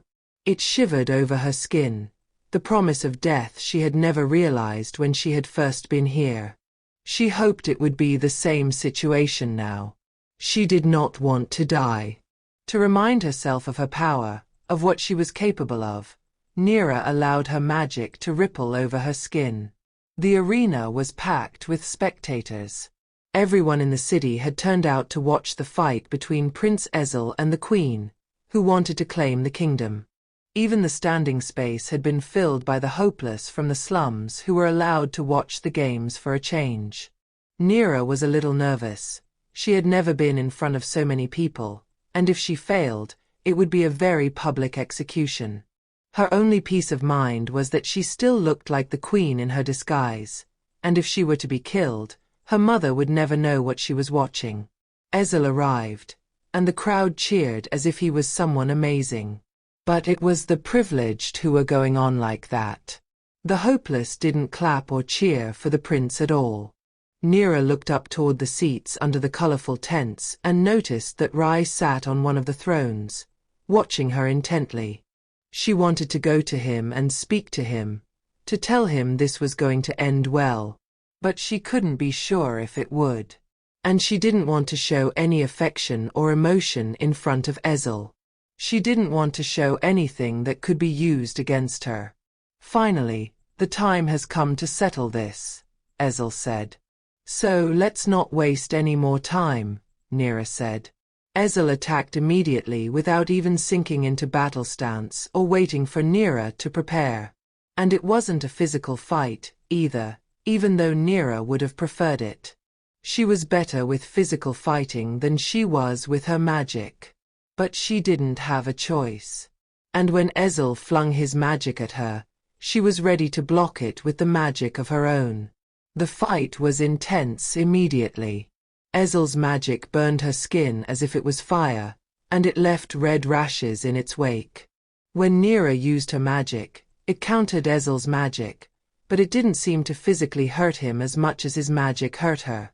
Still, Neera managed to knock Ezel off his feet a couple of times, driving him into the ground with her magic or slamming him against the side of the arena. It was a physical fight, after all. They just did not touch each other. Not unless it was with their magic. For a long time, the fight was fair, equal, and the crowd didn't know who to cheer for. But slowly, as Neera started to get tired, she lost her focus, and she struggled to keep a hold of her magic. Ezel grinned and laughed maliciously. "Oh look, the little queen isn't fit." He was right, but it only infuriated Neera and allowed her to gather her thoughts again. She focused on her power, and slammed Ezel into the ground, driving him down with more magic than she had ever felt course through her. Ezel reciprocated with his magic, and it wrapped itself around Neera's throat, choking her. She couldn't breathe, her lungs were on fire, and she was starting to consider letting go of her magic. But conceding now would mean she would lose, and then she would die. And so would a lot of other people under the new reign of this awful tyrant. She had to keep fighting. She couldn't give up. Her vision started to blur at the edges, and she felt herself fading. She was blacking out. No, she couldn't lose this way. So many more lives were at stake. Digging deep down into her magic, Neera reached for her power and slammed so much of it into Ezel's body that he cried out and lost control of his own magic. And so, Neera won. It had been very close, and she had nearly lost. But it was over, and the city was hers. Neera was in a daze when Duran, disguised as her bodyguard, walked into the arena, grabbed her wrist, and lifted her arm into the air in a victory pose. The crowd went absolutely wild, this time with the hopeless cheering louder than any of the privileged ever could. When Rai left his throne and approached her, he kneeled before her. And when he did, the rest of the audience did, too. Duran produced the crown and placed it on Neera's head. "Long live the Queen," he said with a smile. And the rest of the crowd chanted the same. "Long live the Queen! Long live the Queen! Long live the Queen!" Chapter 17. For the next couple of days, the entire kingdom stood still. Everyone took time off from everything they needed to do to celebrate the crowning of the new queen. At the palace, there was continuous partying, with the privileged coming in streams to congratulate the new queen, enjoy the party, and eat and drink and be merry. At first, Neera was flattered that they were making such a big deal out of her becoming queen. Even though she knew the privileged had been in a much better space than the hopeless, it seemed as though they were just as happy about having a new ruler as the hopeless were. Everyone seemed to think it was a turn for the better. And even though Rai hadn't been able to take the throne for himself as he had always wanted, Neera thought he looked just as happy as the rest of them. After all, the idea was that a just ruler sat on the throne, no matter who it was. And Rai seemed to feel the same. Neera was relieved Rai didn't resent her for becoming queen. It hadn't been her intention at first to become the ruler, but now that she was on the throne, Neera could think of a couple of things she would change. "How are you feeling?" Rai asked Neera while she stood at one of the large windows overlooking the city. "I feel good," Neera admitted.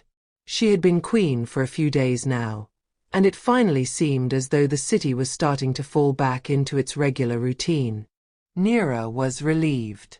She wasn't sure what to do with all the positive responses she was getting. At first, she had enjoyed the attention.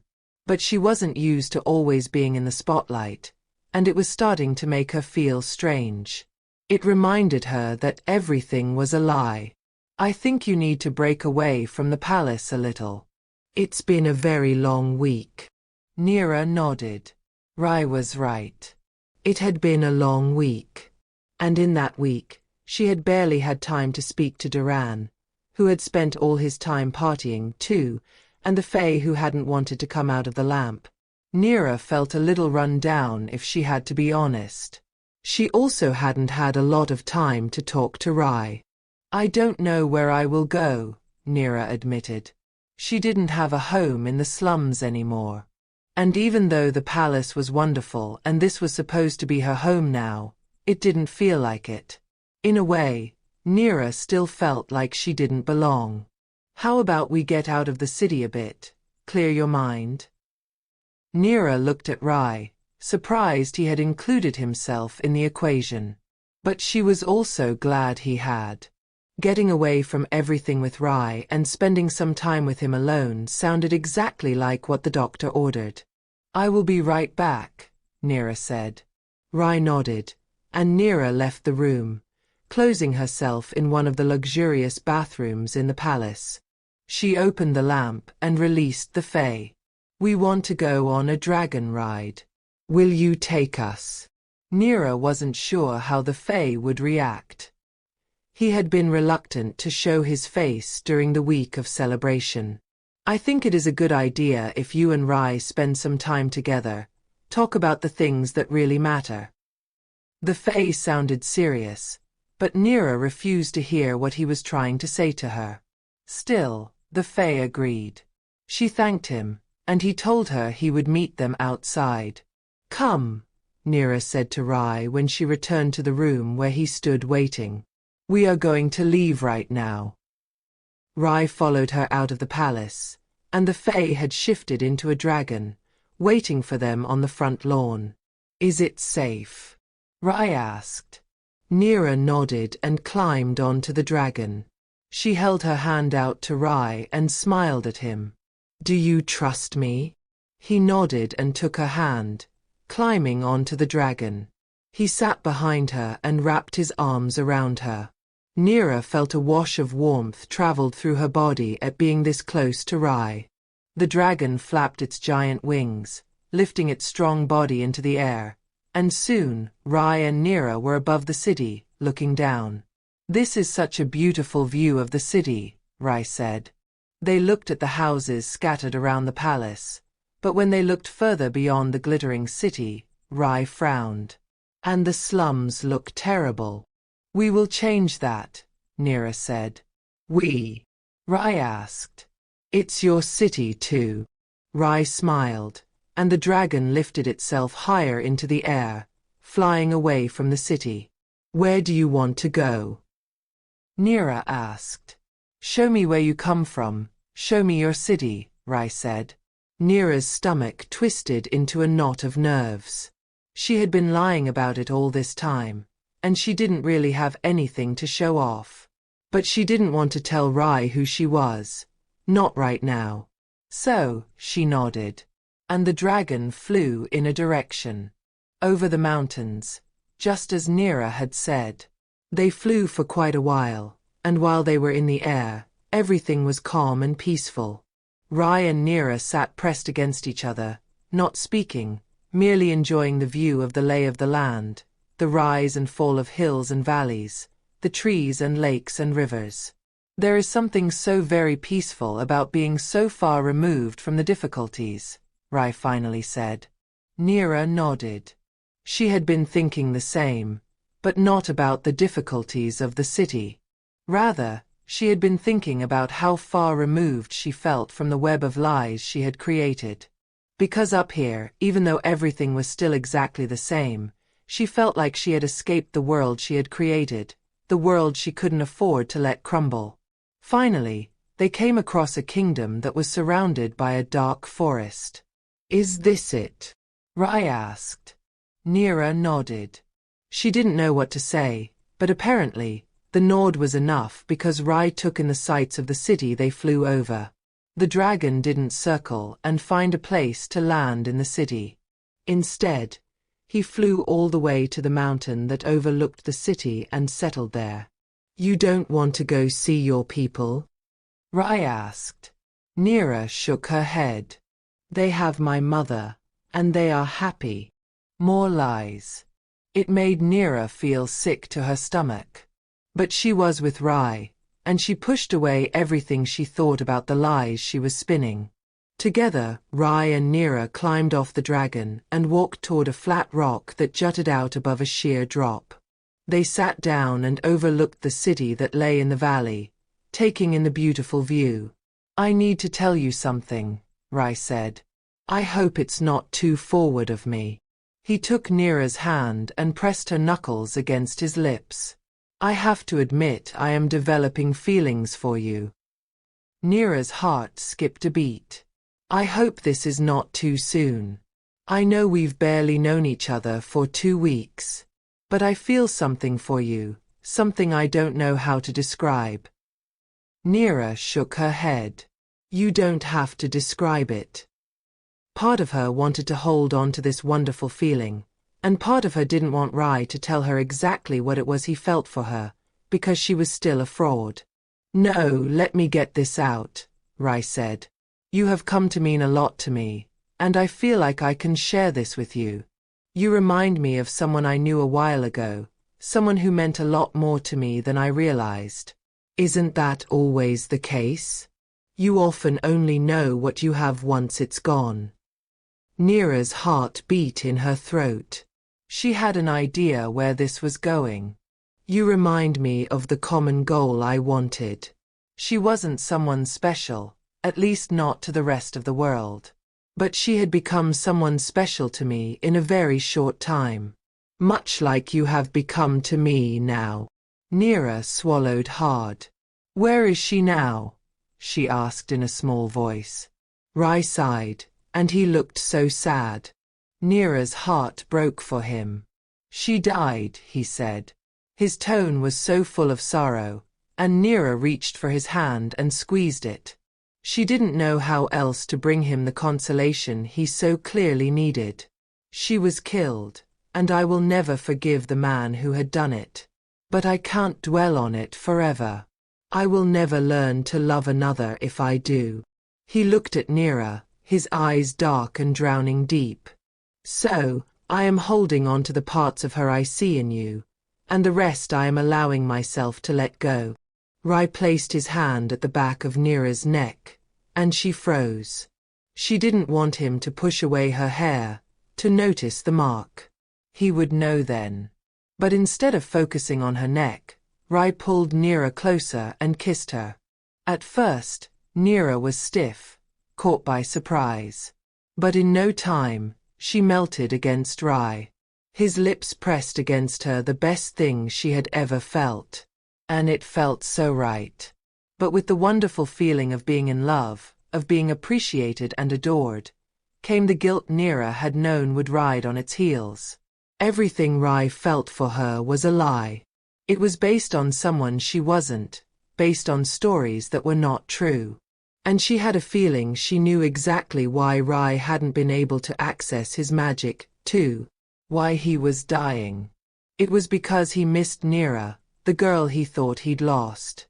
It was because he was grieving so much, that his magic had retreated. Neera knew if Rai had still had his magic, he might have been able to shower the land and been king instead of Ezel, after all. He might have been able to rule, and Neera wouldn't have had to do anything. But instead, his grief had caused him to lose his magic, and not only had he lost his chance to be on the throne, but he was also dying as a result. Are you okay? Rai asked. Neera forced a smile. Absolutely. Thank you so much for sharing that with me. I feel the same about you too. Rai smiled and put his arm around Neera's shoulders, pulling her closer. When Neera glanced to the side, she caught the dragon's eye. The large reptile was coiled up, and the snake-like eye was trained on her. And she knew exactly what the Fae was thinking. That this was the time to tell Rai the truth. But Neera wasn't ready to do that yet. She had never felt this cared for in her life, and she was terrified that if she told Rai the truth, he was going to lose every bit of affection he had developed for her. And she wasn't ready for that. She wasn't ready to go back to being a nobody. Chapter 18. Neera sat on the throne in the throne room at the palace. It was a beautiful throne room, decorated in absolute luxury. The floor was made of marble, the veins running across the floor. The walls stretched high into a very tall ceiling, and windows stretched from ceiling to floor, allowing light to flood the room. Thick velvet curtains draped the windows, making it seem that much more royal. The throne itself was luxurious, decorated with precious stones, and even though it was a very big, chunky thing, it was comfortable. The seat had a thick pillow on it, covered in velvet, and there was a stool for her feet. Neera sat on the throne and leaned back, looking around her. It was a few days after her dragon ride with Rai, and things had returned to normal in the city. Rai was out in the city, but Neera wasn't sure what he was doing. Since she had been crowned queen, he seemed to go out into the city quite often. Neera was sure it was a good thing. She knew he wanted the city to change, for things to get better, just as much as she did. But in the last few days, even though she should have been thinking about how to better the lives of the people she ruled now, her mind was on other things. She constantly thought about the lies, about the disguise she had to wear, and about the story she had created around her rulership. And she was starting to wonder if it wasn't time to change things. She had created the lies and dressed herself in these disguises for the sake of worming her way into the kingdom unnoticed. She had needed Prince Ezel, who had since been completely banished from the city, to buy the person she was trying to sell, to believe she really was there to fight for the land and not for something else. But now that his plans of being king and ruling the city with more terror had been overthrown, Neera was starting to wonder if there was any point in upholding the act. After all, Rai was the one suffering under her pretenses. When she had flown with him across the mountains, she had realized she was the reason why he was dying. She was the reason why his magic had been stripped away. Perhaps she could be the reason why it returned again. The problem was that if it came out that she was Neera, the commoner who everyone thought had died, she didn't know what the repercussions would be. After all, she had started out as a nobody, and she was worried she would become so again. Although it wouldn't be. The magic she had wished for was real, and no matter what she did or who she was, it would not disappear again. And since the royals always had magic, and since it had been passed from generation to generation down their bloodline, the fact that Neera was able to wield magic made her just as eligible for the throne as the rest of them. It wouldn't change even if she revealed her true identity. But that wasn't what Neera was worried about, either. After all, if she would ever be forced to step down from the throne, she knew Rai was more than capable of taking her place and being a just and kind king. No, what she was worried about was the fact that Rai might lose respect for her, that he would turn against her because she had lied to him, that he would lose all adoration for her. And she didn't know how she would deal with that. Because she had come to care very much for Rai. She had learned every side of him and knew he wasn't at all the person her mother had taught her the royals all were. Also, if she told Rai who she really was, it would end his grief and restore his broken spirits, allowing him to use his magic again and save his life. And wasn't saving lives the noblest thing to do? It was, after all, why Neera had started all this. Yes, Neera decided she would tell Rai who she was. Consequences be damned. She had to be honest with him. She couldn't continue this web of lies. Neera moved to stand, but just as she did, she felt a wave of magic. She frowned. It wasn't her own magic that she felt, as she had grown used to feeling the power coursing through her veins.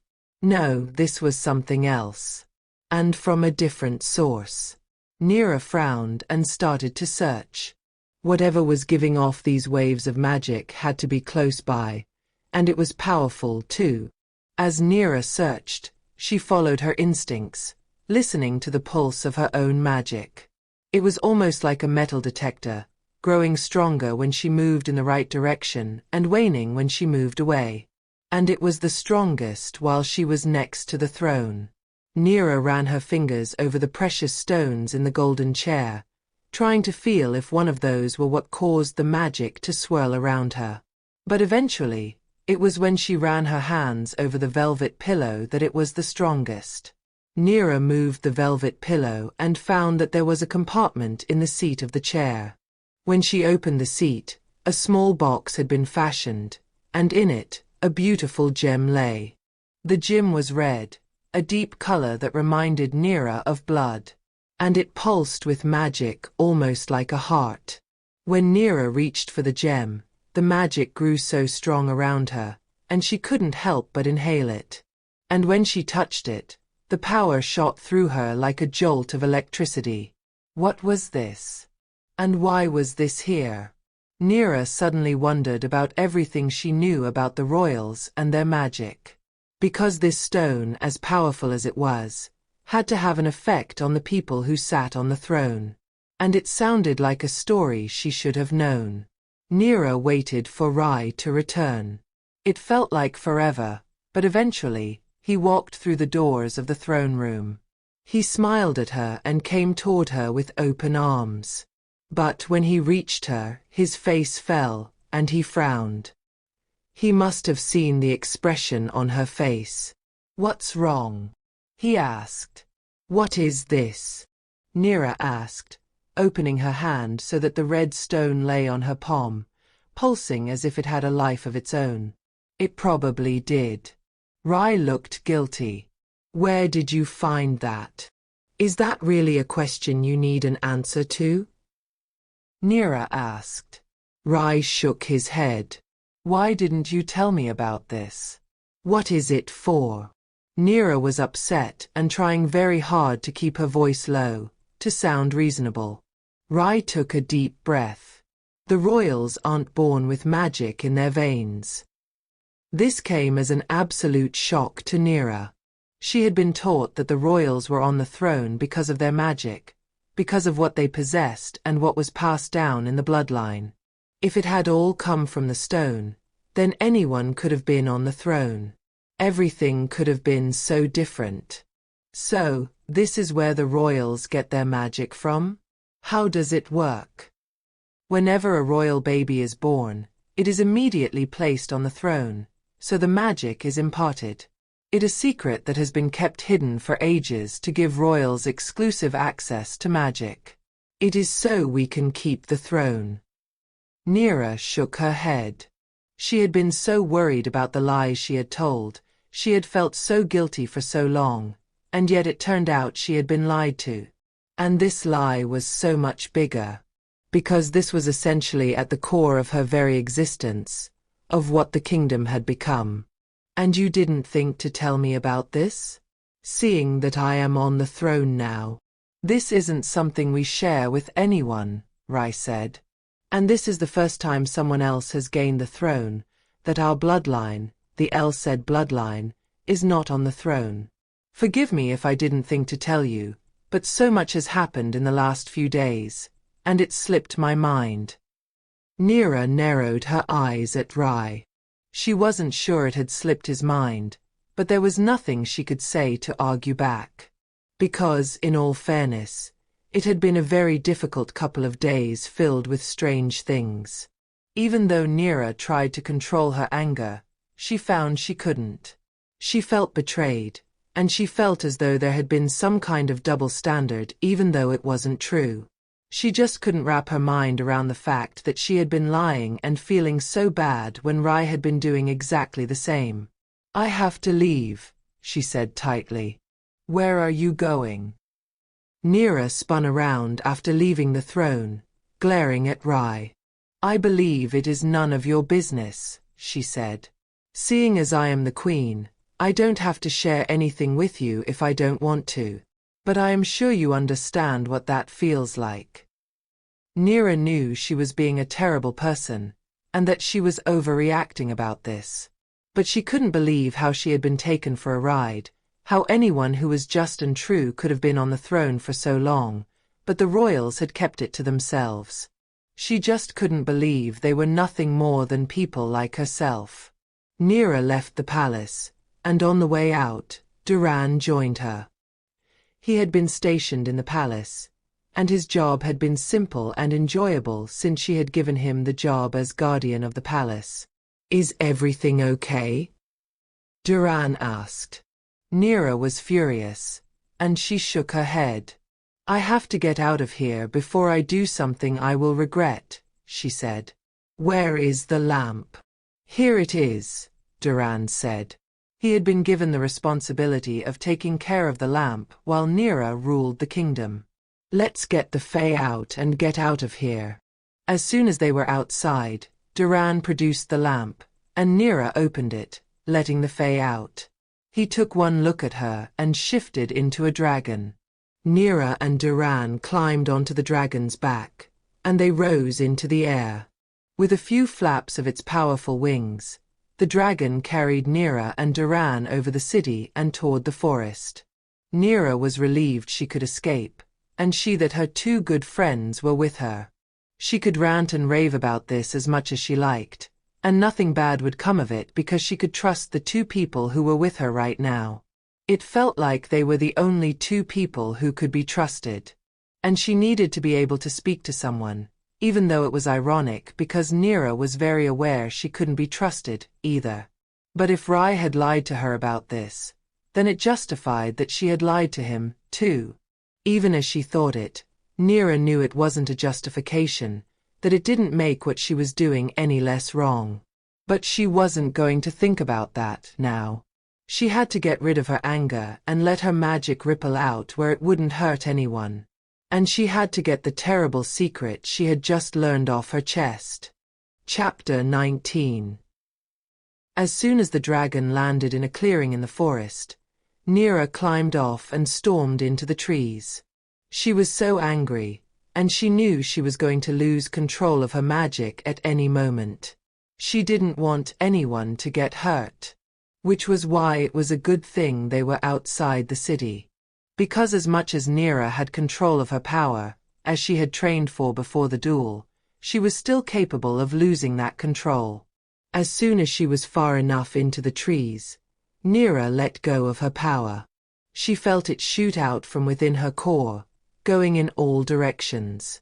And it was so strong, the magic ripping out of her, that it pushed the trees open in her immediate surrounding, the trunks cracking with a terrible groaning and trees falling left and right. Neera looked at the destruction around her, but it didn't make her feel any better. In fact, it only made her feel worse. Why had Rai kept this a secret from her? Seeing her own power only made her realize how much he had kept from her, that he had lied to her about this. At least he hadn't been the one to lie, but he hadn't told her about the jewel that contained the magic the royals possessed. And not telling her about something that important, especially when she was queen, was the same as lying. What happened? Duran asked, catching up to Neera. He looked around the clearing Neera had created, at the fallen trees and the destruction she had sowed. He whistled through his teeth. You do know that with all these trees you dropped your disguise too. Neera hadn't known she had done it, but it made sense. It was another reason why she was glad she had come out to the forest to lose control of her magic, and hadn't done it in the palace. She would have wrecked the beautiful building, and she would have exposed herself without intentionally doing so. I can't believe he lied to me, Neera shouted. The Fae appeared in the clearing, too. He looked around at the destruction with a placid expression, as if he knew all along that Neera was capable of doing this. What did he lie to you about? Duran asked. Neera shook her head. She was struggling to even string words together in a sentence. She didn't know how to get rid of the horrible feelings of betrayal that swirled around inside her. And she didn't know how to justify his lie with the fact that she had lied, too. Because somehow, this felt so much worse. The only thing Neera was lying about was who she was, not what her intentions were or where she had come from. Although, maybe that was not entirely true. But this lie, this stretched all the way back to the very beginning, to a time when Neera's entire family had been enslaved. It was so much bigger. Everything Neera had done was for the greater good, for the people. It was why she was lying. But Rai had lied because he was trying to keep it all to himself. It was the exact opposite. Tell me what happened, Duran insisted when Neera didn't tell him. And she turned to Duran, who had become one of her closest confidants. She could talk to him about anything. I found the jewel in the throne today, she said. Neera tried very hard to keep her voice consistent, to not scream and shout and lose control again. A magical gem, the Fae said, speaking as though he knew. But Neera wasn't even going to ask him if he had known because she wasn't ready for another betrayal like that if he had. And the Fae often seemed to know what Neera was thinking, but nothing else. It was probably the same. Neera nodded. Yes, it is what gives the royals their magic. They are not magic by birth. They inherited it by lying on this jewel. Duran frowned. So what you're trying to tell me is that anyone can have this magic? Exactly, Neera said. And this is why I am so angry. Because if anyone could have taken the throne, at any point in time, perhaps the city would not be in such a state. Perhaps I would not have had such a terrible life. Perhaps so many people did not have to die. Duran looked like he was getting angry. And maybe I wouldn't have had to kill so many people. Neera hadn't thought about the repercussions. About what it could mean for Duran if she told him about the jewel. She looked at the Fae, but he merely pulled up his shoulders. He never got involved with anything, neutral party as he was. Neera started to feel less angry, the rage draining out of her. But it was as if Duran soaked it back up again, rage boiling in his eyes. His anger rippled over him so strongly that Neera thought she could feel it. Well, then we should go back to the palace, take the jewel, and expose the royal secrets. He spoke with such bitterness when he said the words that Neera was taken aback. We have to make them pay for what they did, Duran added. I can't believe this. Neera was sure if Duran had magic, he would cause the same kind of destruction with the level of his anger, the intensity. But instead, he was just a man. Powerful but only human. I'm sorry, Neera said to Duran. I didn't think how this news might affect you. She felt a little bad that Duran was now losing it because of this news. But Duran shook his head. Don't be sorry. Let's do something about this. We have to show the people who the royals really are and allow them to choose their own ruler. Hang on, Neera said. That's not what this is about. Why not? Duran asked.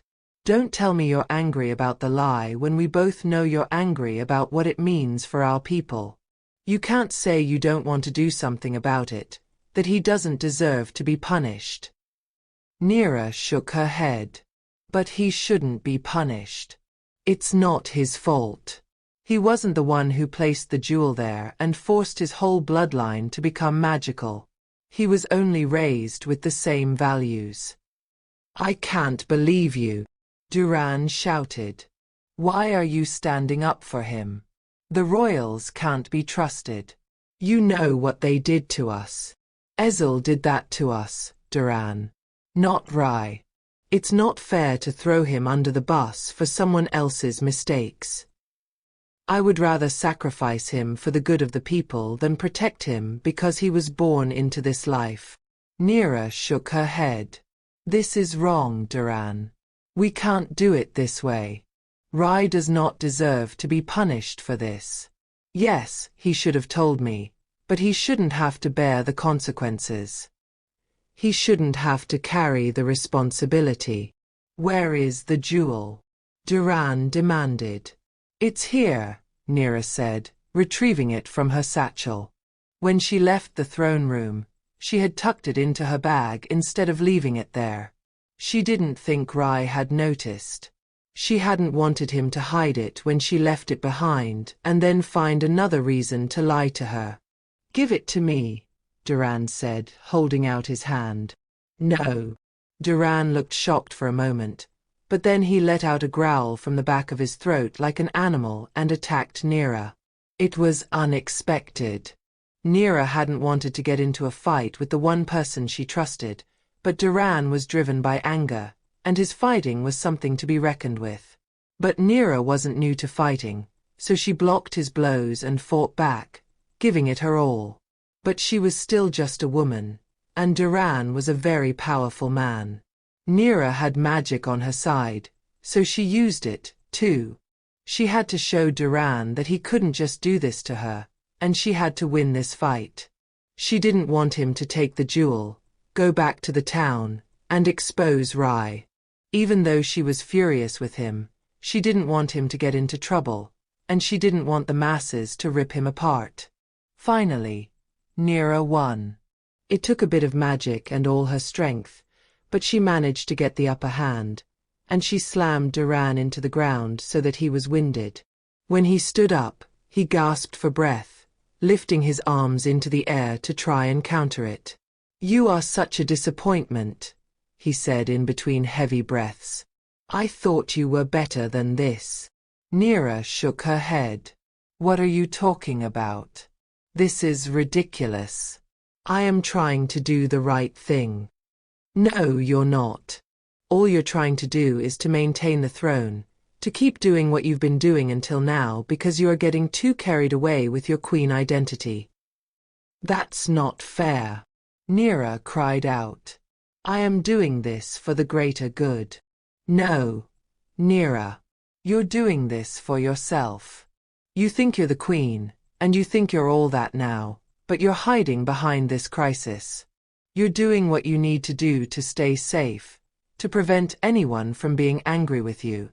But you aren't worthy of the throne, and you aren't worthy of us following you. You're nothing more than a poor thief." The words nailed Neera in the chest, and each one of them was like a blow to her heart. Duran stormed into the trees, leaving Neera behind with the Fae who hadn't said or done anything. After a moment, Neera marched into the trees, too. "What are you doing?" the Fae asked. "I am going to confront Rai," she said. "Because this isn't right." The Fae followed Neera into the trees. "You think this is the right thing to do?" he asked. "Don't come at me with your psychological mess," Neera snapped. "I am going to talk to him because this is not right." Neera found the lamp, opened it, and sucked the Fae in. She didn't need to be lectured by him on top of everything else. When Neera returned, Rai was in the throne room looking worried. "Where were you?" he asked. "You took the jewel." "Yes, I did. I didn't think you needed it right away. I mean, there isn't a real baby who needs to be set up to take over the tyranny of this place." Her words dripped with sarcasm, and Rai looked shocked for a moment. "I'm sorry," he said. "I was afraid of what would happen if I told you. Don't you think I know what this means?" "That's exactly what I think, Rai. I don't think you understand what this means. The people have suffered because of this. They have had to endure the worst things because the bloodline, a bunch of tyrants, had forced their way into this position and kept themselves there. You're a liar, Rai. And you are the reason for the suffering of the people." Rai shook his head. "It's not that simple, isn't it? So, you don't think there's anything you could have done about this? The babies already have the magic. I can't get rid of mine. Or at least, I couldn't. And neither can Ezel because it was imparted at birth. What am I supposed to do? I didn't tell my mother to put me on the gem, and I didn't choose this life any more than you chose yours." He had a point, but Neera was too upset. She shook her head and turned away. "I can't even look at you," she said. She was so upset that she had been betrayed. And she refused to see the irony, the hypocrisy of her doing exactly the same. Because this wasn't the same at all. Chapter 20. Neera couldn't think of anywhere else to go but home. She hadn't been back home since she had been there to wish for her mother's healing, and she missed her mother so much. It felt as though everything had fallen apart, and she needed advice. She needed a shoulder to cry on, someone she could really trust. Because after what had happened with Duran, after he had turned and showed her that he wanted to expose Rai, she realized she hadn't been able to trust him. Or she hadn't quite known who he was. So she walked through the streets of Slums, watching as the people turned their heads to look at their queen. Some of them even bowed. But Neera didn't get the same feeling she usually did when this happened. She felt rotten about what was going on, and she felt that somehow she had let her people down. Even though none of this had been her fault. She had done everything in her power to help her people, but it felt like she was only losing with every step she took. Finally, Neera reached her childhood home and knocked on the door. Her mother opened, and Neera's heart skipped a beat. A lump rose in her throat, and she wanted to burst into tears. But then her mother kneeled. "Your Majesty, to what do I owe the honor of your visits?" "Please, stand up," Neera said. "You don't have to bow to me." "Your Majesty is too kind," her mother said, still kneeling. But Neera shook her head. "It's me, Mom," Neera said. Her mother looked up, confused. Then Neera dropped her disguise. Her mother clutched her hands to her mouth, tears springing into her eyes. "My darling girl, I thought you were dead." She grabbed Neera into a hug, holding her tightly, and Neera wrapped her arms around her mother's body, finally feeling like she had come home. It felt like she had wandered around for so long, lost, and now she was found again. "Come inside," her mother said. "Eat. Drink. I can't believe it's you." Neera sat down at the small table in the kitchen and watched as her mother moved around, fussing over the food and drinks. It was wonderful to see her so happy, so healthy. But Neera felt like her heart was breaking. She had lost Rai, hadn't she? "What's wrong, sweetheart?" Neera's mom asked while she prepared food. "You didn't come home just to be home, did you?" Neera shook her head. She took a deep breath. Where was she going to begin?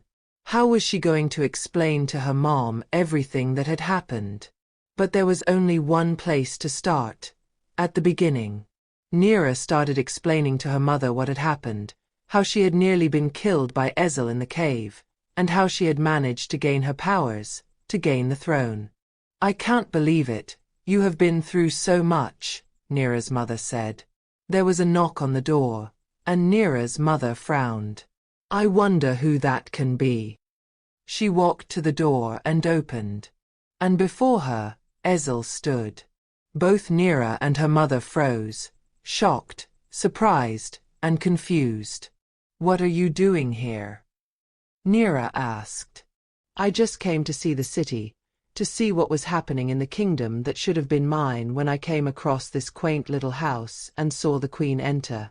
And what do you know? I heard the most interesting story through the window." It only took a moment for Neera to realize what Ezel was saying. He had overheard her entire story about how she had survived and the plan she used to dethrone him. "You can't do anything to me," Neera said. "You watch me," Ezel said right as he attacked. He threw magic at Neera, bombarding her with one attack after the other, and even though she was still strong and could fight back, something drained her power. It was as if there was a hole in her soul, and it was leaking out, stopping her from fighting to her true potential. And she knew why, too. Because Rai had betrayed her, and Neera was struggling with a broken heart. This was why she had come to her mother. Before long, Ezel got the upper hand. He knew how to use his magic, and Neera was struggling, trying to grab hold of the little bit of magic she had left. Ezel was winning, and he was going to kill Neera. She could see it in his eyes. "No!" Neera's mother cried out, seeing the same. She rushed toward Ezel and grabbed his arm, trying to pull him away from Neera. Ezel turned, his eyes filled with menace, and he grabbed the dagger from the inside of his vestment. He lifted into the sky, the blade gleaming. No! Neera cried out, seeing the blade slice through the air in slow motion. She tried to move toward her mother, tried to use her magic, but none of it happened fast enough. The blade plunged into Neera's mother's chest, and she gasped. Neera watched as her mother's eyes rolled toward her, a look of panic on her face before her eyes dimmed, and her body went slack. Ezel dropped her body to the ground. "Mama!" Neera cried out, scrambling to get to her. She grabbed her mother's limp body and shook her, begging her to wake up. But her mother had been ripped away from her, and the hole in her soul was crashing with blood. "I am not ready to say goodbye," Neera cried. Tears ran over her cheeks, and she felt she was going to faint. Like she was going to lay down and die right next to her mother. How long had it been that she hadn't seen her? And now her mother had been ripped away from her before she even had a chance to spend some proper time with her.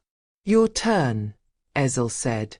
He moved toward Neera, and she knew he was going to kill her, too. But suddenly, she didn't care. She had just lost her mother, Rai wasn't the man she thought he was, and Duran had disappeared into the forest after they had fought. Neera had lost everything, and there was no reason not to die, too. "Ezel, stop!" Rai cried from the door.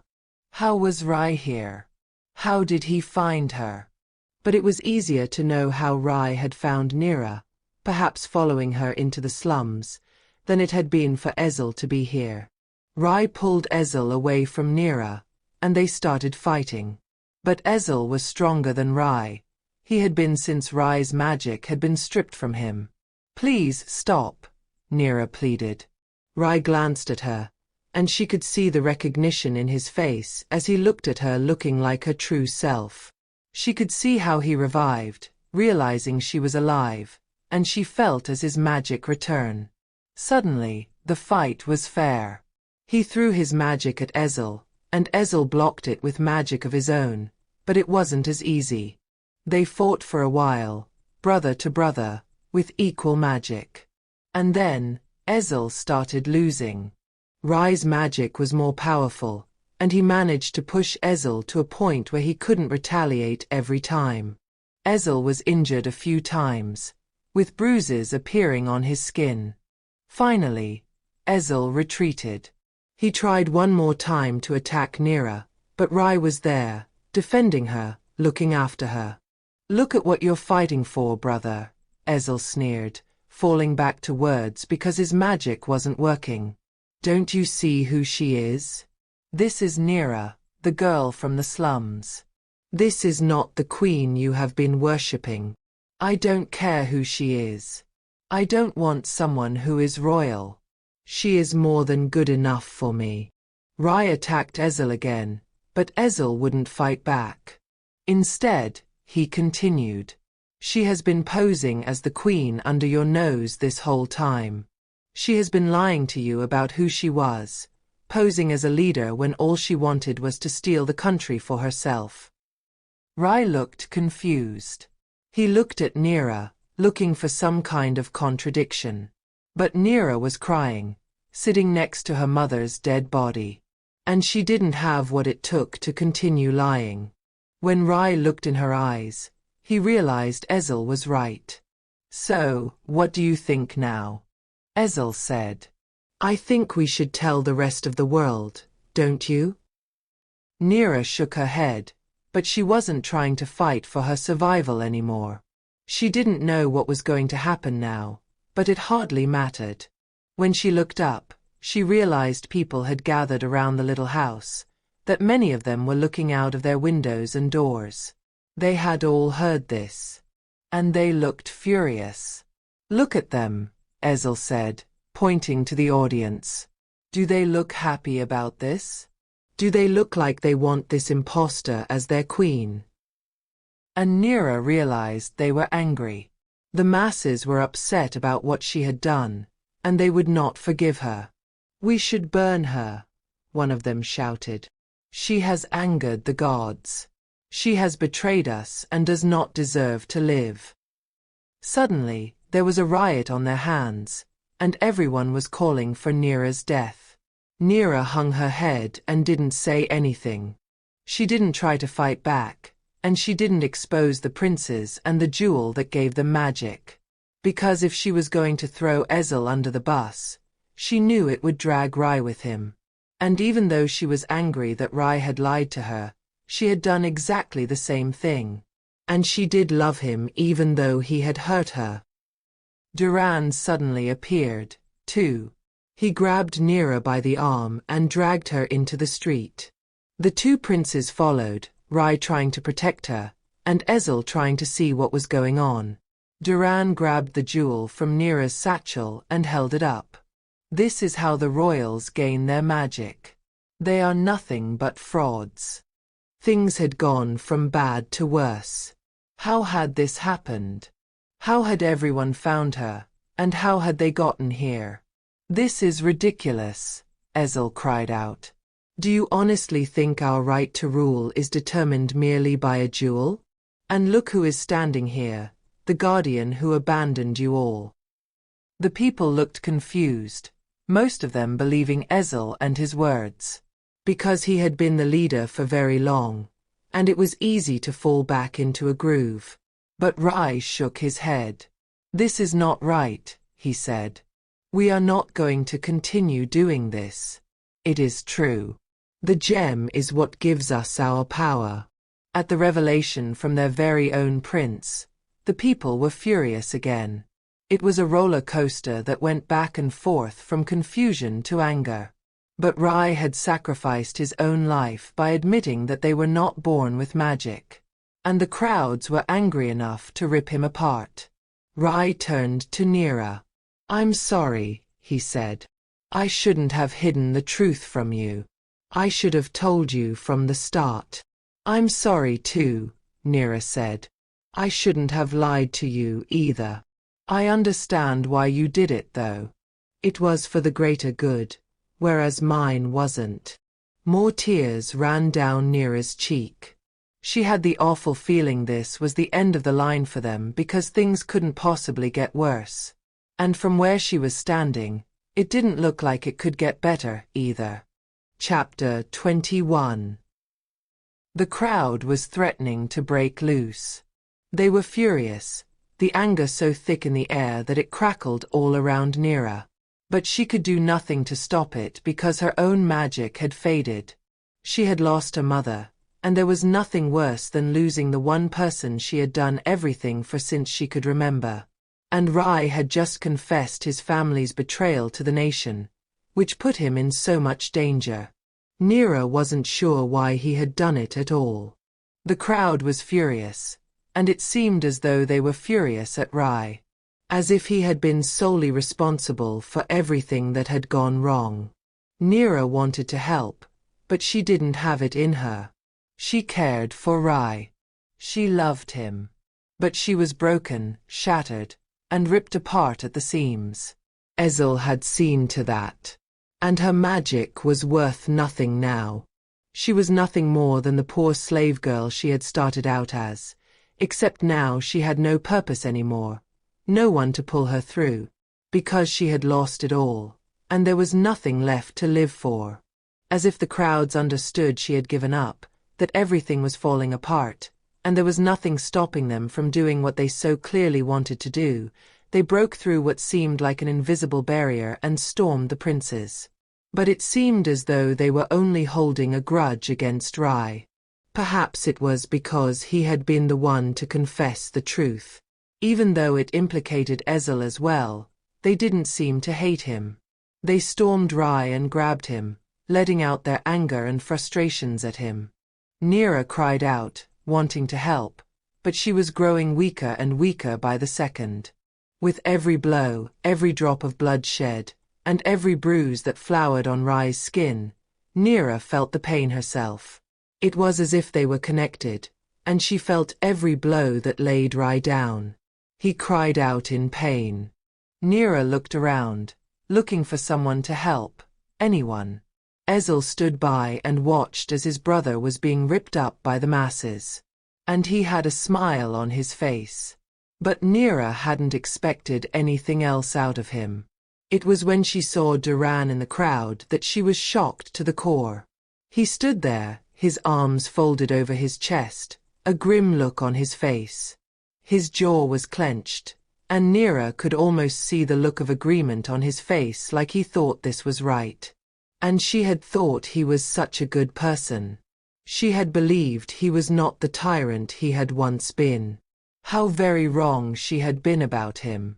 When he looked at her, their eyes locking, there was no emotion. He gave her a look he had always worn, eyes that seemed lifeless, which so often spelled death for the slaves in the slums. In fact, with the expression of pure mercilessness on his face, Neera was surprised he didn't jump in and join the carnage.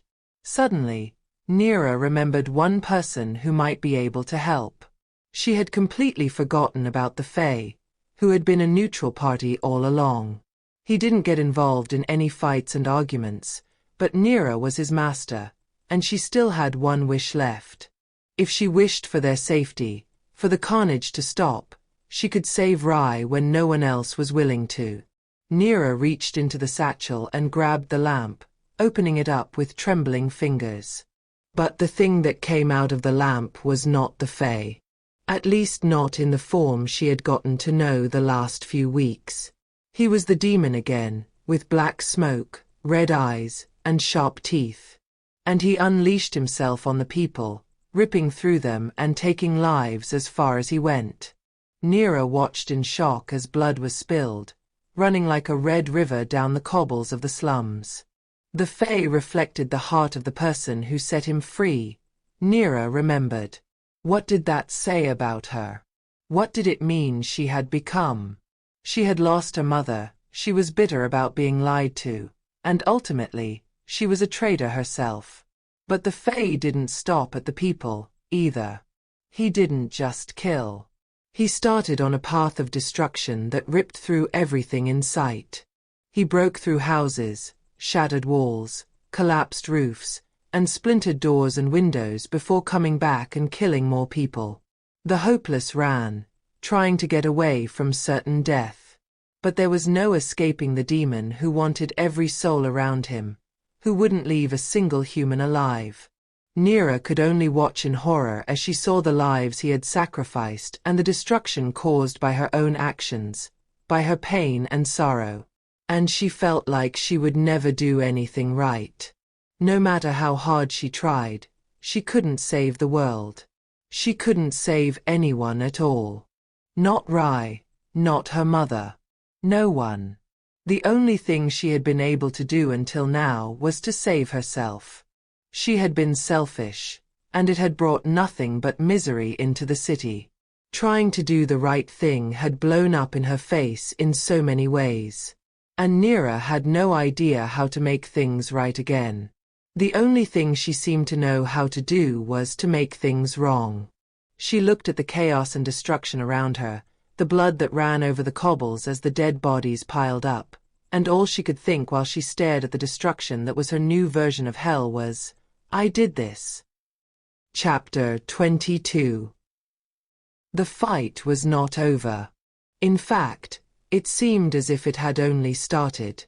As if there hadn't been enough chaos, the Guardians came from the gate to fight the Fae, to stand up and do what they were made to do. Her whole life, Neera had been oppressed by the Guardians, but essentially they were there to protect the people. She had never seen them do that, but they were finally doing it now. And Neera hoped beyond hope they would be able to do something when she hadn't been able to. She hoped they would be able to save some of the people because the people weren't able to save themselves. Neera didn't know the city had as many Guardians as she saw now. Maybe it was because they were always scattered, spread out, and divided into groups, scheduled on different rotations. But now that they were all together, there were so many of them. Hundreds, it seemed. They came at the Fae with swords and sheaths, their tasers out and snapping electricity. They attacked in groups, in a formation that made it look like they had been trained formally. Neera had never thought about it, but perhaps they had been trained. Although she couldn't imagine they had ever been prepared for something like this. It was as if the Fae understood they didn't have a clue what they were up against. Neera could see their fear from where she was on the ground. She was unable to hold herself up for very long as she had become so weak. Even though the soldiers were obviously terrified of the Fae, they attacked with so much courage. And they tried different techniques as well. They tried surrounding the Fae and coming from different angles, slashing their swords at him and trying to stick tasers in his ribs. But if they hadn't been able to stand up against the Fae when he had been in human form, there was absolutely no way they were going to be able to fight him now when he was in demon form. Still, it was admirable that they tried. But as Neera watched, the Guardians also fell one by one or two by two or even in groups. They died, sacrificing their lives to save others. It was the noblest cause of a Guardian, and it was the first time in a long time they did something that wasn't hurting others. They were trying to save them instead. Unfortunately, it wasn't going to work. None of it was. Somehow, Neera had unleashed hell on the city, and she felt personally responsible. She may not have been the one to lie about the gem that had been on the royals, but it was the only thing she had not been responsible for. Everything else, she felt as though it was her fault, which meant she was the one that had to stop it. Even though she felt weak, even though she knew her magic had been drained because of her mother dying, and because of her broken heart, she couldn't sit back and watch people being destroyed. It was the exact opposite of what she needed, what she wanted for them. So she pushed herself up from the bloody cobbles, her clothes stained with dried blood, and her hands slick. With a groan, she faced the Fae. "This isn't you," she shouted. "This is me. And I am not going to let you do this to innocent people. I am the one who should be punished." She gathered the magic she could find within herself and threw it out at the Fae, feeling it ripple over her skin. The Fae turned to her and laughed. It was a malicious laugh, a snicker almost. It was nothing like what she had come to know about the Fae, and it felt awful to know he reflected who she was. It felt terrible to know the Fae was merely showing who she had become. Neera tried to attack the Fae with all the magic she had left, but she wasn't a match for him. The demon was so much stronger than she had ever been, and she was reminded that he was the one who had given her powers in the first place. Neera would never be the most powerful mage. She would always be second to the Fae. And she was ashamed about everything she had done, ashamed about lying and about posing and about being selfish toward the end. She was ashamed she had become this person, and that who she was now was no longer worthy of the way she had been when she had first found the lamp. Who knew that going through all these things, trying to do the right thing, could become so wrong? But Neera had known something was wrong, and she knew exactly where she should have made it right. She just hadn't done it because she had worried about what they were going to think of her, of what she was going to lose. But because of her selfishness and her self-consciousness over her image, so many people were losing their lives now. It was a punishment that was too heavy to bear. Still, Neera tried, fighting as hard as she could. She needed to stop the Fae before he killed every single soul in the city. But at this rate, it looked like that was what was going to happen. Even though they fled, even though they were running for their lives, Neera knew the Fae would catch up to them. Their blood was on her hands. Neera looked down at her hands and felt like it was literally so. Her clothes, her hands, everything was stained red because she had been in the middle of such a fight. And that was where Neera snapped. It was where she gave up. Why had she ever thought she was good enough to do this, that she was better than the others? She should never have considered that she was more worthy than everyone else. Because that in itself was an awful thing to think. Neera looked down at her royal clothes, now stained and ugly, finally portraying who she really was. And she started tearing at it, ripping it off her body. She was not worthy of clothes that portrayed such a high station. Duran had been right.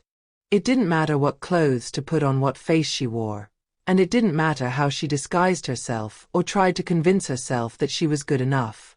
Neera would never be any more than a poor slave.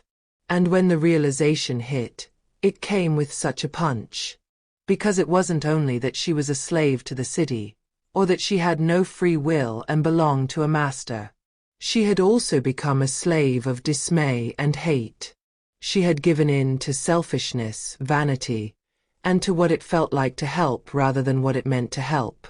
She had become addicted to being the hero instead of focusing on the lives she had meant to save. And Neera was tired.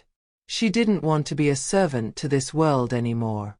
She didn't want to be a slave to all the things she had become. Instead, she wanted to be the person she used to be. Because then, even though she had been a slave and freedom hadn't been a word she had been allowed to understand, she had been worth something because of her resolve. Because of who she had been and what she had worked for. This wasn't the person she was going to be. This wasn't who she wanted to be. And this wasn't who she was going to allow any of her choices to make her. At the end of the day, she could still decide who she was going to be. Nothing and no one will take her choices away, her free will, and the person that she chose to be. Chapter 23. The moment Neera realized what was going on and who she wanted to be, everything fell into place. She felt a rush of warmth, and when she looked down at her body, her royal clothing, stained, ripped, ugly, disappeared. It was replaced by her former clothes, her slave vestments. But she wasn't the slave she used to be. Because she was powerful. Neera could feel the magic brimming within her, coursing through her veins so powerfully that she felt like she was being ripped limb from limb. But it wasn't that way. She was in full control, and her magic would not rip out of her. Instead, she would be able to wield it as it was intended, and she would be able to use it for the real reason it was given to her. She was going to use it to do the right thing. Neera set off. Her energy revived. She climbed up a wooden trellis, and when she was on the roof, she could see the Fae moving through the houses, sowing distraction as far as he went. She ran toward the Fae. She jumped over rooftops and headed across the slums toward the Fae in the distance. As she came closer, her anticipation grew. This was where everything was going to end. This was where Neera was going to right what she had done wrong. The Fae turned and saw her when she was close, and he let out a blood-curdling scream. But it wasn't in fear. Rather, it was in anger. It was the screech of a monster. Before she could come any closer, the Fae attacked her. With a giant swipe of his clawed hand, he tried to take her out, but Neera dodged the blow in time and jumped onto the Fae, flying through the air. Her hair whipped around her face and her neck, and her clothes were tagged by the wind. She just soared over the city's houses. She grabbed on tighter to the Fae just as he was headed toward the privileged houses. It didn't seem to care that she was hanging on to it as it continued to fly towards the castle. As soon as they were over the castle, Neera jumped off onto the castle's exterior walkway. When she landed on her feet, the Fae turned and attacked her. It was a terrible fight, both physical and magical. The blows rained down on Neera at the same time the magic did.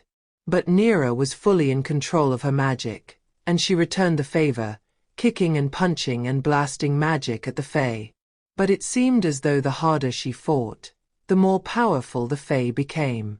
It was as if she was feeding him with every bit of fighting she poured into him. And she realized it was exactly what she was doing. Her anger at the Fae, her hatred at what he was doing, and what she had caused herself was feeding him. It was making him bigger and stronger. Again, she was doing this. And his current form resembled the hatred in her heart. Neera stopped fighting. She was ashamed of herself.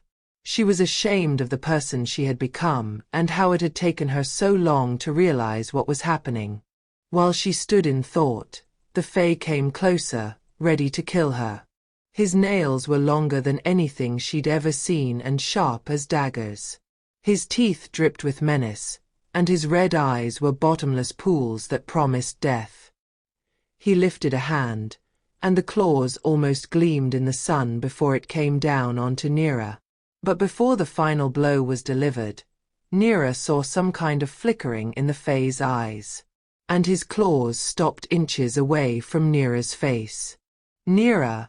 the Fae asked, speaking strangely with the sharp teeth that wouldn't even allow him to close his mouth. She nodded. "You have forgiven yourself," he said. Neera nodded again, and suddenly she felt like crying, because that was exactly what she had done. She had forgiven herself.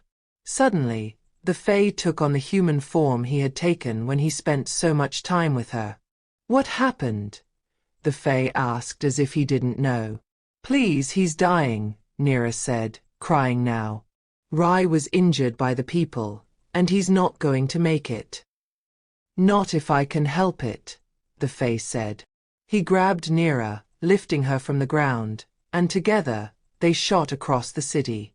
The Fae carried her, flying above the rooftops, and Neera spotted Rai on one of the streets. He was in bad shape. When they landed next to him, Neera fell to her knees. "I'm so sorry," she said to Rai. "You have one more wish left," the Fae said. Neera nodded. She knew she had one more wish left, and she wanted nothing more than to save Rai with that wish. But when she looked around her, she knew it was so much more than just one dying person. So many people were injured, their blood draining into the streets along with their lives. So many houses had been destroyed, and so many people had been left without anything. If Neera decided to save Rai with the wish, so many people in the city would suffer because their houses were destroyed, and they were in pain. But if she wished to restore the city, Rai would die. Neera closed her eyes, trying to decide what she was going to do. How could one possibly choose? Rai put his hand on hers, and Neera opened her eyes and looked down at him. His dark eyes were peaceful, although his face was twisted in a mask of pain. "It's okay," he said. "I understand. I am just one person, but there are thousands out there who need help." Neera started crying.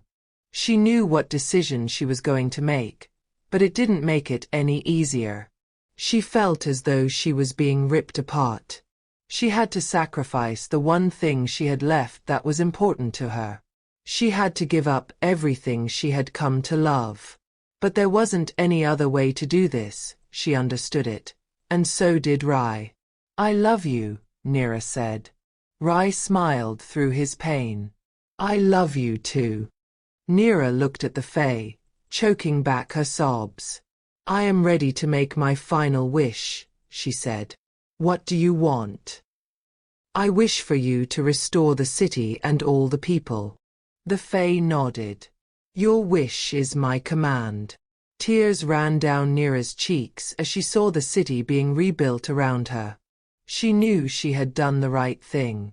She couldn't be so selfish and let others suffer because of what she wanted. And Rai had supported her decision. "This is enough for me, you know," Rai said in a hoarse voice. "Knowing we did the right thing." Neera sobbed as she clutched Rai to her. She wasn't ready to let go. She wasn't ready to miss and lose a second person. All of it was too much to bear. But there was no other way about it, and as she held on to Rai, he slipped away.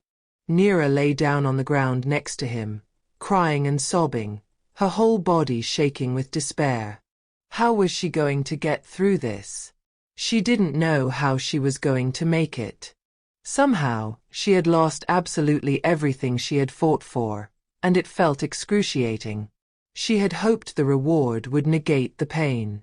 But instead, she felt like she was dying inside. As she felt her heart shatter into many more pieces, a sudden warmth next to her made her look up. She frowned as she saw Rai's skin glowing.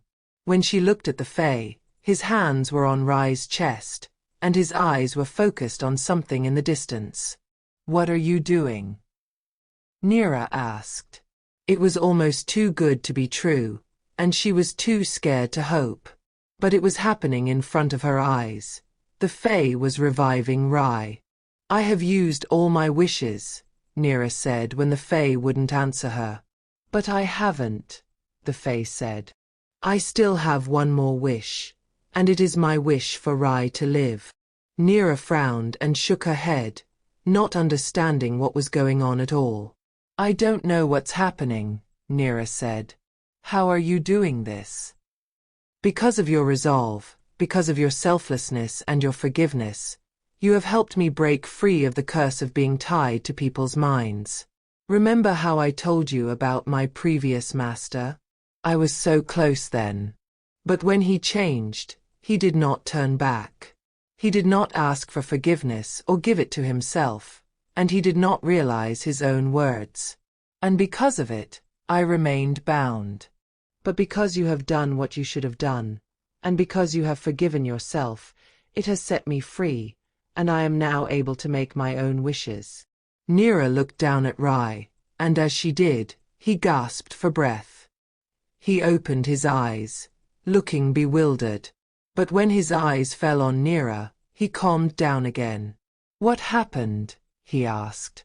Neera cried, tears running down her cheeks, and she threw herself over Rai, planting kisses on his face. "You're alive, that's what's happening," he said.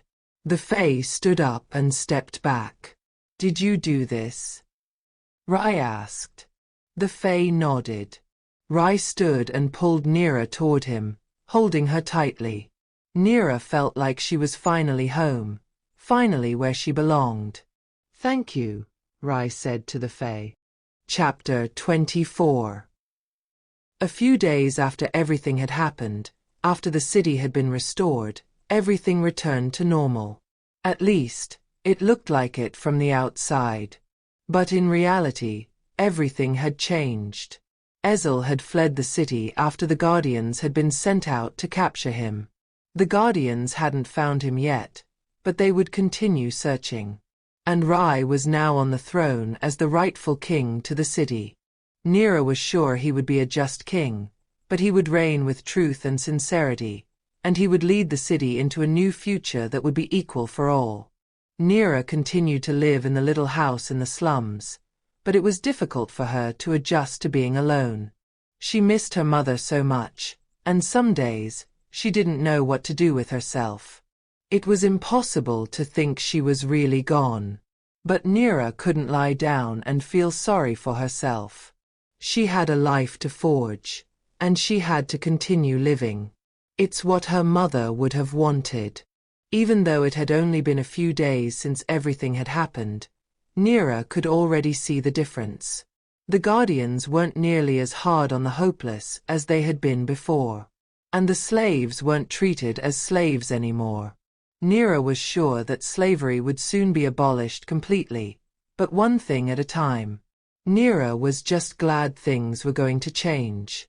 A knock on her front door had fear racing through her before she took a deep breath and remembered that there was nothing to fear anymore. It had only been a couple of days, so she sometimes fell back into old habits. But she had done nothing wrong, and even if she had, she knew things would not be the same as before. Neera walked to the door and opened it, expecting a guardian. But it was Rai who stood before her. "My liege," she said with a bow. Rai shook his head. "None of that," he said before pulling Neera into a hug. "I am not here on official business." "Then why are you here?" Neera asked. "I want to be with you," Rai said simply. "I love you, and I want you by my side." Neera shook her head. This conversation had become serious so very quickly, but it was never going to work. "I can't accept your love, Rai. I am not royalty." Rai shook his head. "I am the king. And I get to break any law I want and make any law I want. And I do not agree with this at all. I want to make you my queen." Neera had a moment of happiness before she thought about it and shook her head. "I don't think we can do that," she said. "Why not?" Neera took a deep breath. "Because it might reflect badly on you as king. And you have fought so long and hard to have the reputation and image you have now, for people to see you as the worthy king you are." Rai shook his head. "You are more than worthy to be at my side, and the people will respect you. They will understand." Neera wanted to argue, but Rai grabbed her and kissed her. "Marry me," he said. "Marry me and let us change this world together." Neera wanted to say no because she thought it might be the right thing to do, but then she said yes because she loved Rai and wanted to be with him. When Neera left her house with Rai, all the hopeless were in the streets, and they applauded.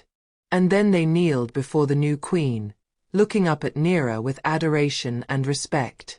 Neera felt like she was going to cry. This was more than anything she could ever have hoped for. After she had given up so much, it felt like a miracle. "What is this?" Neera asked with a giggle. "This is the future," Rai said with a smile. And it was. Together, Rai and Neera ruled over the city of Kamar, and it changed. They abolished slavery and the rights that stopped them from going beyond the gate. They were allowed anywhere in the city, and the classes weren't divided anymore. Everything was different now that the people were being treated as equals, and despite some of the people arguing that it would erupt in chaos, peace ensued. It was exactly what Neera would have wanted for her people. They were days where she wished her mother would be able to see it, that her mother would have known a better life. But there was no use in looking back and regretting the past. The only way to move forward was to face it head-on, and Neera knew the future looked bright. It was like the lamp she had found in the cave in a different lifetime, glowing and full of hope. Epilogue. Dawn broke over a peaceful town, a soft amber light stretching across the sky and casting long shadows over the cobbled streets. The scent of fresh bread and dewy grass mingled with the crisp morning air, filling the town square with a sense of calm and promise.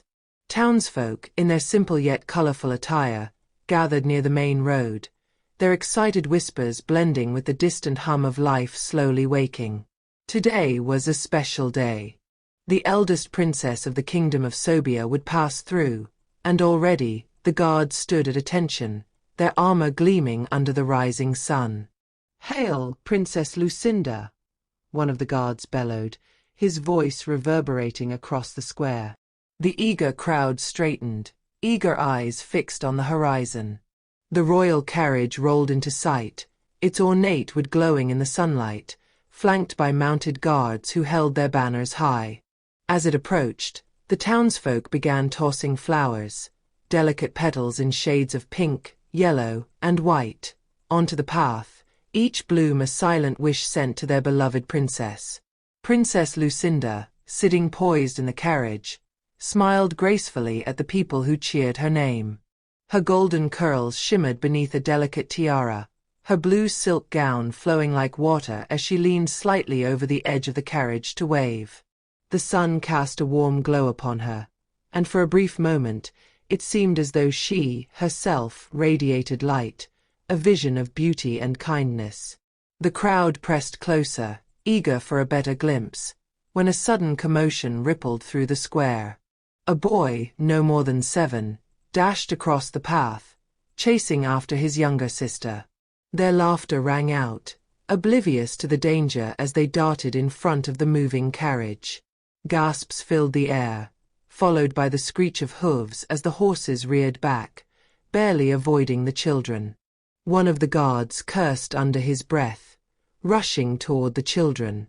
"Out of the way, boy!" he barked, his face twisted in frustration. "This isn't a place for games."